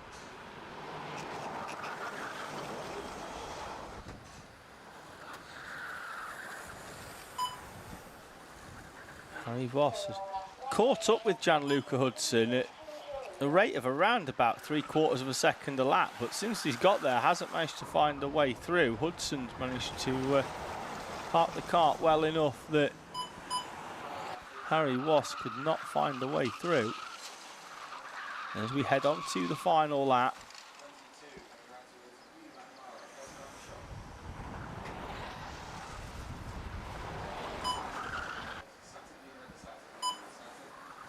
There is Daniel Stangarian going through our camera down at Caravan Corner up towards the right, and the next right-hander, penultimate corner. Daniel Stangarian will come out of the final corner to win the final here at Super One for round number 8 in front of Jacob Amis. Back to this race-long battle for 4th place as Freddie Howell crosses the line to finish in P3. Voss hasn't managed to do it, and Gianluca Hudson is going to hold on for 4th place with Harry Voss in P5 and Frank Pearson in 6th place. Archie Annesley will cross the line in P7 with Emily Christie and Samuel Kenny completing your Might E cadet grid.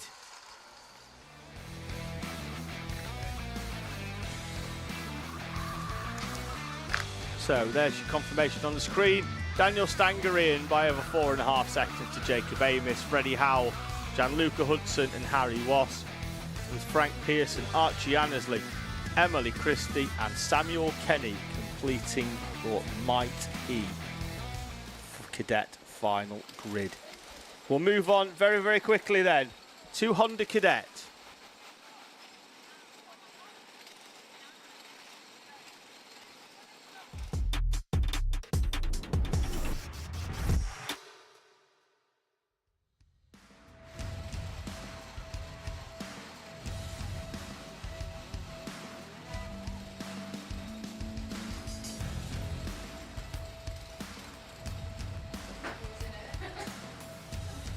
Henry Colborne will start this one on pole position. He'll have Phoebe Shelton alongside.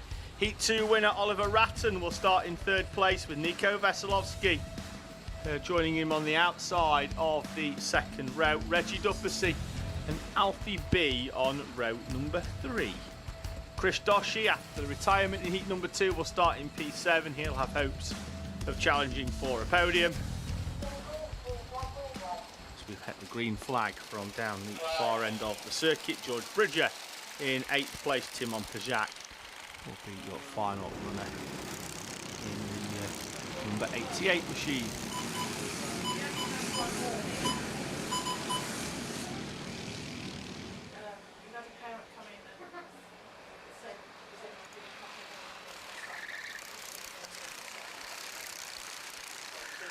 So including this, 5 finals remain here at Fulbeck for round 8 of the HWE BIM Services Super One Championship. 2 rounds left to go after this one.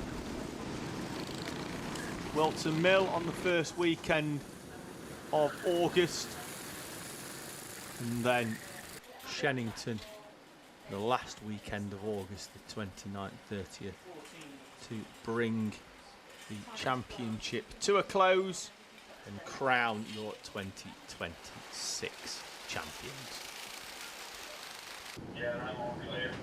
For the first time this weekend, Oliver Ratton will be on the inside. And he's going to go behind Henry Colborne. We are away in racing as Phoebe Shelton tries to squeeze across and tries to get into a gap and manages to do so off the 2nd place berth, but it's down into 4th place as they head up and round us. That Nico Veselovsky driving round the outside of Timon Pajak, trying to slot in, and a little bit of contact between them, but no harm done in the grand scheme of things. Henry Colborne then leads from Oliver Ratton, with Phoebe Shelton diving down the inside of Reggie Dufficy for third place.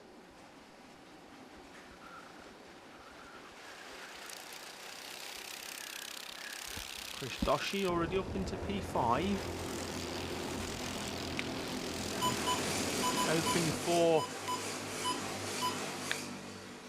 top 3, I think, in this really for Chris Doshi. Had some good pace all weekend.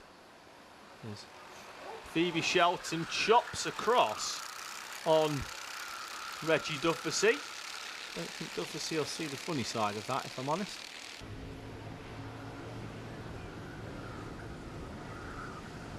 Leading duo though, starting to pull away.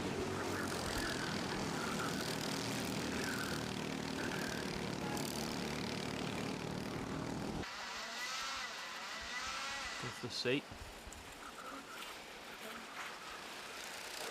onto the back of Phoebe Shelton. Chris Doshi still in that 5th place. Has got everybody except the top 2 really pretty much nose to tail. The back 2 just getting cut adrift as well now, with George Bridger and Timon Pajak, but Shelton down to Alfie B. There he is in the black suit, white helmet, blue cart, bouncing over the curbs.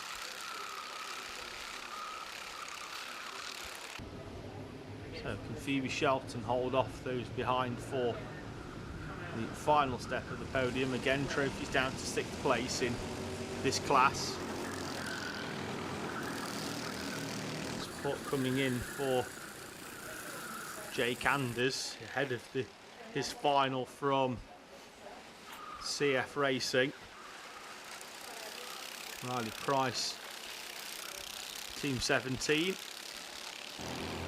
touch to support Phoebe Shelton. Though Shelton there defending again on Reggie Dufficy. Driving across, that's twice now that Shelton has chopped across on a driver that was alongside, and Chris Doshi's moved through as well. That's allowed him to move through on Reggie Dufficy.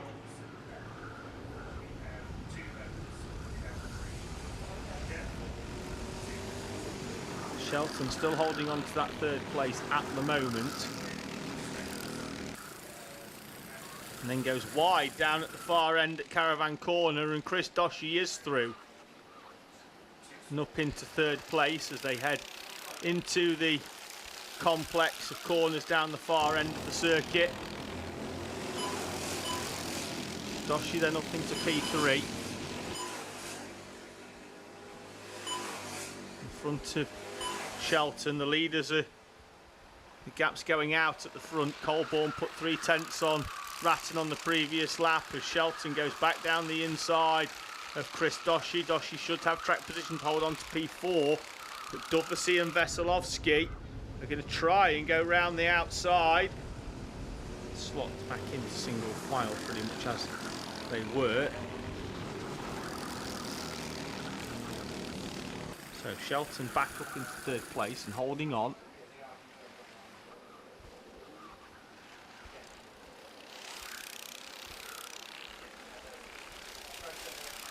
No timing in the top left-hand corner, but I can tell you that we're 4.5 minutes into this race, which means that we're also 4.5 minutes away from the final lap as well. 9 minutes plus 1 as they bounce over the exit curbs. Reggie Dufficy looked like he was pointing there to Chris Doshi to hurry up and get up onto the back of Phoebe Shelton.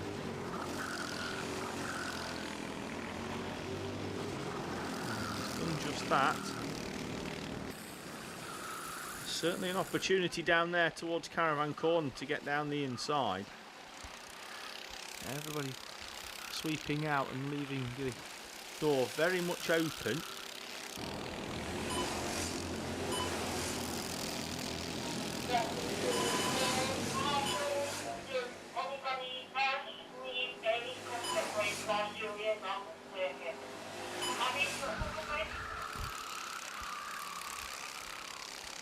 Shelton then still holding on from Chris Doshi. Doshi's going to ask for a little bit of a push down the back straight from Reggie Duffy and Nico Veselovsky up towards the back bus stop chicane.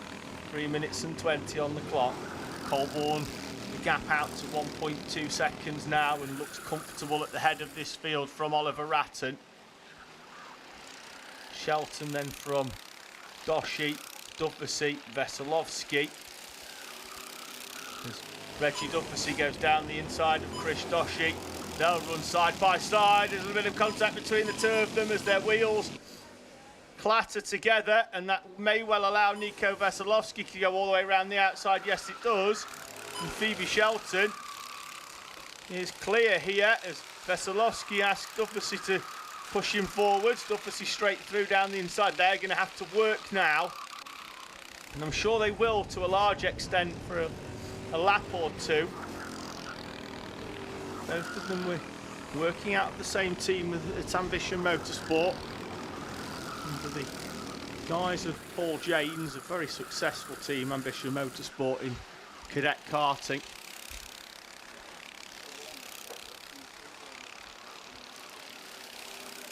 Can they, in the remaining 2 minutes, close in a gap that now must be nearly a second to Phoebe Shelton?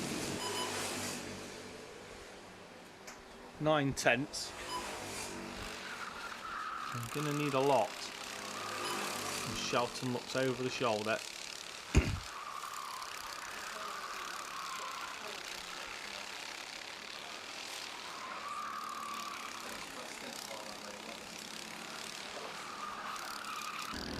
Into the back chicane, there you go.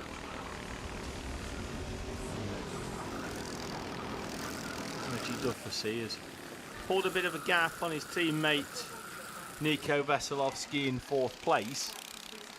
Don't know whether he's going to have enough, but they're going to get plenty of laps in here. Colborne's got a nice big gap of well over 2 seconds now, 2.3. And that'll get him round, I think, for comfortably 4 laps. Gap is down though, as Duffy takes nearly 4/10 of a second out of Phoebe Shelton.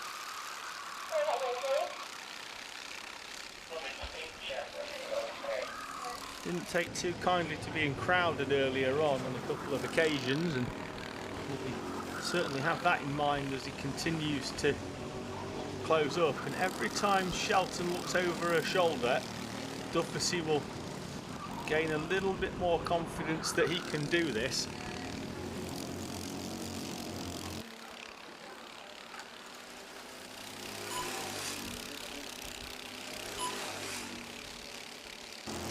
Colborne is through already, comfortable at the front again, gap out even further.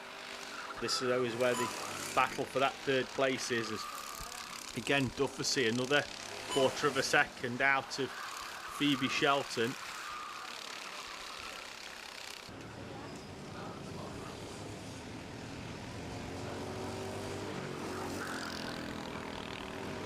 Into the back bus stop they go.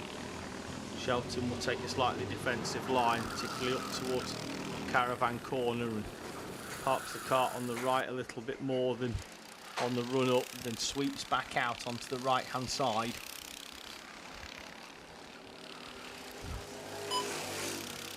Duffy then right into the wheel tracks now as they head up and over the timing line to commence the final lap, and Shelton will defend to the inside in the run up to that corner, and will do the same again, I'm fairly sure, on the exit. Duffy following the wheel tracks, and then Shelton goes out. Duffy tries to go down the inside. And they're working as a train now, the 3 of them. Fan out up towards the right, left, right of the bus stop chicane. Shelton then will look again to the inside and sweeping over. Out of the final corners though, he was fired a warning shot in heat number 2 by Oliver Ratton. He's come back with big guns in the final, and Henry Colborne will take the victory from Oliver Ratton. They'll race to the line for third place. I think it's going to go the way of Shelton. Indeed it does, from Dufficy, Veselovsky and Doshi, with Alfie B, George Bridger and Timon Pajak. Your final runner crossing the line there in the number 88 machine in P9.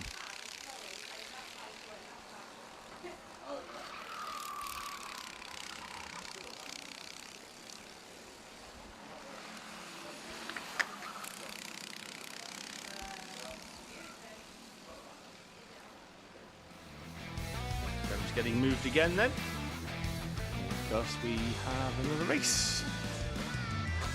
So it's time to step it up a notch in both numbers and power and youthful exuberance as we head towards Junior Road Tax.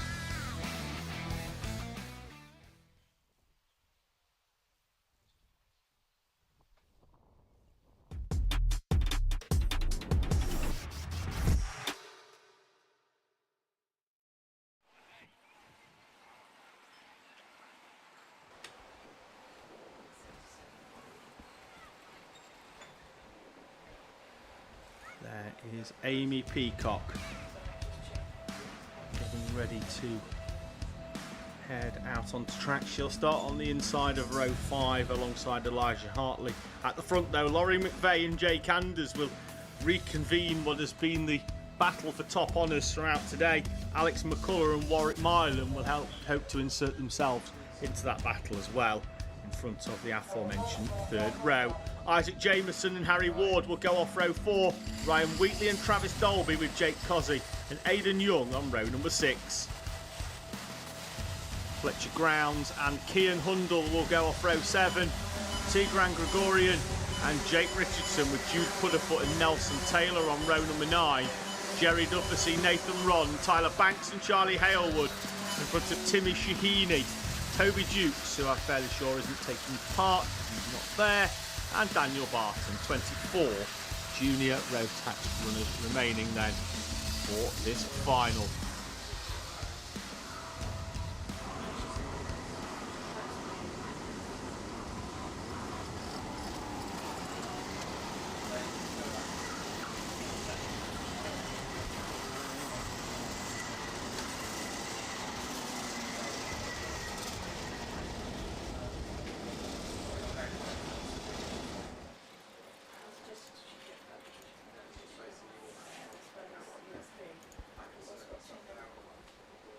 McVeigh and Anders then just trying to get some heat in the tyres.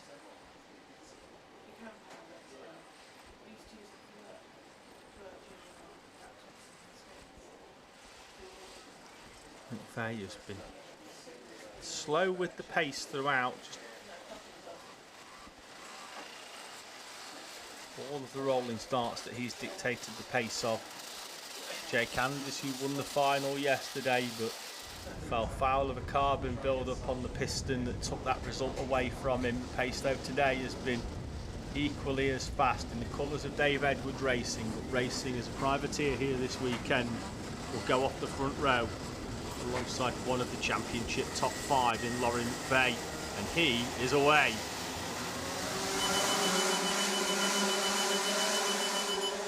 Run up towards the first corner then, the whole inside train. Again, Jake Anders can't get in and he's going to get shuffled back unless he can go all the way around the outside. He's done well to hold on there and I think he'll slot into third place behind Laurie McVeigh.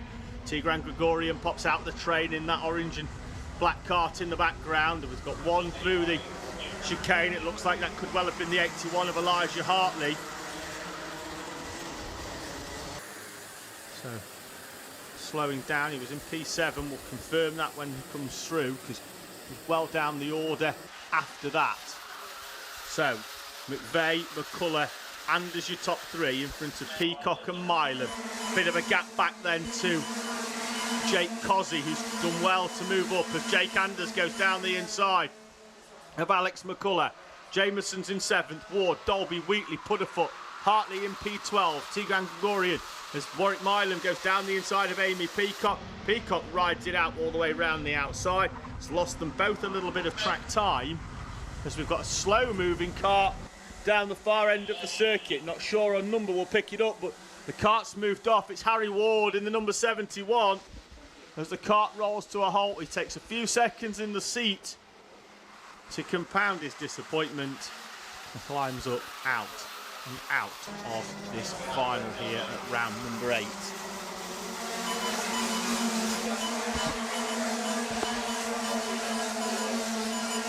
Fastest lap of the race by Tigran Grigorian in P number 12 as the entire field beyond P8 moves up a place, with Harry Ward falling all the way down into P24, but there he is walking away in the background.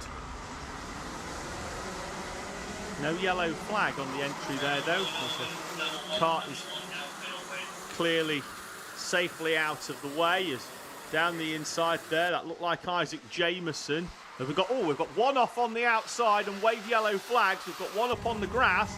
Marshall's going to go running, and it's the 14 of Jude Puddifoot in the wall on the outside.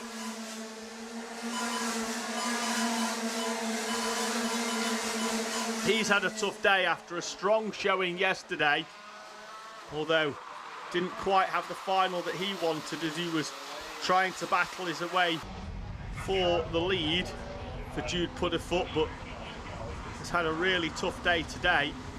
Again, pace to show, results not quite there for him.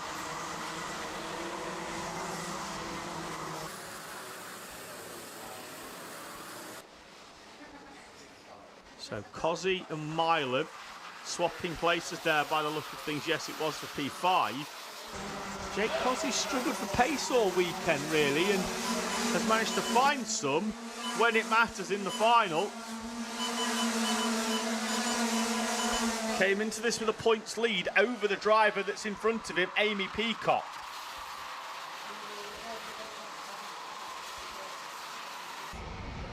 We'll need to find a way past Alex McCullough fairly quickly, or the two championship rivals will be nose to tail very, very soon.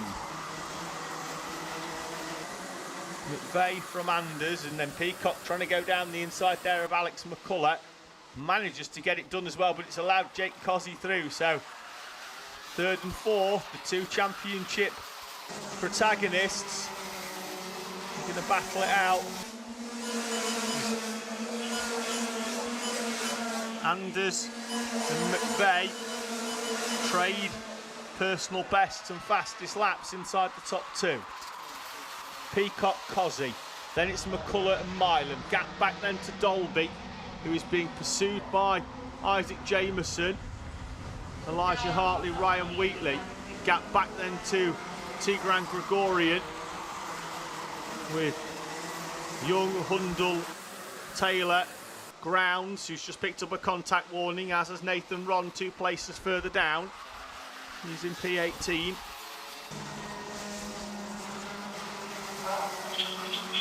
Three-tenths is the gap. I think it's out slightly, it is. Jake Cozzy's going to go down the inside of Amy Peacock. Peacock's going to close the door, slam it and bolt it on the WC plate of Jake Cozzy, as Warwick Milam is down the inside of Alex McCullough for P5. Here comes Cozzy again on Peacock, and Peacock is forced to take evasive action, and Peacock's facing the wrong way. Peacock spins. So they move into the through that back chicane. Cozzy's got a contact warning. I'll be honest with you, not entirely convinced that there was any contact there, but I don't get paid to make them decisions. I get paid to shout at moving vehicles. As Warwick Milam implores Jake Cozzy to look forwards and try and catch the leading duo. Gap though is 2.1 seconds. It's a massive ask in 3 minutes and 20 seconds.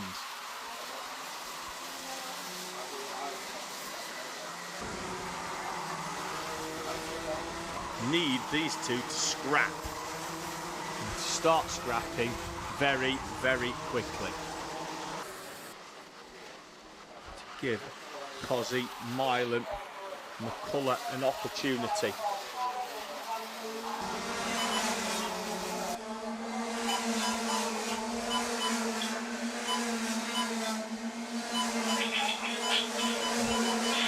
on the clock as Cozzy goes up and over the curbs on the exit of that first chicane. As Dolby and yesterday's final winner Isaac Jameson battle it out over 6th place.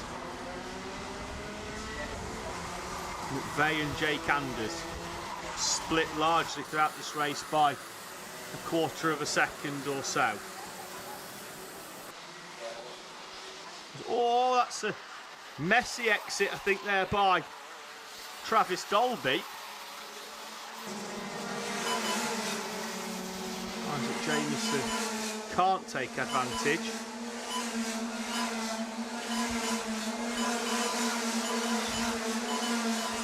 Field stream through once again. So I think there'll be 4 laps to go here then in Junior Rotax.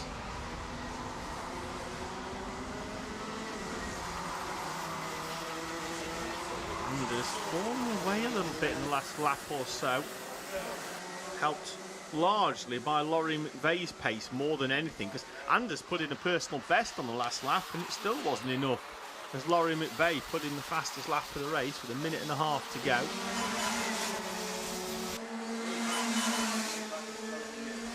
And again a little bit more by Laurie McVeigh this time.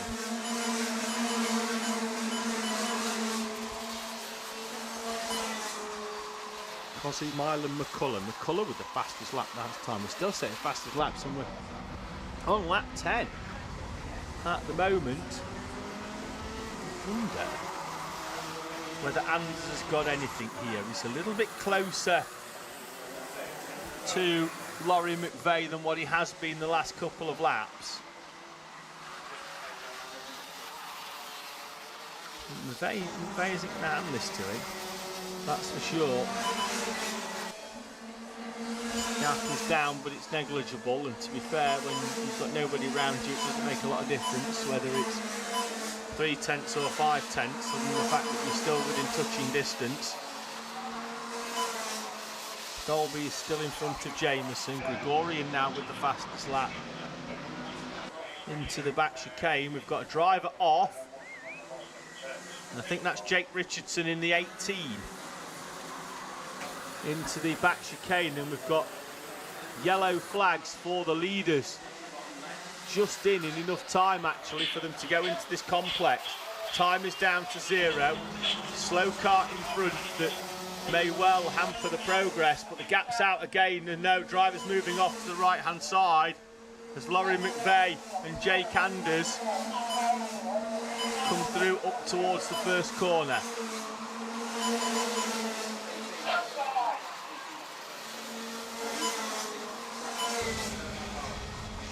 Into the back bus stop for the final time. Anders edging closer, but not that McVeigh will need to defend 2 or 3 kart lengths. Will McVeigh park it? No, he's got enough. Jake Anders all over the back of Laurie McVeigh as they head up towards the complex, and there's waved yellows in the complex. So there'll be no overtaking until now when they're round the final corner up towards the line.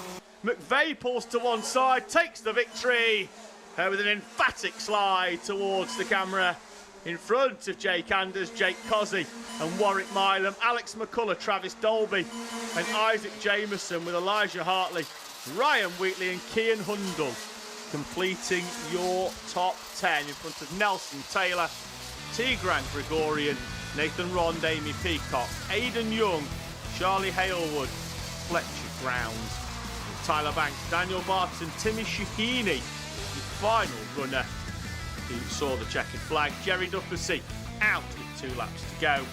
Jake Richardson as well down the order. Jude Pudderfoot and Harry Ward retirees before half race distance was complete. Jake Cozzy as Warwick Milam is down. Here's that incident with the overtake for Jake Cozzy and Amy Peacock as Cozzy goes down the inside into the corner, into the right-hander, and then we get to there and Peacock decides she's not going to make it. Jake Cozzy goes through, Peacock into a spin and down the order.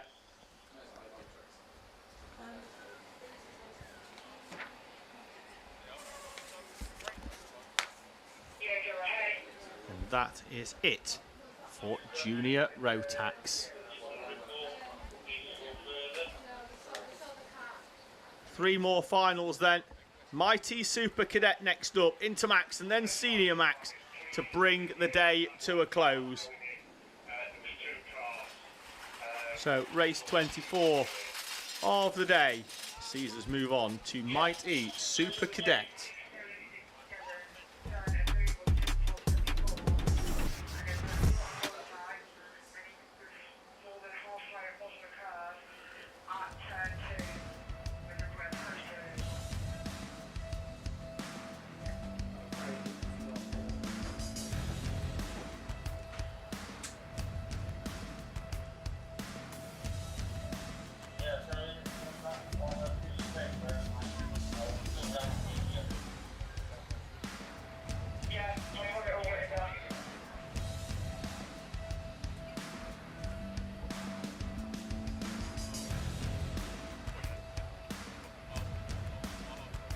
So a few trolleys being called for.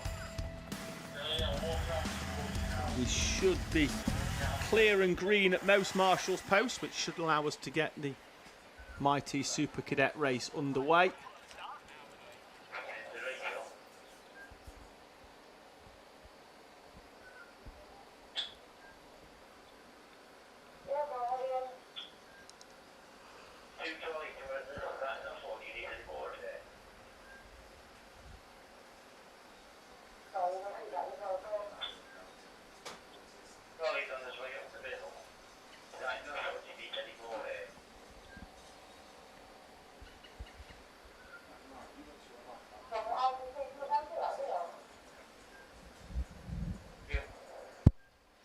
So we'll get a grid, I think, for Mighty Super Cadet while we just await green flags from all of our marshals posts. Ansel Murray then will start the final on pole position. He'll have Heat 2 winner Will Beattie alongside him, Harry Stinson and Logan Jackson with Casey Baker and Jacob Hutchinson on row number 3. Row 4, Jaden Bond and Oscar Dudley. Brandon Hartley will bring his 184 machine round.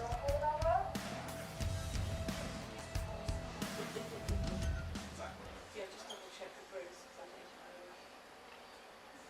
'cause there's a couple of contacts. Bruce, are we clear on all the cadets? As far as I'm aware at the moment, yes. Thank you.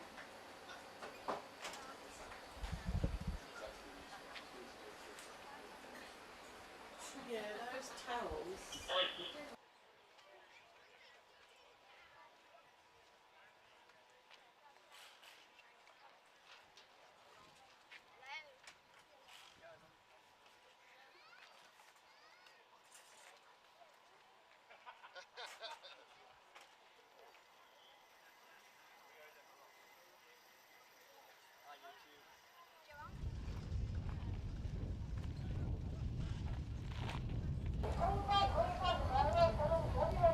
There we go, we've got the wave forward, so we are finally out for Mighty Super Cadet.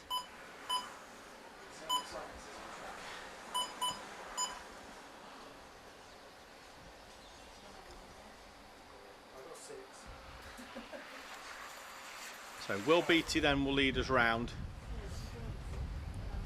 On the front row is Ansel Murray in pole position, Will Beattie alongside then. Murray was off at the front and warming the tyres nicely.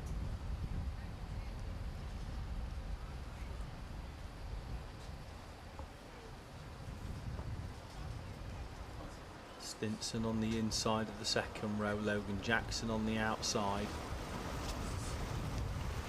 Not a lot really between the top 5 in this class, Casey Baker being the 5th of the big 5.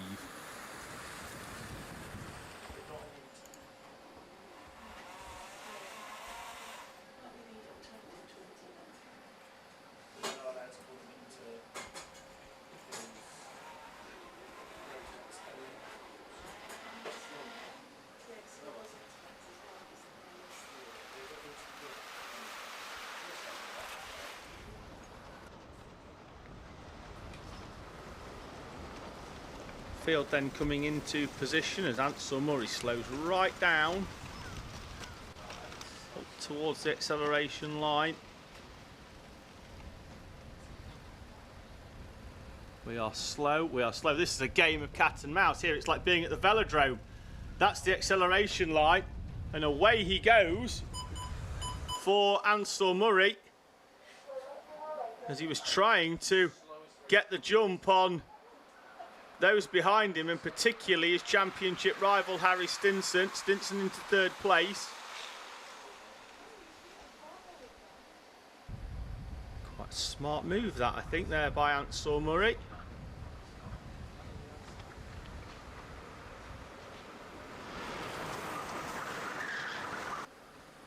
The field make their way up towards Caravan Corner. Ansel Murray from Will Beattie and Harry Stinson in third place.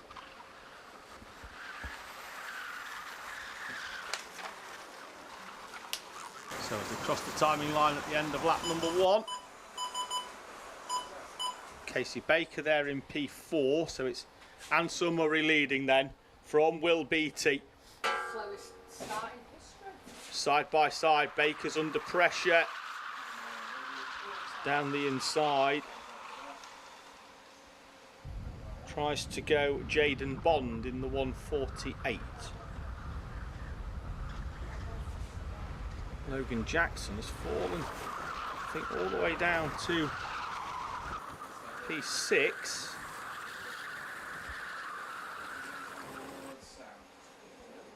So, Murray, Beattie, Stinson.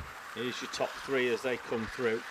Casey Baker still, I think, in P4. Front of Jaden Bond. Then it's Logan Jackson in P6. Top 3 breaking away.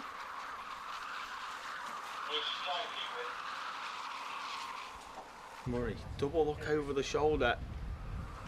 That Honda one, I've just been seeing something now, and I'm giving you a penalty on that.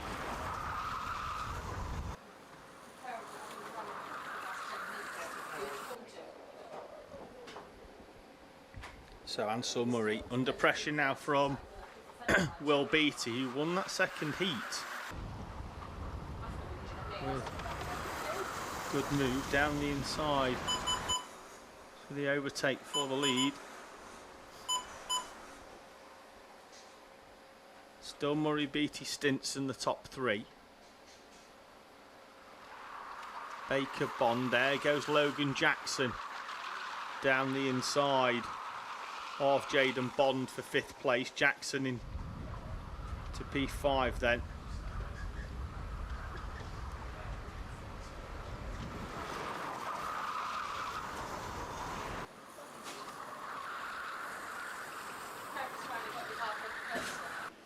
Yeah, no, it's alright. I'll go with them. That's right. Comment in the live chat saying timing issues, so we need to get it sorted. Not an Alpha Live issue, unfortunately. We don't create the timing. But yeah, I sort of understand what you're saying, but you know, we know that Jaden Bond isn't a lap down because I've been talking about him being in 5th and 6th place for the entire race, and so you know, we are aware of that, but then at the same time you're also aware of it because I've been talking about it for the last 5 minutes. So put your keyboard down, watch the racing, enjoy what is unfolding in front of you as Ansel Murray leads from Will Beattie and Harry Stinson, already starting to defend and trying to back the carts up round Caravan Corner. Behind them is that battle for 4th place, Casey Baker, Logan Jackson, and the 148 of Jaden Bond. Again, we know the timing's been off all day. It's the transponder issue that happens. It's nothing to do with us. So, you know, there we go. I've explained the situation. We'll move on.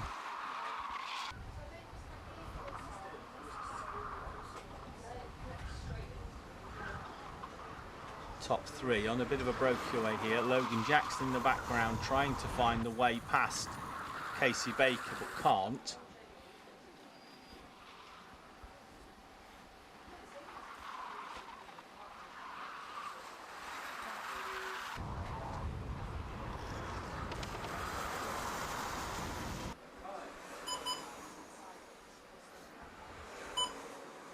Top three, still nose to tail in what has been a fairly serene run so far.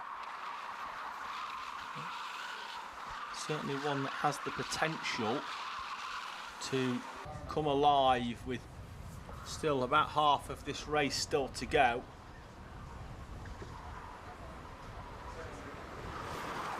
Murray, Beattie, Stinson. Not even the hint of an overtake further down. That's a good move down the inside by Jacob Hutchinson. That was on Jaden Bond. Good move by the South Yorkshireman. And Bond is straight back at him. He comes back through to retake 6th place.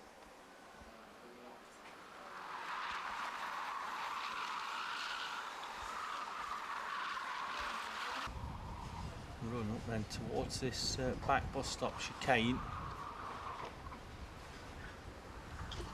So bounce over the curbs. Murray unable to break away, but that is largely down to the parity in powertrain, as Will Beattie from a mile back goes down the inside of Ansel Murray, and that could well allow Harry Stinson round the outside of him as well, and it does. Then they'll be side by side on the exit of the complex. And it's all change inside the top three as Will Beattie moves through to the front in front of Harry Stinson and Ansel Murray.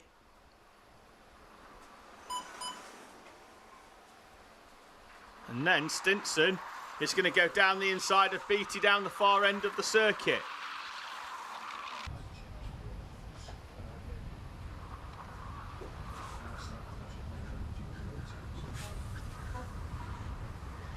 Stinson from Will Beattie, and then Ansel Murray, then the top three.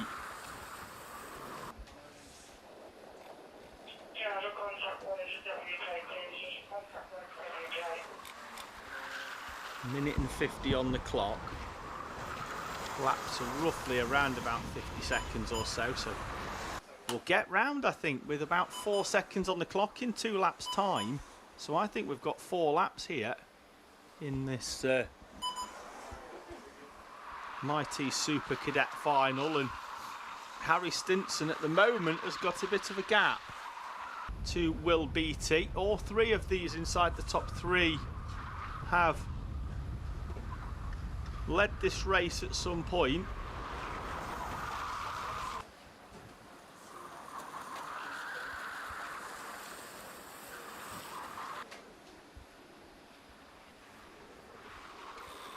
Stinson being reeled in for the last half a lap or so by Will Beattie. They are fairly equidistant as they go over the line, though, 2 kart lengths or so between each of them. And the right-hander up at the far end of the circuit.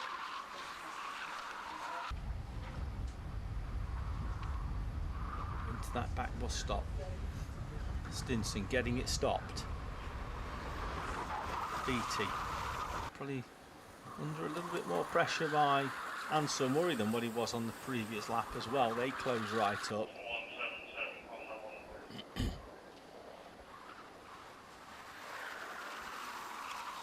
will indeed cross the line with just under 10 seconds to go. But enough time for 2 more laps then. Up into the back chicane. Stinson, Beattie, and then Ansel Murray. It's being shown as the final lap, but they definitely crossed the timing line with 7 seconds on the overhead gantry because we saw it.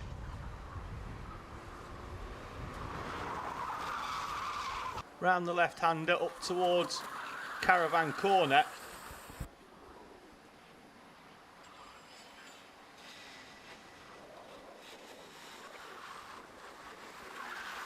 Harry Stinson, round the right, round the left. I'm not sure if he's going to know, but now they see the final lap. So indeed it is the final lap now. It came up a little bit early, but I think that was because the rest of the field was already through. So it was there nice and early, but now we are on the final lap. Harry Stinson leading them round as he looks over his shoulder to the right hand side. Will Beattie does exactly the same, with Ansel Murray right in their wheel tracks. The top three have been nose to tail pretty much throughout. They've all had a go at leading this final.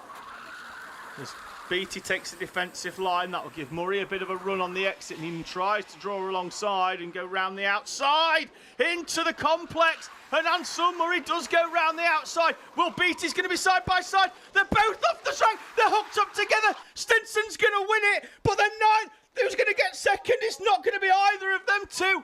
It's going to be Casey Baker from Logan Jackson. And in a dust cloud, Will Beattie will finish in 4th place on the track.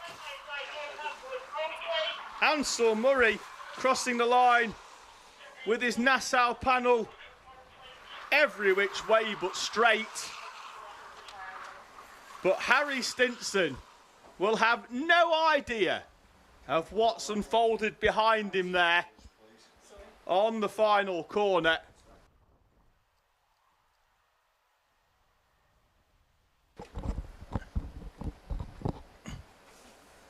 So as they went into the complex, Ansel Murray with a superb move initially all the way round the outside. Will Beattie got the switch back and they were down the inside, and then here, side-by-side contact. Beattie doesn't lift. Beattie's in the air. He's got nowhere to go as Ansel Murray's on the grass, and they both end up beached up on top of each other, handing 2nd and 3rd place to Casey Baker and Logan Jackson respectively. That will be one for plenty of discussion after the race, that is for sure.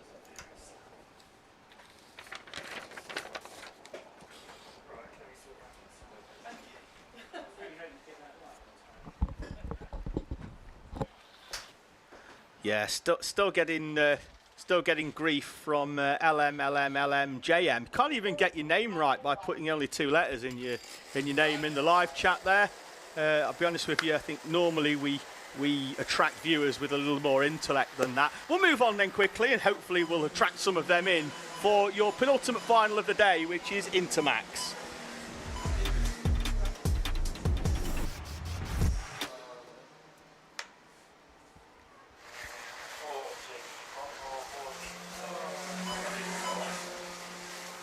So there's your a few runners making their way out for this Intermax final. That's the tail end of the field, so we'll run you through a grid, although we have got Calvin Sherlock still struggling to get out at the moment. I think Charlie Gregg and Charlie Heffer off the front row.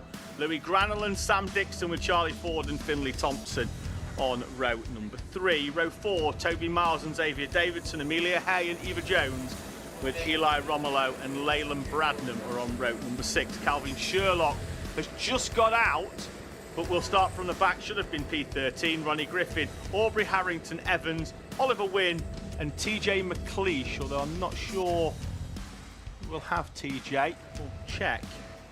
And if we have, he'll certainly have a different helmet on. We have got an MJR cart at the back end of the field. And we have got TJ McLeish out. A different helmet on. It's normally in orange, but a white one, because that one's been on its head. It's done its job. And we are away and racing as Charlie Gregg then leads us up towards the first corner. From Charlie Heffer, we've got 2 or 3 or 4, 5 facing the wrong way. Xavier Davidson in the 20. We've got the 83 of Eli Romolo as well, Aubrey Harrington Evans. And one more, that's the 88, I think, of Ronnie Griffin off as well. And the 14 of Calvin Sherlock, who struggled to get going, is now completely out of this race. As we've still got drivers in the gravel down the far end. Marshall's still working. I think Wasn't sure if we were going to go Battenberg then, but we are green still as Sherlock is stationary. Kart being recovered, that's off the outside as we've got drivers returning to circuit.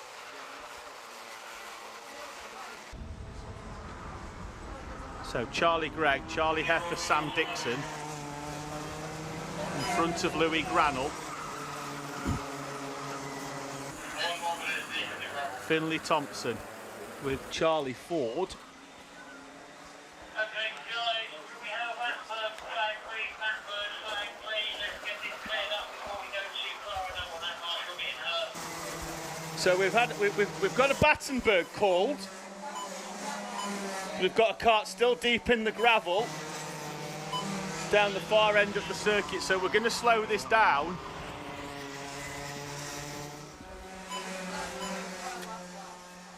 We had waved yellows on the previous lap whilst we still had 3 karts up there, but now we're going to go to Battenberg whilst we clear that final kart that was deep in that far end gravel.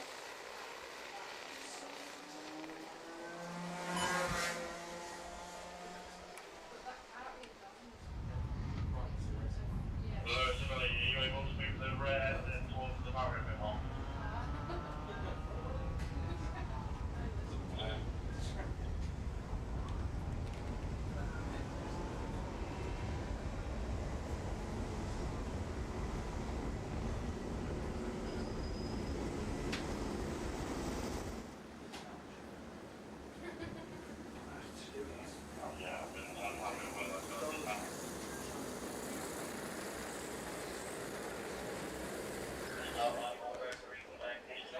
So it looks like we're going green this time round with what will be around about 5.5 minutes remaining. Just coming into the booth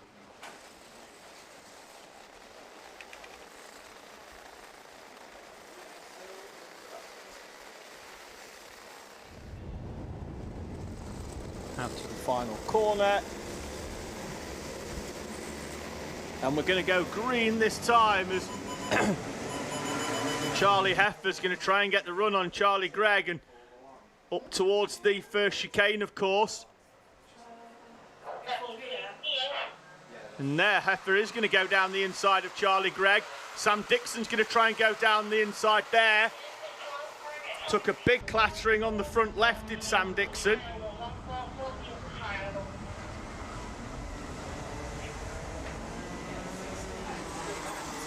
Surprised if that hasn't resulted in a bit of a bend to the track rod on the 76 machine.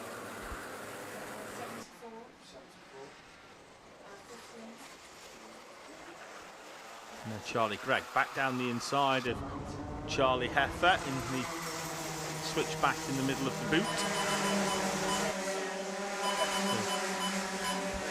So Louis Granell up onto the back of Sam Dixon, Finley Thompson going with them as well in the Jack's Motorsport colours, with Charlie Ford and Eva Jones.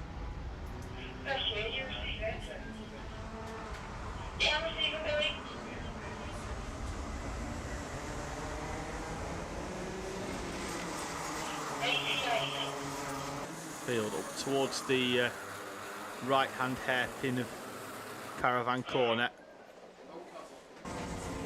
We've got the 15 of Oliver win round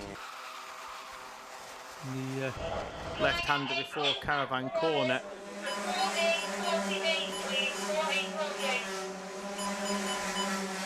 So Charlie Gregg still leading then with 4 minutes to go on the clock from Charlie Heffer and then Sam Dixon. Gap back now, they've pulled away ever so slightly from Louis Granell, although Granell is still close enough that he can take advantage of one misplaced overtaking opportunity. We've already seen Charlie Heffer find a way past Charlie Gregg in this race.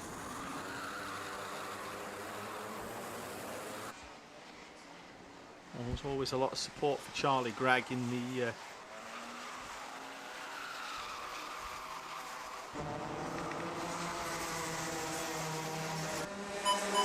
chats. Hails from the Isle of Man. A lot of good drivers for such a small island. So support coming in for Finley Thompson. And Charlie Keel currently running in P5 and in a trophy paying position. Support of Ronnie Griffin currently running in P12 and was involved in that opening lap trip into the gravel, although Battenberg did allow them to close all the way back up. That's coming in from Lee Gell.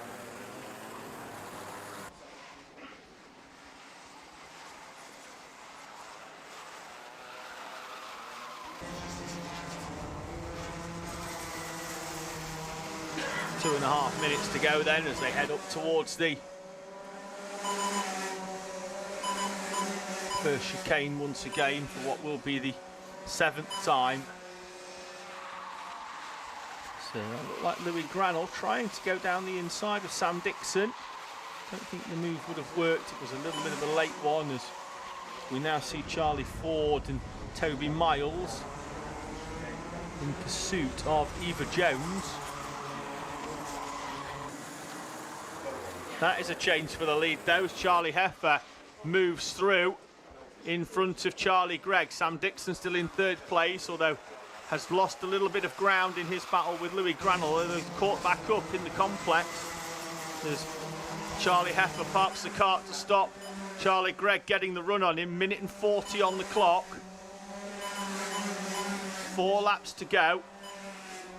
And Charlie Heffer will defend up towards the first corner from Charlie Gregg. Open the door, I think, and that's going to be a risky move that by Charlie Heffer, knowing that he had a cart so close to his rear bumper.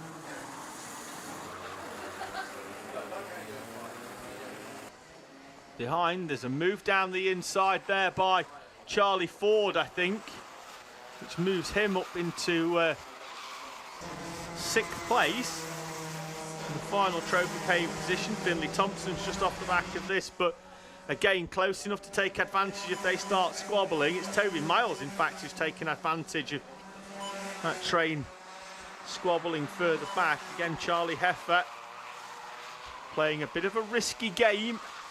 Comes out of that chicane and does leave the door open. The door there again is open. And Charlie Gregg is not going to turn down invitations like that.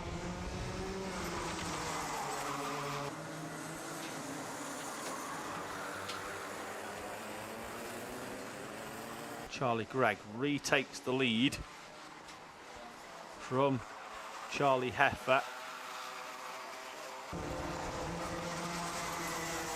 Sam Dixon still in that 3rd place at the moment. 2 laps to go as the time now elapses down to 0 just as they go over the timing line. And Charlie Gregg is being pursued by the 16 of Heffer. Dixon, Granell in touching distance as well.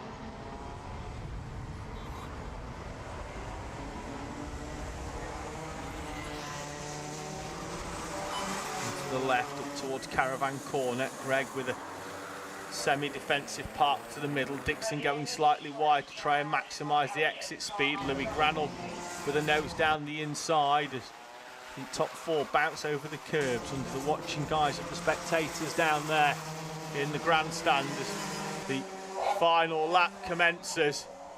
Charlie Gregg and Charlie Heffer into the first chicane. Gregg will move to the inside, as will all of the top 3. Wide though goes Charlie Heffer, and that may give Sam Dixon a run, but it may also hand the victory potentially to Charlie Gregg if they're not too careful. Dixon, of course, has every right to go for that 2nd place. Up towards Caravan Corner. They'll run side by side, I think, on exit. No, they won't, because Gregg's got enough of a run in towards the boot, nudging their way through, but they're going to be in pretty much the same order on exit. And again, it's going to be Charlie Gregg taking the victory from Charlie Heffer, Sam Dixon and Louis Granell, with Finley Thompson completing your top 5. Toby Miles, Charlie Ford, Eva Jones, with TJ McLeish coming through in a valiant effort, bearing in mind that an hour and a half ago he was upside down on the exit of the first hairpin. He's managed to get a spare helmet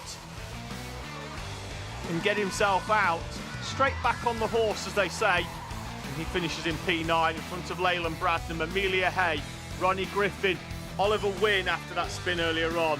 Crosses the line in P13. Eli Romolo, the only driver a lap down. Xavier Davidson, Aubrey Harrington Evans didn't get out the gravel down there at turn 1.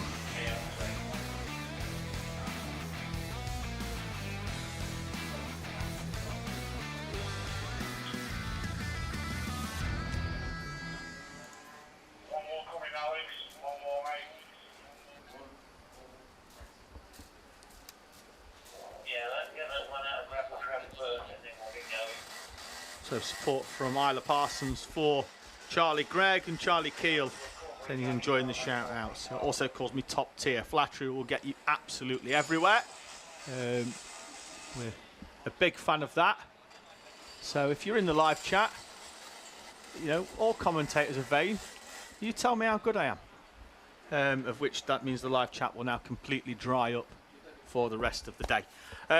Alex Owen saying great race, indeed it was, for our Inters, and we expect more of the same from our final race of the day here at Fulbeck. Race 26 from round number 8. It's time for Senior Rotax.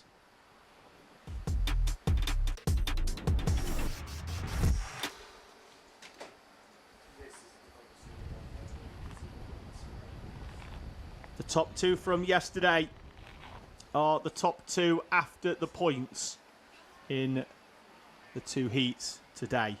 Jarek Metters, Morgan Hudson Brown line up on the front row.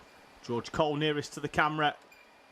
Your championship leader coming into this weekend. Ronnie Smith just behind. Had a tough final yesterday in which he retired after an incident in the bus stop chicane, but has come back today and will start this final from the front row. Morgan Hudson Brown then, after a second place yesterday, will go off pole position. Jarek Metters in second place with George Cole and Ronnie Smith, Rory Hinckley and Max Chown on row number 3. Kieran Denyer in front of Billy Edgecombe with Caden Welch and Tom Nottingham. Jacob Baran and Lucas Steele are on row 12. Row 6, sorry. James Cassiolek, Isaac Parkinson and Joe Weaver with Max Rowley, Robin Brain and Lewis Holt. And on row 9, Max Lorna Bennett, Kian Eastick, Riley Mason Lewis and Harry Gill in front of Ollie Rowley and Emma Stoner with Shaquille Joseph, Ralph Oliano and Tom Williams, George Daniels. And out, miraculously, is Izzy Lawton. I thought her day was done after that second race, but she is out for this final. A full complement of senior Rotaxers as the number 13 machine rolls onto the back of the pack.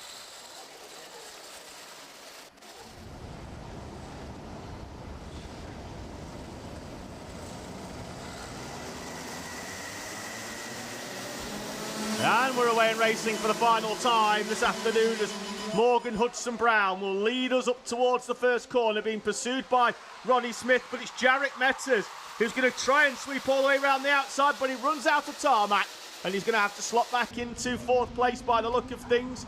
Bit of dust in the background, but everybody appearing to go through it. Has everybody made their way through? No, we've got a few going through the chicane and one into the wall. Max Lorna Bennett is parked on the right-hand side, and we've got 2 on the left as well. Ollie Rowley is one of them.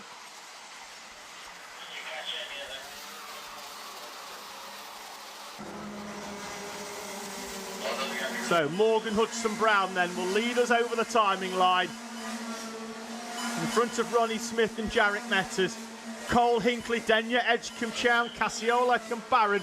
Tom Nottingham, Joe Weaver all involved in opening lap skirmishes. See them drop down from 10th to 15th respectively. Max Lorna Bennett, Riley Mason Lewis and Ollie Rowley haven't tripped the timing line yet. Although there goes Ollie Rowley through the timing line. Max Lorna Bennett's peeled off into the pit lane. A tough second heat compounded there in the final Riley Mason-Lewis crossing the line as well. So we're already down a man. Max Lorna-Bennett off into the pit lane. Morgan Hudson-Brown being pursued by Ronnie Smith, although there goes Jarek Metzers trying to go down the inside of Smith. That'll help Morgan Hudson-Brown for a lap or so. So Smith will defend Jarek Metzers firm, and then Metzers is going to be on the outside in the run up towards the bus stop, but he's already round the outside. He's got some pace. There's Jarek Metzers, and he's up into second, and it's only going to be a matter of time before he's all over the back of Morgan Hudson-Brown.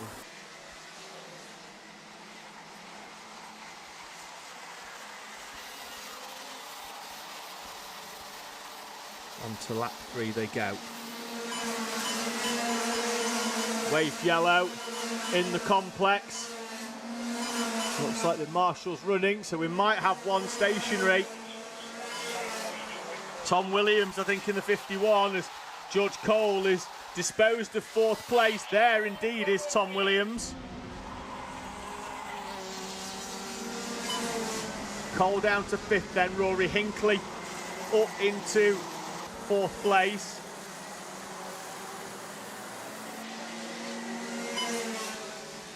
Seniors out using all of that rumble strip on the outside of Caravan Corner. Gracie Smith in the live chat supporting Max Rowley, currently in P16, which is where he started this race. There he is coming out of the final corner side by side.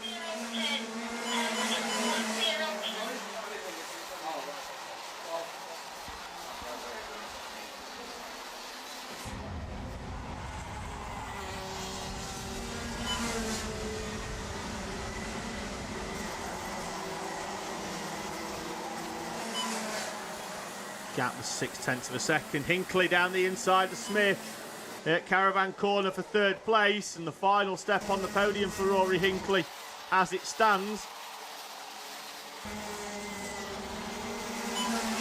Started the weekend yesterday by qualifying in 2nd place, currently running in 3rd, and will need a second or so, or at least the leaders, to start scrapping, as Jarek Metzers puts in the fastest lap, nearly 0.2 quicker than Morgan Hudson-Brown. Max Rowley with a contact warning, currently running in P18 now. He's down 2 places.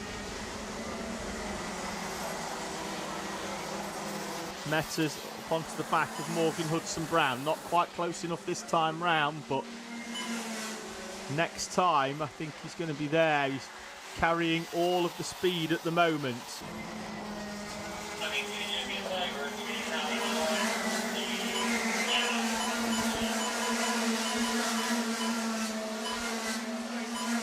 Good move there down the inside. George Cole on Ronnie Smith. Smith going backwards at the moment, having run as high as 2nd, but the kart doesn't quite seem to have what he wants underneath him at the moment. At the front though, still with half this race to go, Jarek Metzers and Morgan Hudson-Brown are going to battle it out.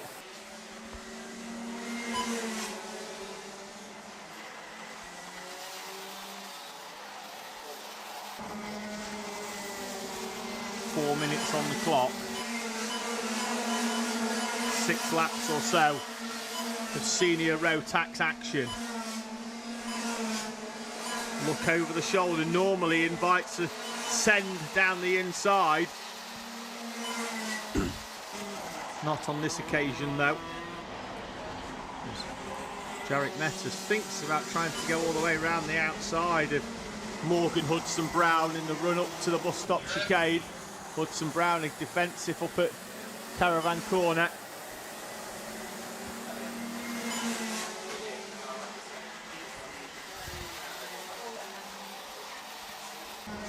Put him through nicely. Hudson-Brown though still under pressure. Traffic in front, but may not come into contention. There's Riley Mason-Lewis. Does still have some good pace, despite the fact he had that off earlier on that sent him all the way down the order. Meta's not close enough this time round.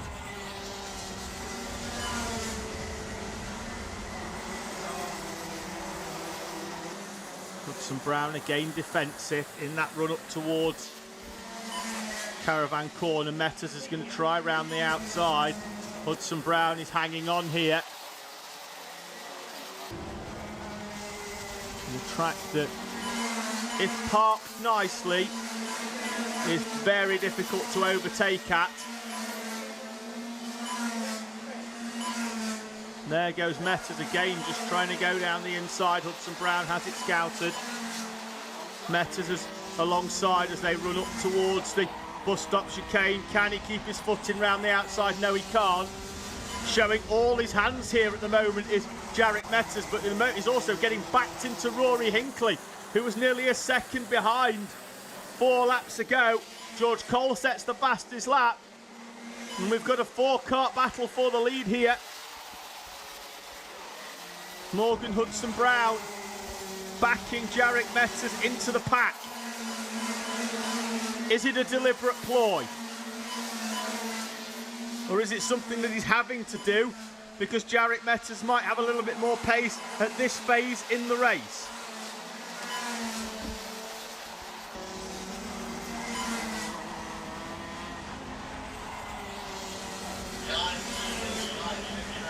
Minute and 10 on the clock. It'll be below 45, I think, by the time they get round. Might not, actually. The sector at the far end is normally about 12 seconds. It's going to be tight. 44 seconds, roughly, has been the lap time.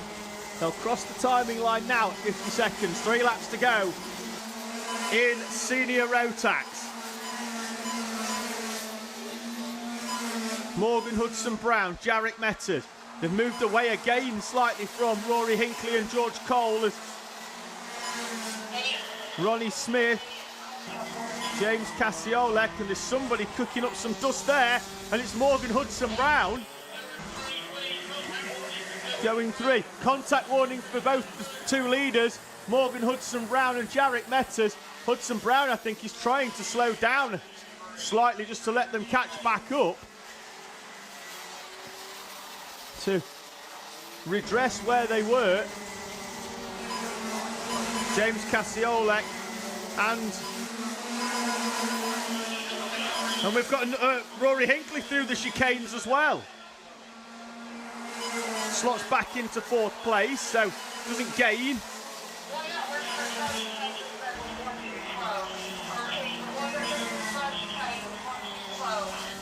There's your contact warning for Morgan Hudson Brown. They both got one for Brown and Metas.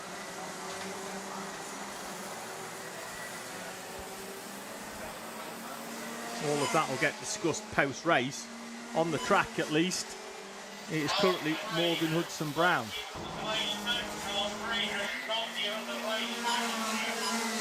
So Morgan Hudson Brown starts the final lap. He's led start to finish at the moment. He's got one final lap. Oh, we've got a driver off on the outside who's took the cone with him. We don't need that cone anymore. This is the last race. Skittle it. Morgan Hudson Brown then through the chicane for the final time at the far end of the circuit. Up towards Caravan Corner for Morgan Hudson Brown and into the complex.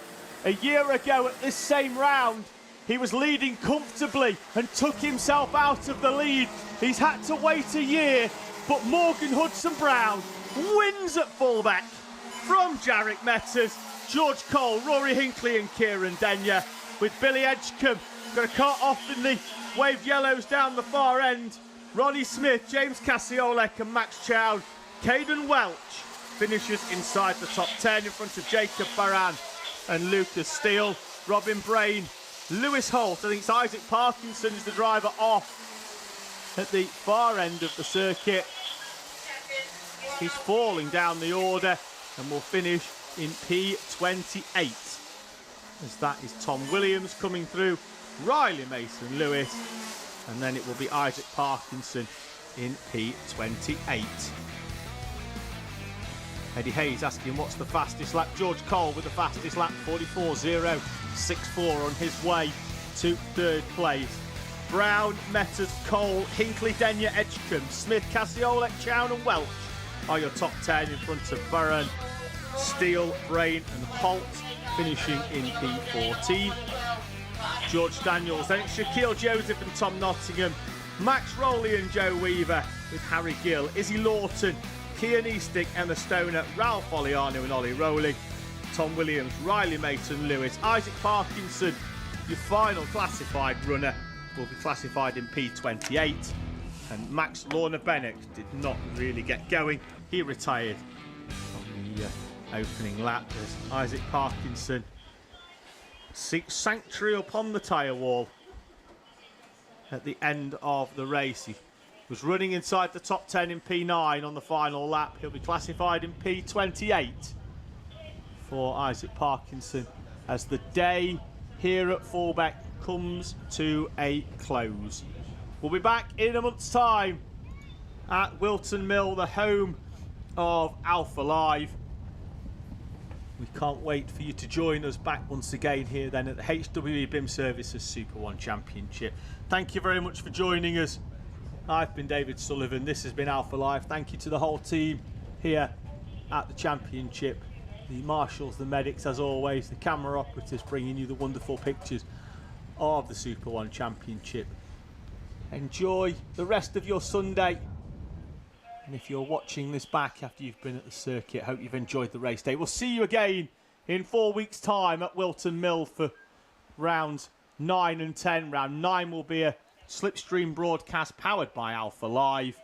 And we'll have the full race day on Sunday for you as well on Alpha Live. Thank you very much for joining us. I've been David Sullivan.